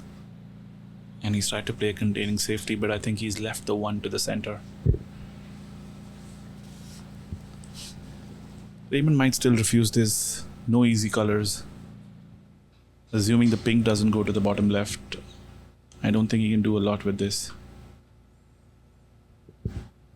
And with that one red close to the middle pocket on the right side. Yeah, if that wasn't in that position, he could have just played the red to the center with follow for a balk color. Can't take that risk.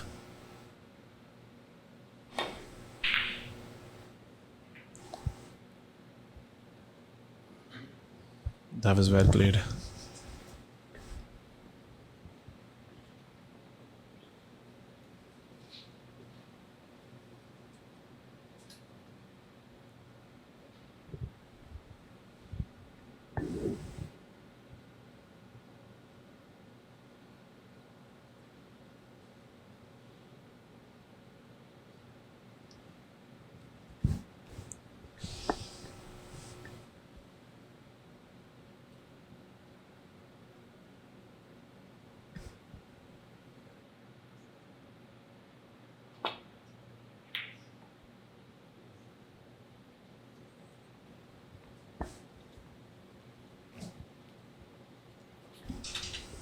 Looks pacey.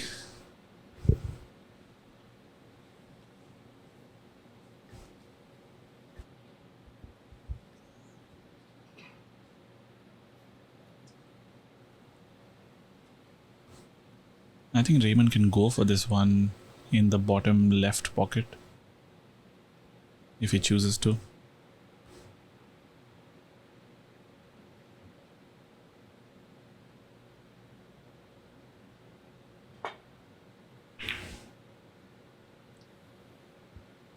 That was a well-judged safety.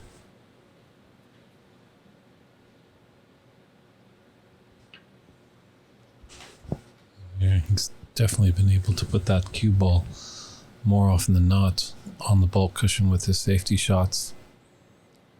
Just wonder if this red is open on the right side of the table near the top right corner. Can he try and knock that in? And is there a pathway to come back through bulk? Yeah, I think he might be forced into the aggressive option here. Yep, no way back to balk, and he just was forced into the aggressive shot.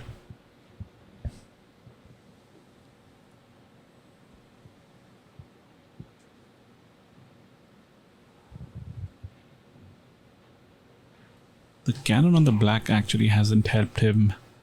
Black was tied up, and the cannons opened the black for Raymond. We could see a decent contribution here.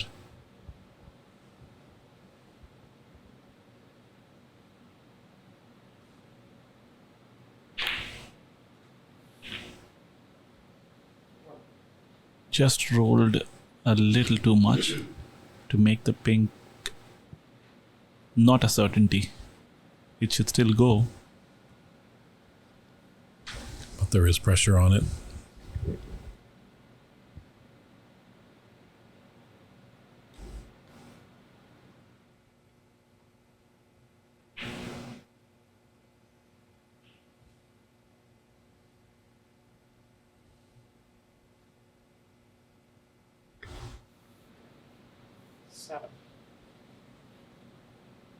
At this stage in the match, I think none of these shots are easy. In practice, he'd probably just get down and smash those.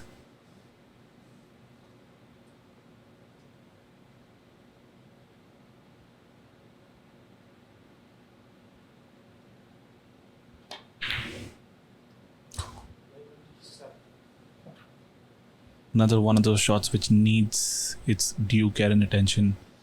But I think under the pressure, this is just the pressure that's caused the miss here. Nice chance for Steven to extend his lead. Should play for the black. He could play for a choice of black or pink.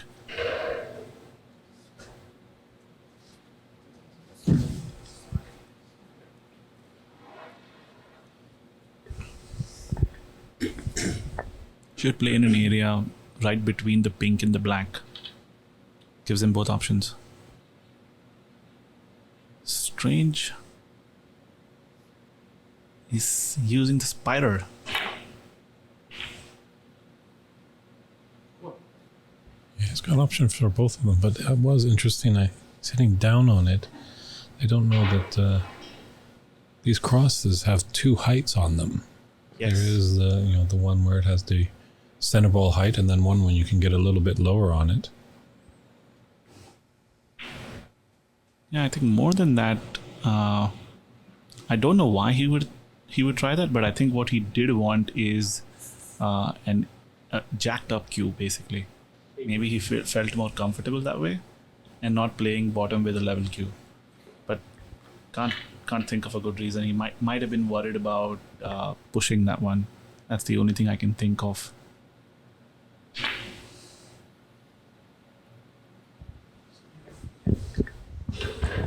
But strange shot selection.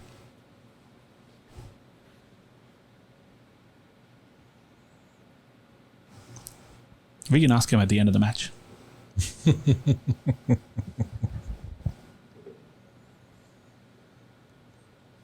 They might return in with another question of, where's my bed?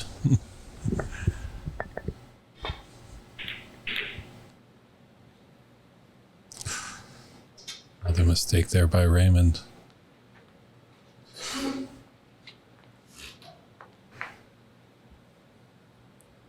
This is the chance where he should kill off the frame. Needs a good shot. And he's got it.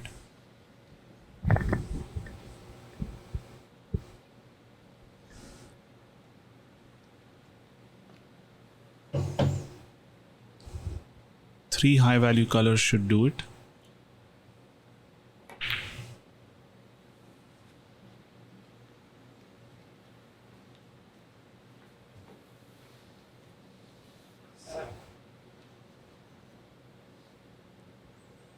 Yep, Stephen's returning to form at a good time.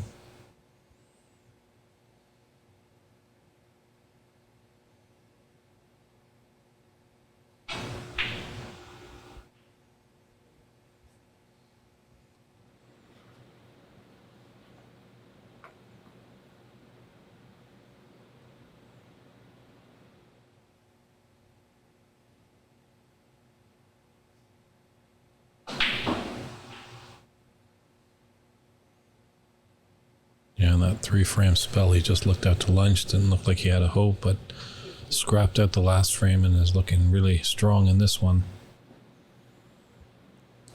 Yep, Steven's definitely looking the stronger of the two right now.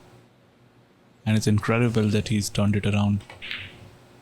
I think in a final, when you're down after a series of mistakes, it's hard to pull back, but he's done it. It's not bad. He's got a couple of reds in the ball carry, so not a lot of high value points up there.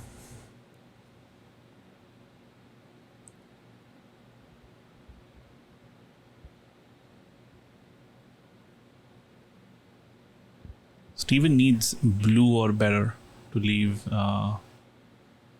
Raymond needing snookers.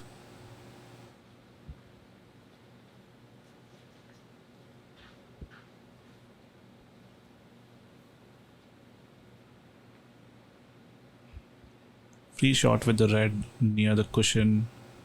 No pressure on this one.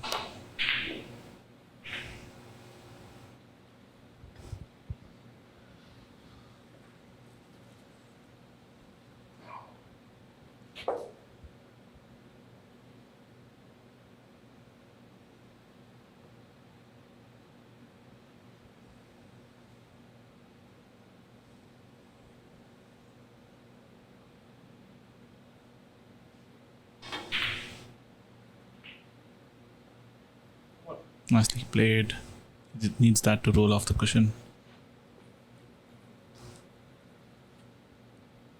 I think Raymond needs a good shot on the black, and he can play safe off of the last red. He could go both ways here. He could play follow left side with two cushions, or just turn it across and play it from the left cushion.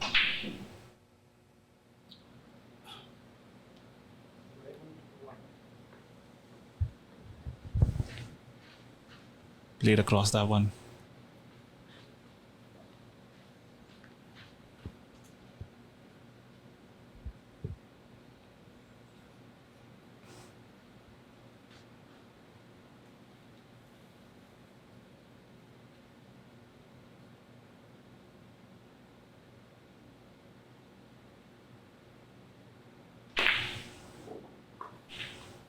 Nice pot. Very nice.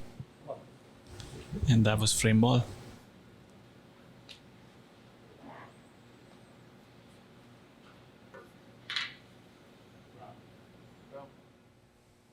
Nothing fancy, just make sure of the brown here to make sure that Raymond does not come back to the table.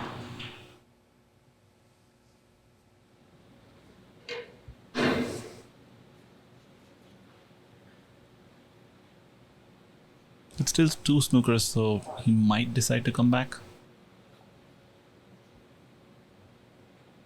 Yeah, it all depends on where that cue ball goes, but put a little cross double into the middle. Do you fancy that? Or? I think he's gonna play it long to the bottom right. And the cue ball should go near the blue or the brown.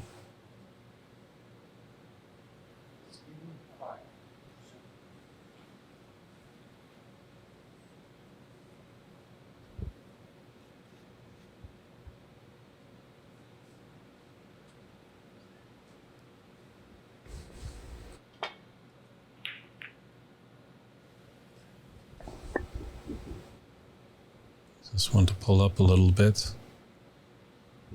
Good safe shot, but Steven can hit the red.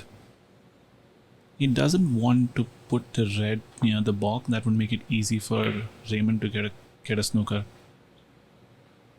And he's just done that. This is a good chance for Raymond.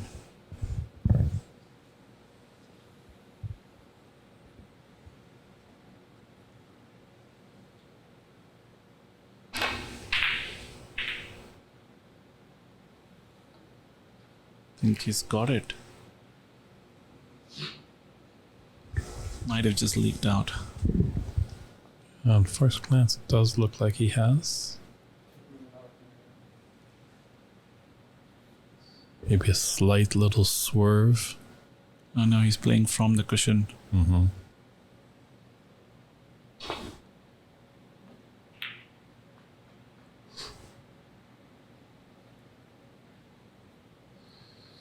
Oh wow. Good retort.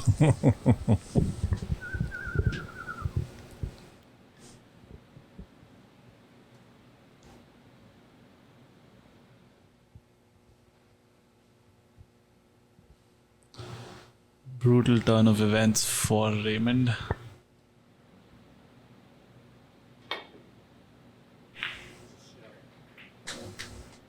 Good hit. Might be looking at the end of frame here if this goes. Looks like it does, just past the pink.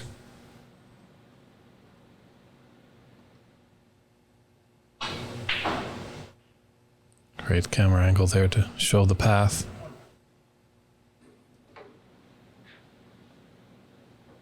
Snooker behind the brown.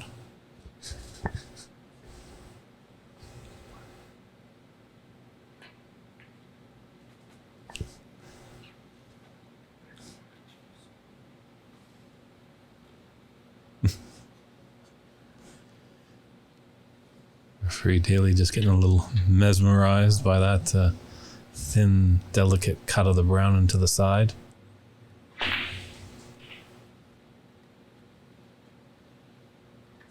It's nice to see that Stevens come out firing here, right when he needed to go 4-3 ahead. I think Raymond's got some thinking to do, because the way things are right now, and Steven feels like the stronger player, but we've seen that change. Yes, Steven has won 2 before in a row, and now he knew what happened there. So what I think he's just got to continue to stay aggressive. Maybe Raymond has come back to that aggressiveness. Should be exciting.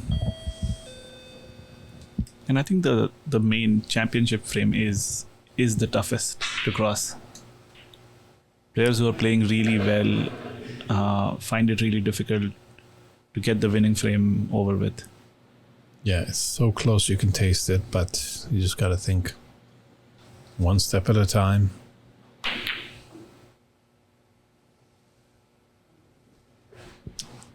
But a concession there, so Stephen Wong takes the 7th frame to inch 1 frame closer to becoming the 2022 United States National Snooker Champion. And now as Dave Daly sets up the balls there, we'll just do the roll call of thanks out there. We really appreciate all the hard work of Strawn Cloth, who's given us this number 10 cloth to make all these tables at Ox. Fantastic. Simon Barker, who put together all these tables, came all the way over from England to give it a nice tidy look and tournament ready. All our friends at Papsa for all the business that they do. Big kudos to Ajaya Pradhakar and all the team at USSA, putting great snooker events together to help grow the sport in America. Thank you to CCU and his whole crew at Empire Billiards for their wonderful sponsorship. Dave Daly has just been Daly. Why did I get that Daly? No, it's a late one there, so Freudian slip. Sorry about that, Dave. But Dave Daly doing a fantastic job of refereeing, really on his feet all day long, not getting a break, as you can see him there setting up the table. Pratmesh Sawant, thank you very much for being in the booth. He's been providing some excellent commentary, insights to this great game, as well as Akmal Ali, who came into the booth as well. Really enjoyed his company. I did have a great conversation with Ajaya too, president of USSA. Christian Youngers, what a wonderful job you have done with all this technical stuff, giving us great pictures, great sound, all for these viewers to tune in. Jamie Miller, fantastic tournament direction. She really jumped in and grabbed the bull by the horns and had to organize all 38 players, made sure the tournament went smoothly and successfully. Those round robin matches are quick fires, and she kept on it because one little snag can throw the tournament into a tizzy. Damien and all the crew here at Ox Billiards, we thank you so very much for all your hospitality. And where would we be without Mike Dominguez, who's done a fantastic job of bringing great snooker to the Pacific Northwest, and all the players near and far who've traveled to play in this great tournament, and all of you great viewers out there, we thank you very much for your patronage, and I hope your patronage, and we hope you're enjoying the action here at Ox Billiards. And here we go with frame number 8. Will we see a decider, or can Stephen Wong take it here 5-3? And as we're continuing these thank yous, thank you very much, David Burney. I would love the chat to give David Burney some love. He's been here for 4 long days and hasn't skipped a beat. So give it up for Dave Burney in the chat. Thank you very much. It's been my pleasure. Always enjoy coming into the room, providing some insight to this great game of snooker. Hopefully I can regale you with great tales, tips, information to all the new players out there. And we really enjoy all of this action there. And Referee Daly is just telling us to calm down. We're just getting a little excited as we're getting closer and closer to crown the champion.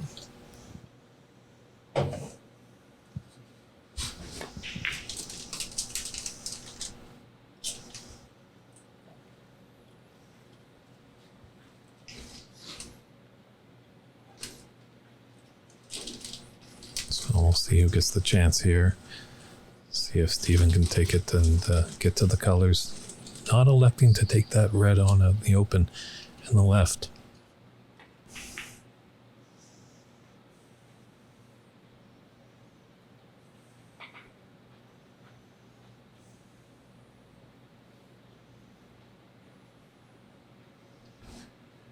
Good safety shot there, but I think as we've seen throughout this match,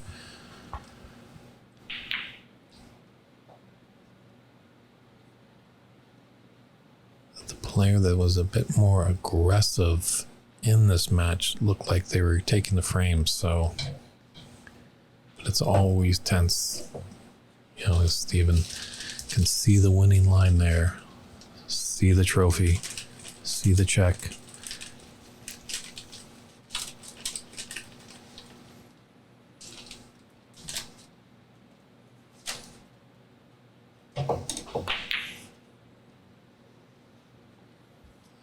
he's going for it there. But more often than not, it's been tough. Those side pockets.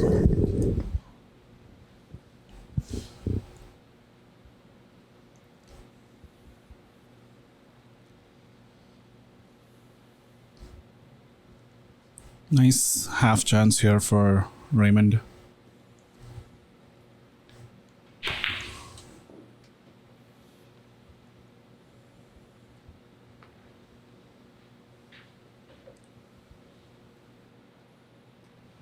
This will go through the yellow and brown. Stephen was eyeing it up. Doesn't look like he's taking it. It's like actually he's going to take that open red. I thought he might take on a little earlier. Stun it there and he'll be on the black. A little stun run through.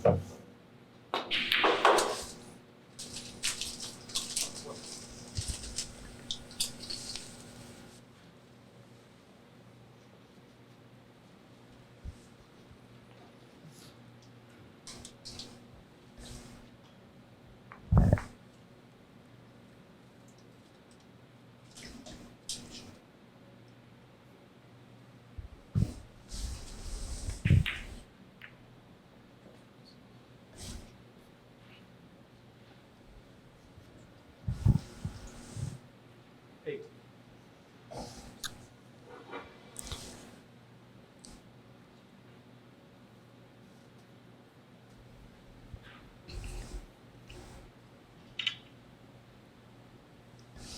Took a while, but it's nice to see the swan can make an appearance. A tool that doesn't get a lot of play. Actually, because sometimes a lot of rooms don't carry a swan, but it's a beautiful piece of craftsmanship. Yep, just another one of those nuances in snooker.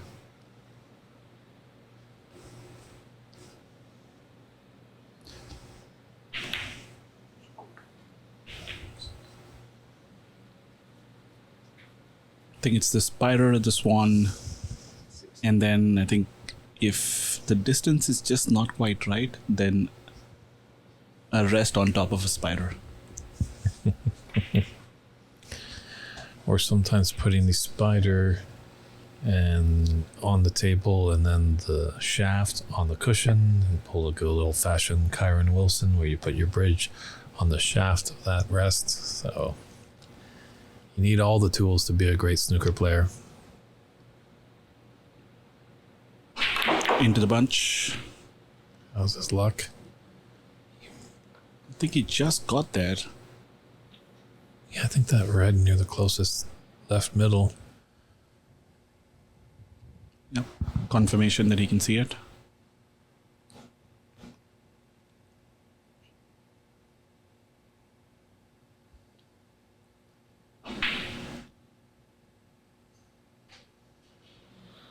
I thought I was going for the one that was just left of the pink, but maybe he couldn't see it.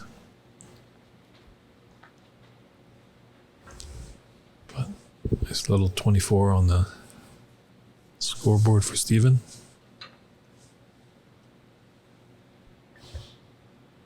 Still lots of points in this 8th frame. Raymond desperately wanting to force a decider. Yeah, he needs to get this one. He's going to leave reds on.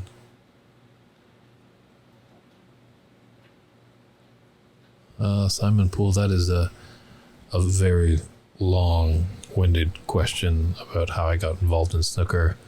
We're knee-deep in this championship. Hopefully you can tune into another broadcast when I have a bit more time. Maybe even earlier in this match I could have entertained you with a great story. But for right now, I'll leave it as a mystery. Something for you to tune in next time.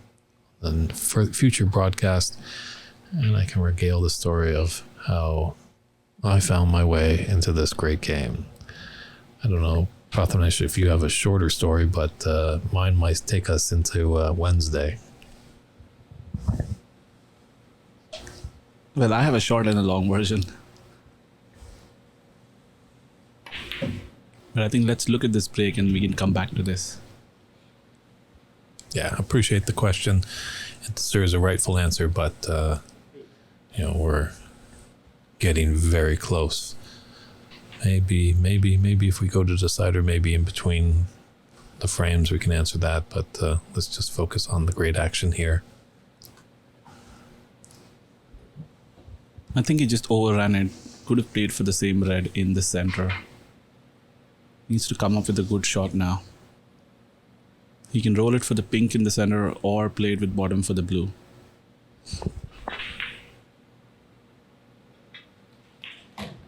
Wow. He's definitely finding it now. He's landed kind of in between on this one. Might need to go for the blue to the top left.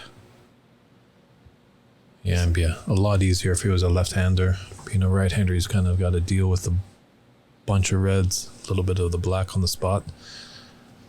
Referee Daly just making sure. These recovery blues are such feel-good shots. That's got to make him feel good too.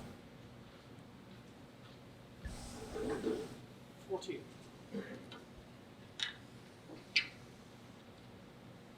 Yeah, I guess that. This is a sign. I think when the player is making these recovery blues to get back in position, it's a sign that they're playing really well.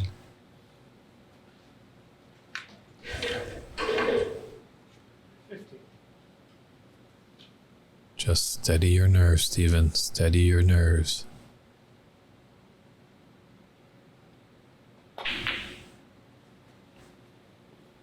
Back in prime position. 70.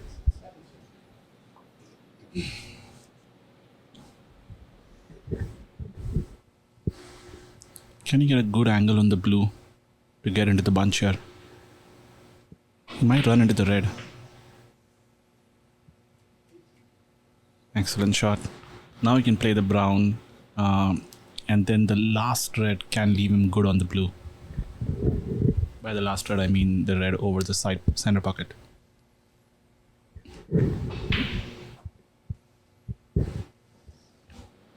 He's got a nice angle on that red that he can come off the cushion and be on the right side of the blue. I think he might just pull it back a couple inches.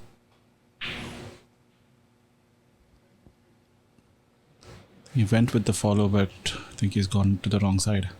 Mm-hmm.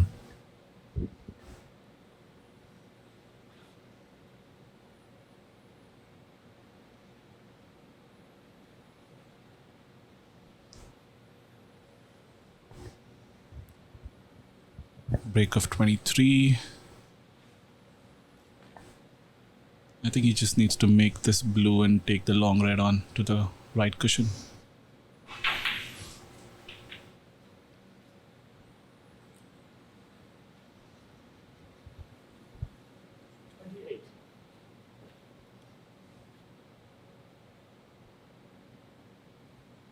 I think Steven's home here.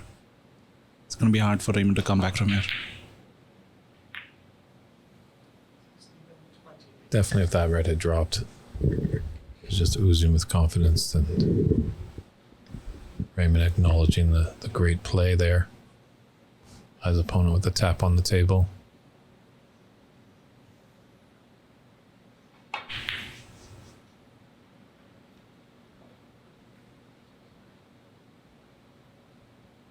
Just didn't roll enough.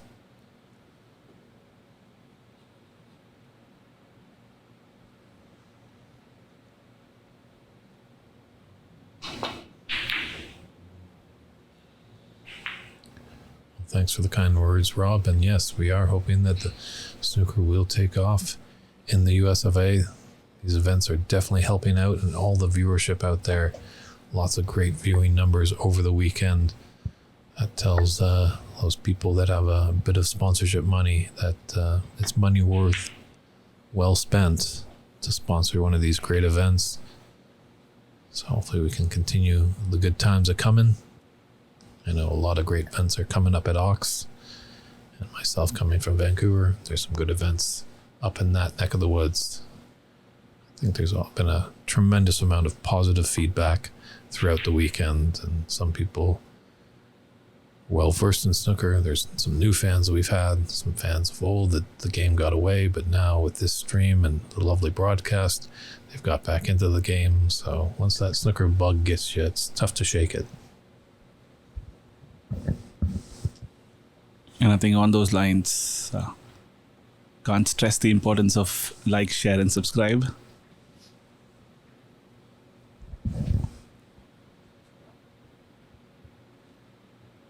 Yep, we're in a world of likes, it seems like.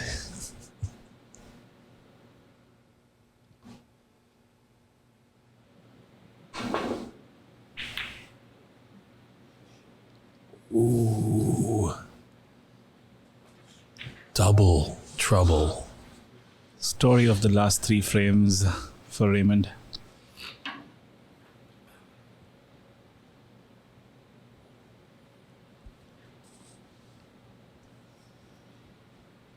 Julian, I hope so too. Let's get snooker into the Olympics. That would be fantastic for this game. Give it global exposure. What?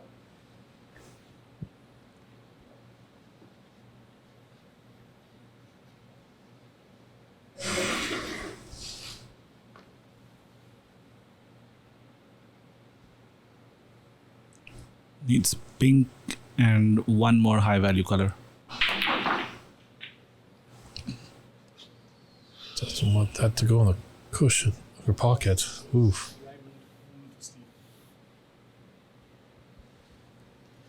Well, Could this be the turning point? true. We've seen lots and twists and turns in this final.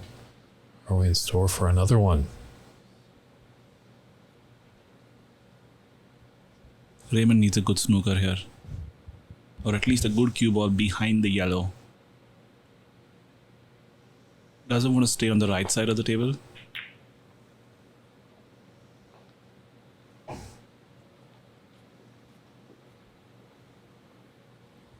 He tried to go behind the blue, but that was riskier.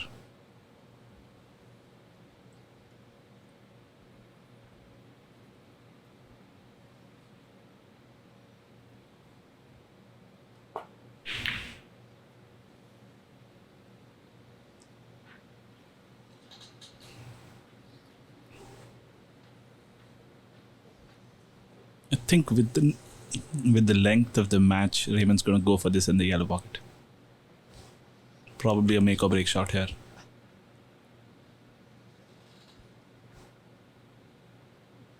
Yeah, if the scoreline was a little bit more even. It's been quite crafty, Raymond. Playing a lot Looks of good. safe and snook. Oh, snooker shots.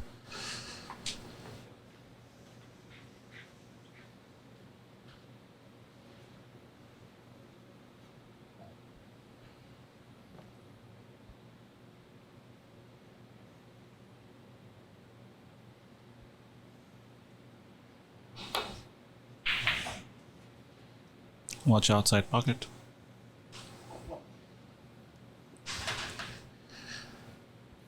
Sometimes you want to kill those horns and sometimes you want to kiss them.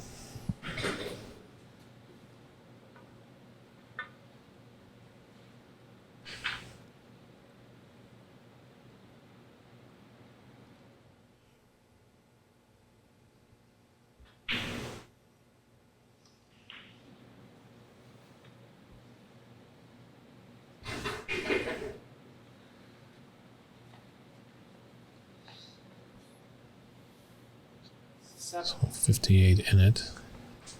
67 on the table.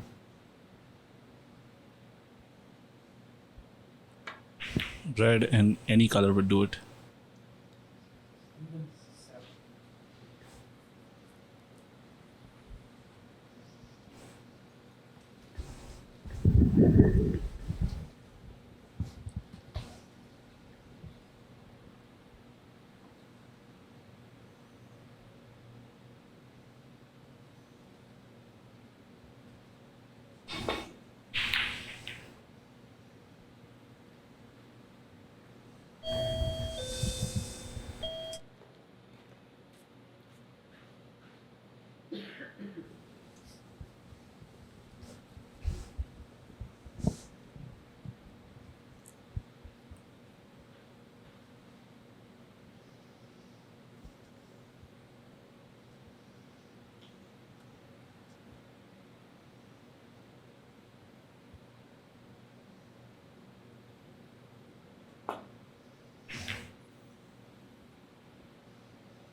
be tricky for Raymond as that black is in a tricky position. I don't know if it goes by that red close to the right middle pocket, but Raymond's got the snooker.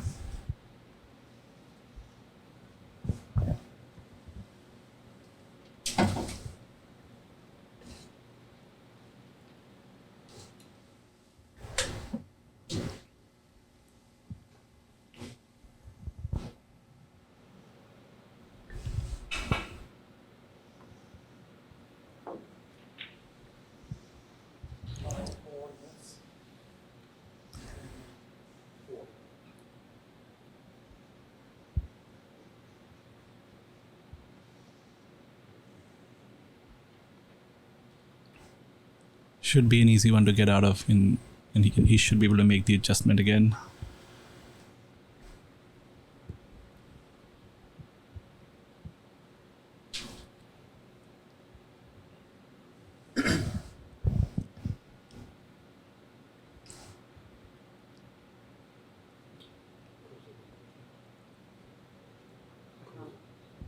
Kind of spoiling the players. What are they going to think at the next tournament with all these registry?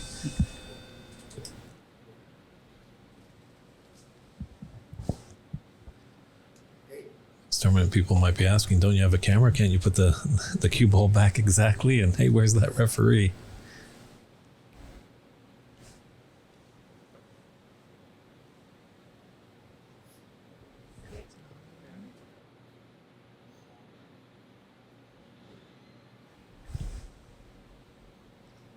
Okay, we're ready. Attempt number 2.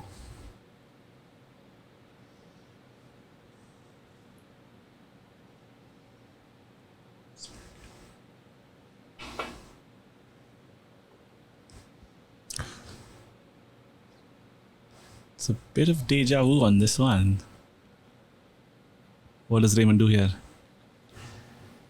I don't think either of those reds go.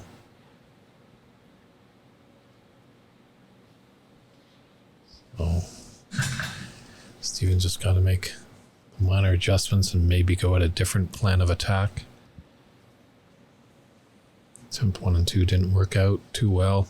Yeah, I think he's only looking for the lone red which is open. Go try to get into the 2 near the pink. Oh. But he can't put it back. At least he hit his object ball first. And Vineet, there's infinite until snookers required. Putbacks, as we do have a referee at the table. And then the semifinals and finals, we had as many putbacks until we reached the snookers required stage.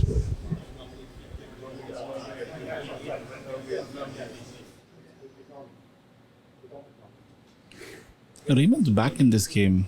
It's still going to be tough for him to pull it off, but the pink is on the spot. And he's got 5 reds on, so plenty of points there.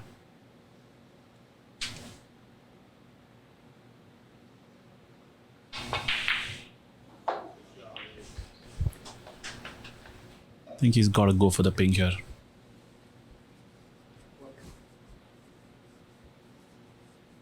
This is the shot. Can't think about safety here. Just go for it. There are options for 2 reds available.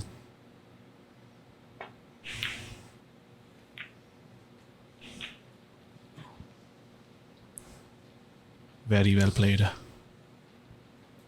Yeah, the one saving grace for Steven is that red on the left cushion.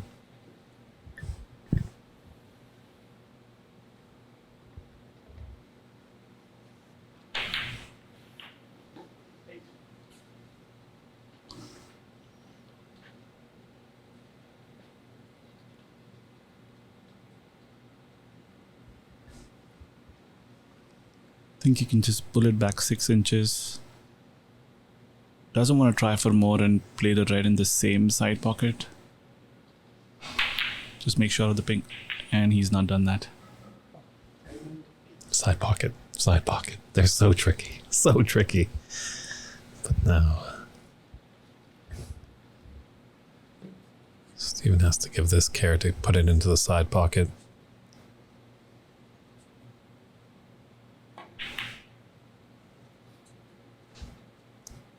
Again, these tricky side pockets. A lot of tension out there. Still plenty of points out there. I think the best strategy for Raymond would be to look for a good snooker behind the yellow or the blue. Because none of the high value colors are available. Very unlucky there with the red just popping out.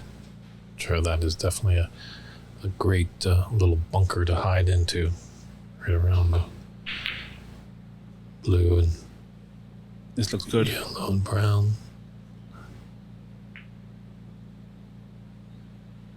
Very nicely done. He's taking 2 reds out of play. He could do the same thing. Brush off the left side of the red near the black. He might have the angle to hit that red. It's just above the black spot. He's got to miss the red up near the black though. That is brutal. Is He's a he gonna good get cue ball. fortunate? Needs a good cue ball. Might have got it. He can still see the red near the black.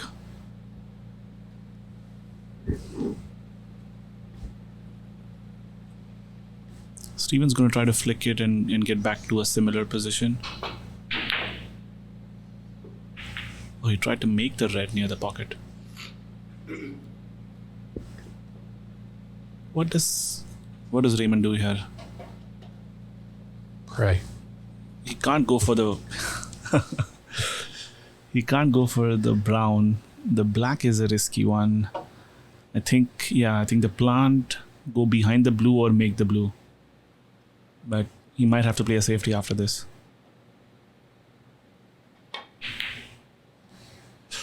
That was a bad miss.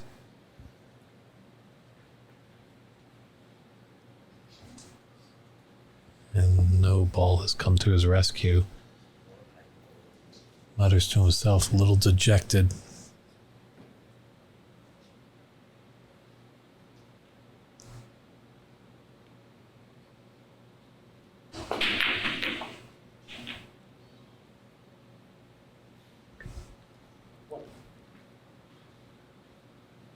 Long blue here. The worry is it straight on? Hopefully there's a bit of an angle for Steven. This is frame ball.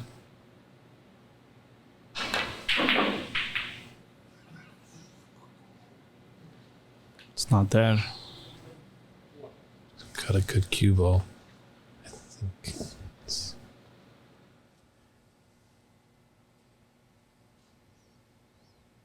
Pink is out in the open. It's important that Raymond doesn't give up here. And Steven just needs to take some deep breaths. This could be it.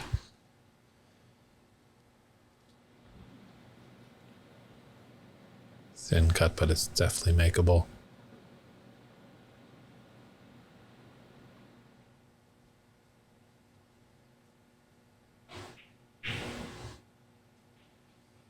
Good job. Sometimes we've seen Steven refuse those.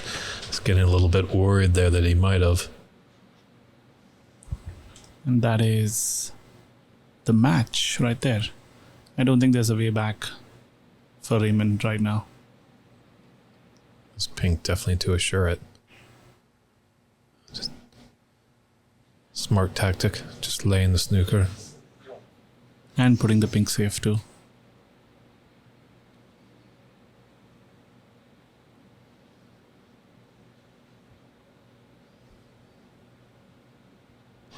Two snookers required here.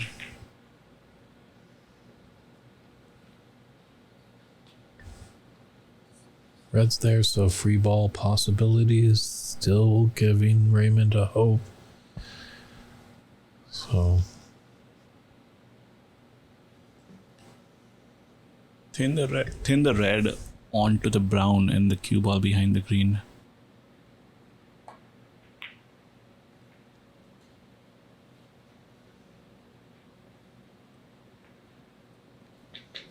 very nicely done. Very nicely called too. You know a thing or two about this game, don't you? Just a little bit.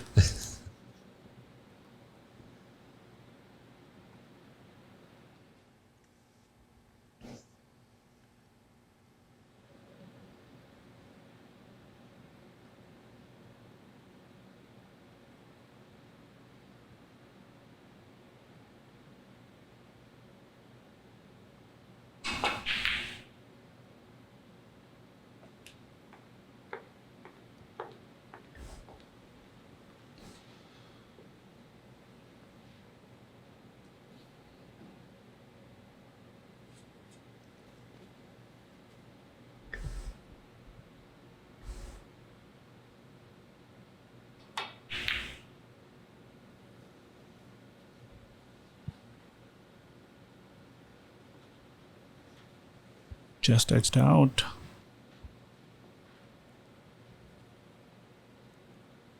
I don't think Raymond has an easy snooker here. If the pink wasn't where it is, he could have tried to play behind the green.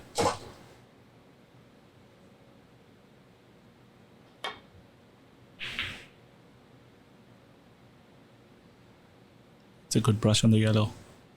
Wow, Might great have shot got it. there. High drama here in the Emerald City of Seattle. It'll be interesting. It'll be interesting to see if he can touch the balk cushion. If he doesn't have that angle, this will be a difficult snooker to get out of. But it won't go back as snookers are required. If he misses it, and it's hard, it could be a free ball.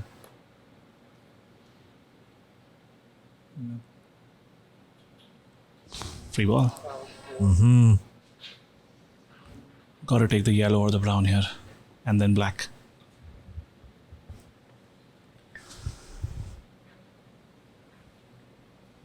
Brown is the better one because it gives him the insurance of a snooker again.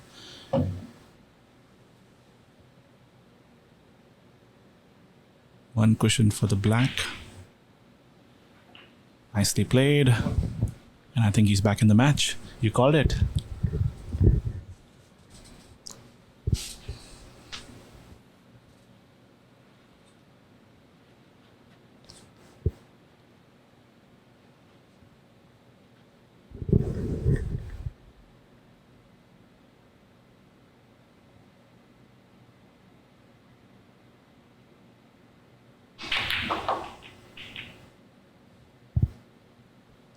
Very well played. Just made sure of it.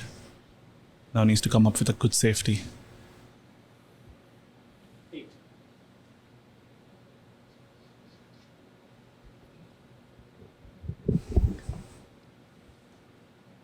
Nothing's automatic here.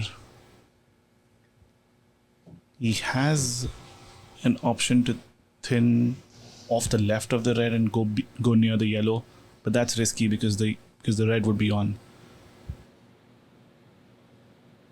Might be able to get behind the black too, but the red would be in the open.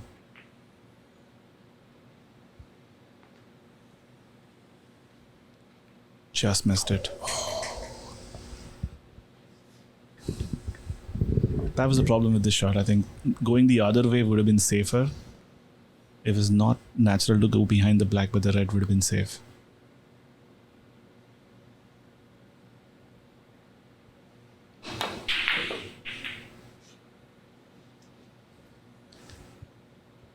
Steven's feeling the pressure too here. Is the red on? I think it is.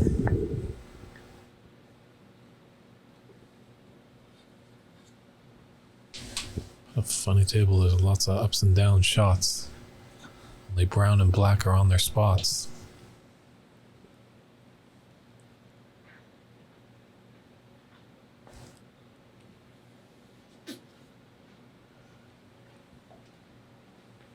Raymond taking his time.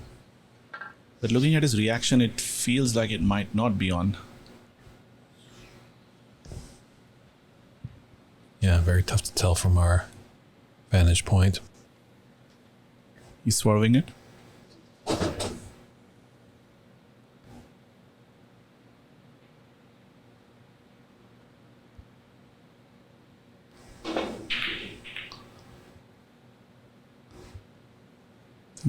Think it's going to be safe.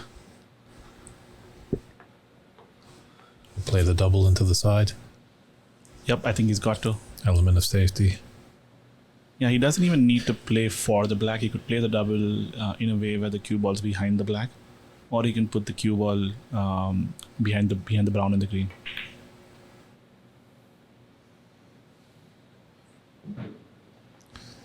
Just gonna edge out a bit. True. Probably a better shot. That's why he's playing it in the final and not me.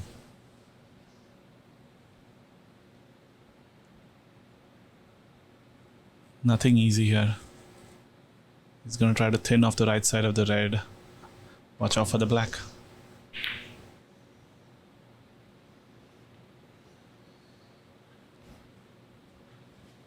Decent chance this one.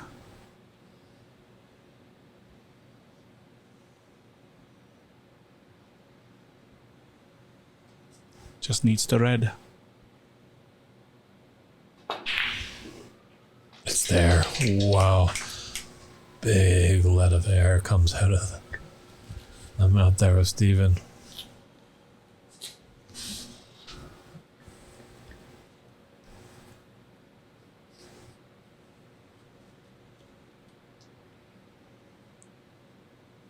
Yep, that's the dagger.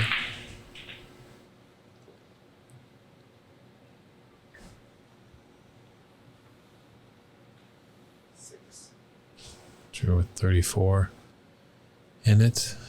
27 on the table.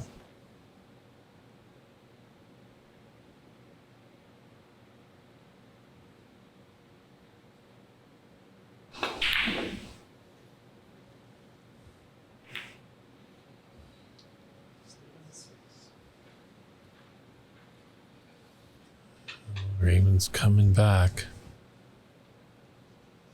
Yeah, I think he has to. It's only 2 snookers.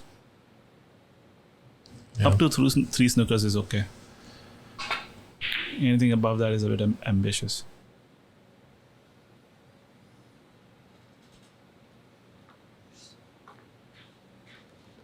And the balls are pretty good to lay snookers as well. Yeah, I'm just surprised how Steven took that yellow so strong. Just rolled it to the pocket. He just the adrenaline was pumping. Nothing like winning a title with a nice hard yellow with the nice sound of the pocket.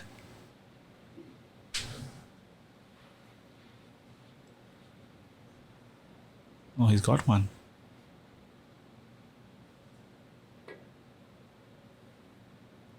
And it's close. Just got there. He would have been worried there for a bit.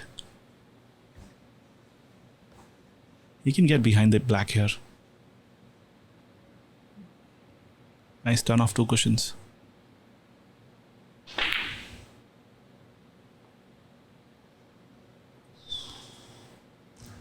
Just a little off. Did the green come and help him? This is such a good shot to play. It needs a lot of touch, and a very difficult one to play with hard stun of 2 cushions. Almost got there. That's how the snooker.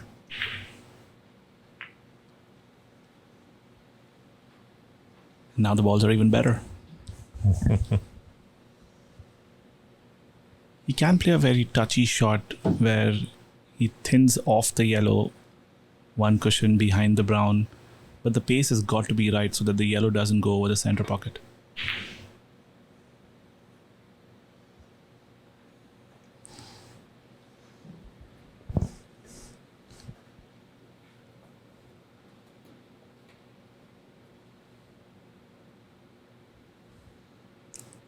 Steven might go for the snooker himself if he's not feeling aggressive. That's also a kind of shot to nothing too. You can clip this yellow, hopefully in the top left pocket, come back to bulk.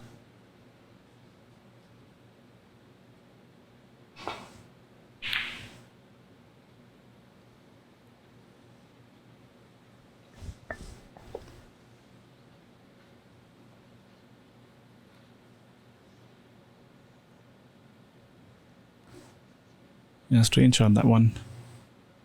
Maybe he was just trying to roll it to the pocket. But it gives Raymond a good opportunity to play a snooker here.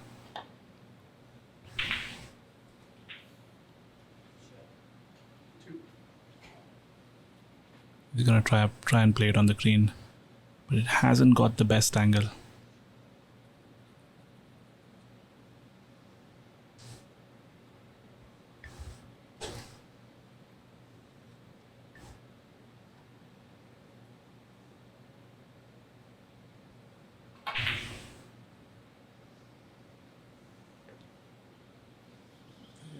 This looks good. Had the right idea, but think it might have rolled a little too far. I'd agree. I think he can see it. I think he also can see the potting angle. Take the championship, he's going to have to earn it with 12 feet of shot here.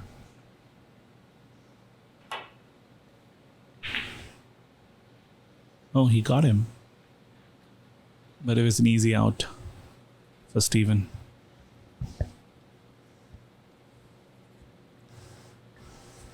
This is where you have to have deep breaths and keep the brain clear. It can get kind of scrambly out there with all the tension in the air. If he's feeling creative here, he could go off the jaw for the green and then follow the cue ball behind the black.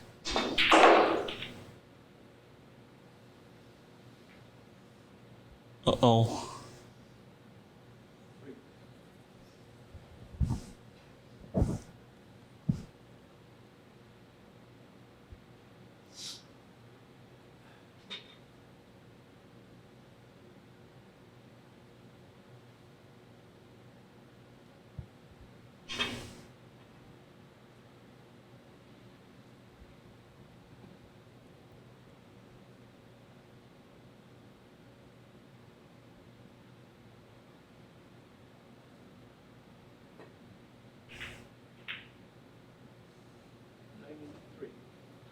That won't help.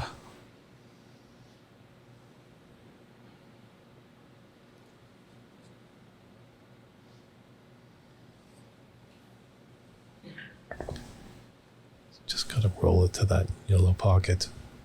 If it drops, great. Rattles in the jaws.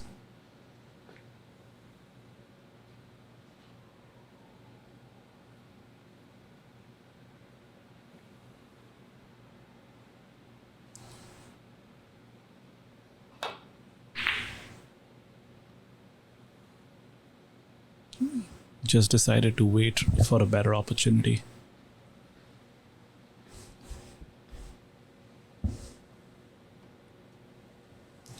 Steve.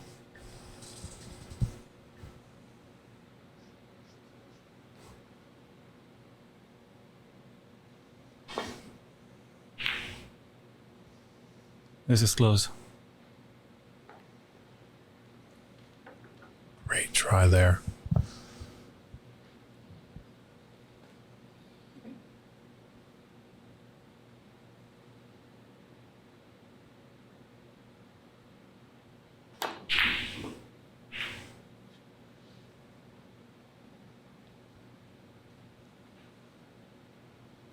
Once again, he hit it with a lot of pace.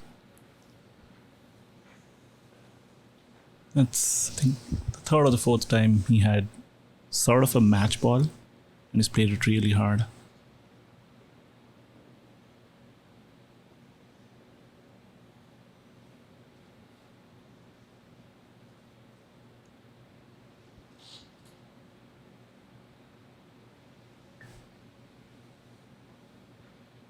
Can't see anything easy here. You can play off the face of the brown and try to get behind the black, but it's an extremely difficult shot. Anytime you need to make a snooker and control both balls precisely, it's going to be very low percentage.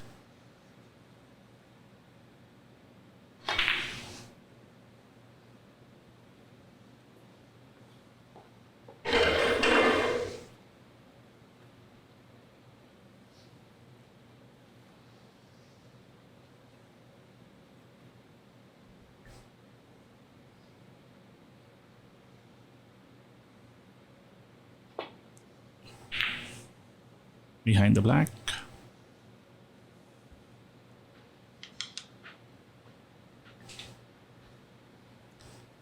I think he's got him, but might be an easy swerve. That's where we're just a little bit of the brown is sneaking out. It's gonna come off the cushion. This is not easy.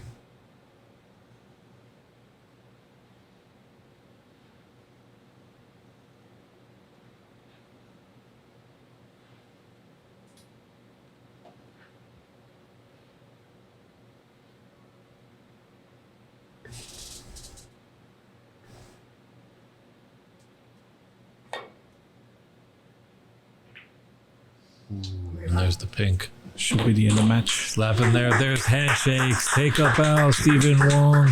There is your 2022 United States National Snooker Champion. Can you believe it? By a score line of 5-3. Pathamash, thank you very much for all your accompaniment into the booth. Much appreciate having you in here. Thanks, Dave. It was nice commentating with you. Definitely. So we're going to keep the stream going. We're going to go to our wide shot here so we can see some of the trophy presentation. Ajaya Pradhaka, the president of the USSA, will be part of the presentation party. We do have the last year's champion, Akmal Ali, in the room. And we also have Tommy Collins Jr., whose dad's name is all over this trophy, and we're really happy that the WPBSA and Barry Hearn donated this trophy. This is David Burney saying good night, everybody. Thanks for tuning in.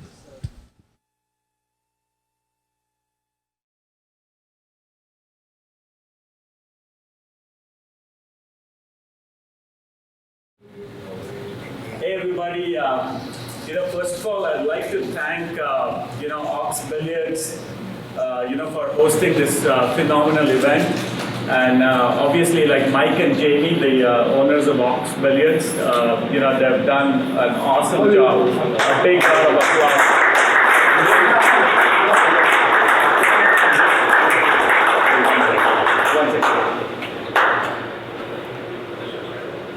Yeah, I'd also like to thank the referees for today, Mike Dominguez,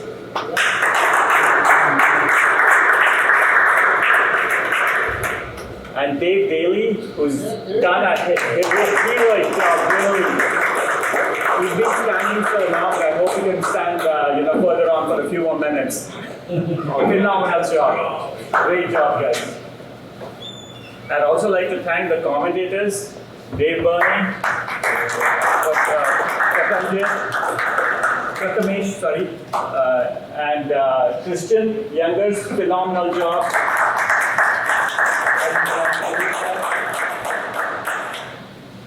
I'd also like to thank Jason Ferguson for actually designing the new Tom Collins National Trophy. And the WPBSA have given us the trophy as a rolling Nationals trophy.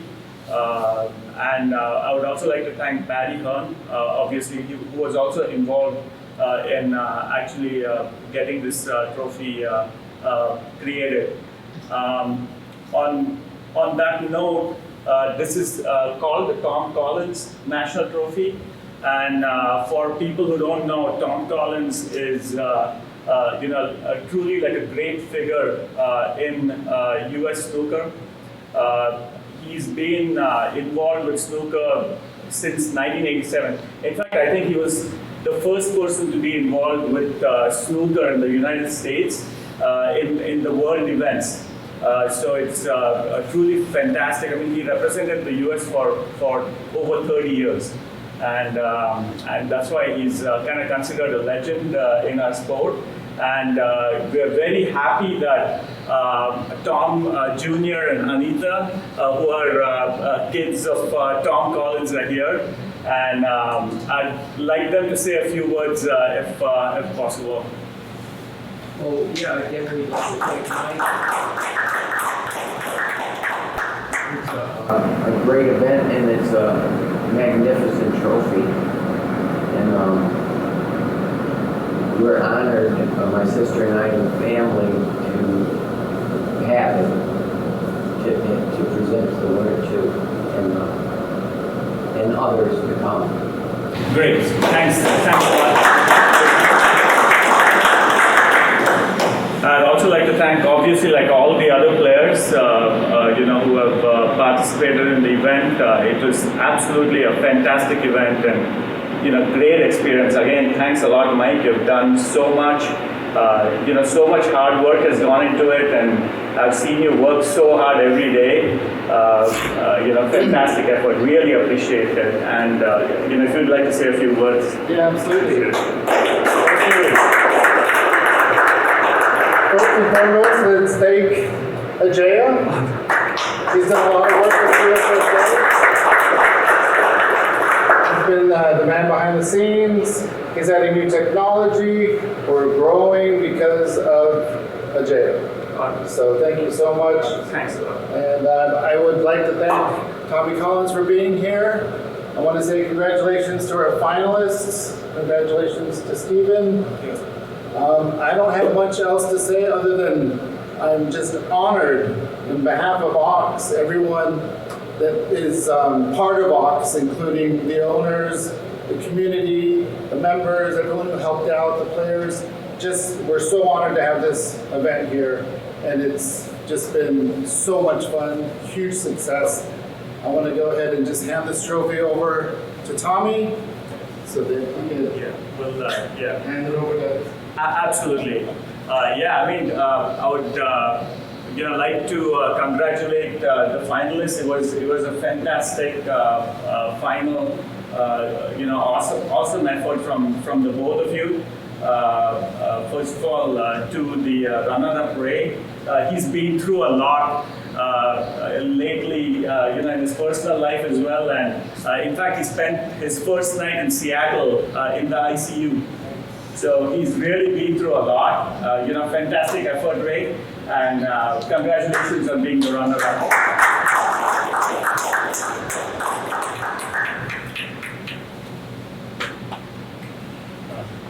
Mike, you want to just congratulate Ray? Congratulations. Thank you for having me. Thank you so much. Good shoot, right? And then to the 2022 U.S. National Champion, Stephen. Fantastic job, Stephen.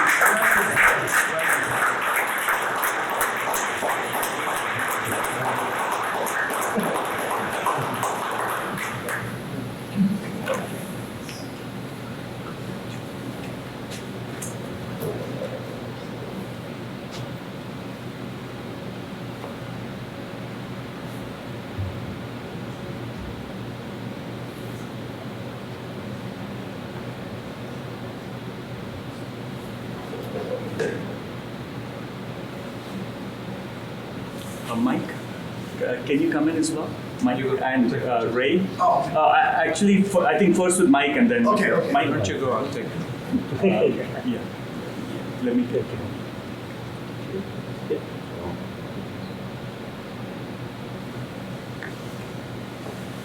Come on, Ray. Yes, it's okay. It's okay. Yeah, you just Okay, you stay in the middle. Yeah.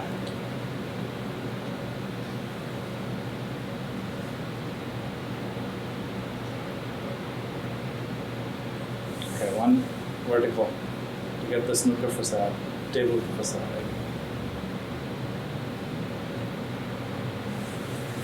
I need one with just the winner along, please. Only you. Just the winner. Go. Steve. Even the winner, right? No, just the winner. Oh, just the winner. Yeah. Just Steven, yeah, just Steven. Just Steven.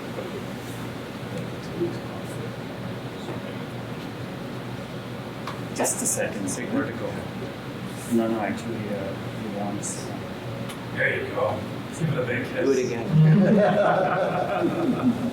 Yeah, just a second, Stephen. Yeah, that's a great one. That's going to be on USA today. Right?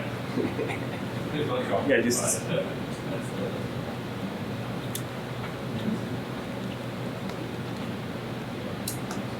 Oh, yeah. One more.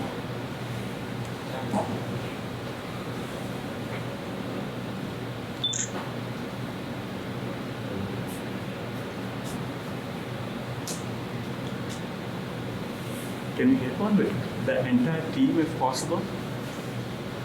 Why don't you go with Stephen? With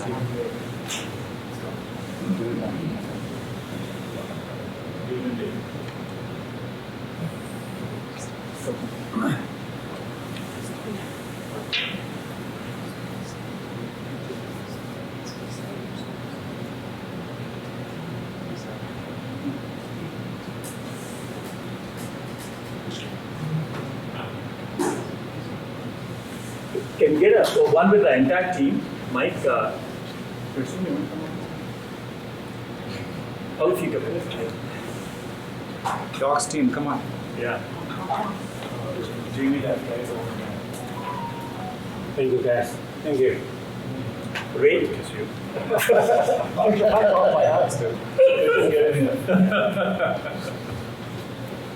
When you come Is it okay? Oh, We don't say Mike. Is it okay? yeah, actually, it's Mike in the middle. Yeah, Mike. No. You have to.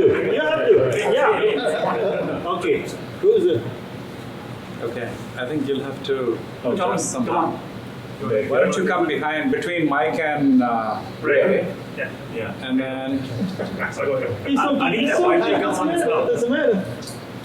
Take the chair, God. Yeah. you want to go that side. Come on, sit on the table.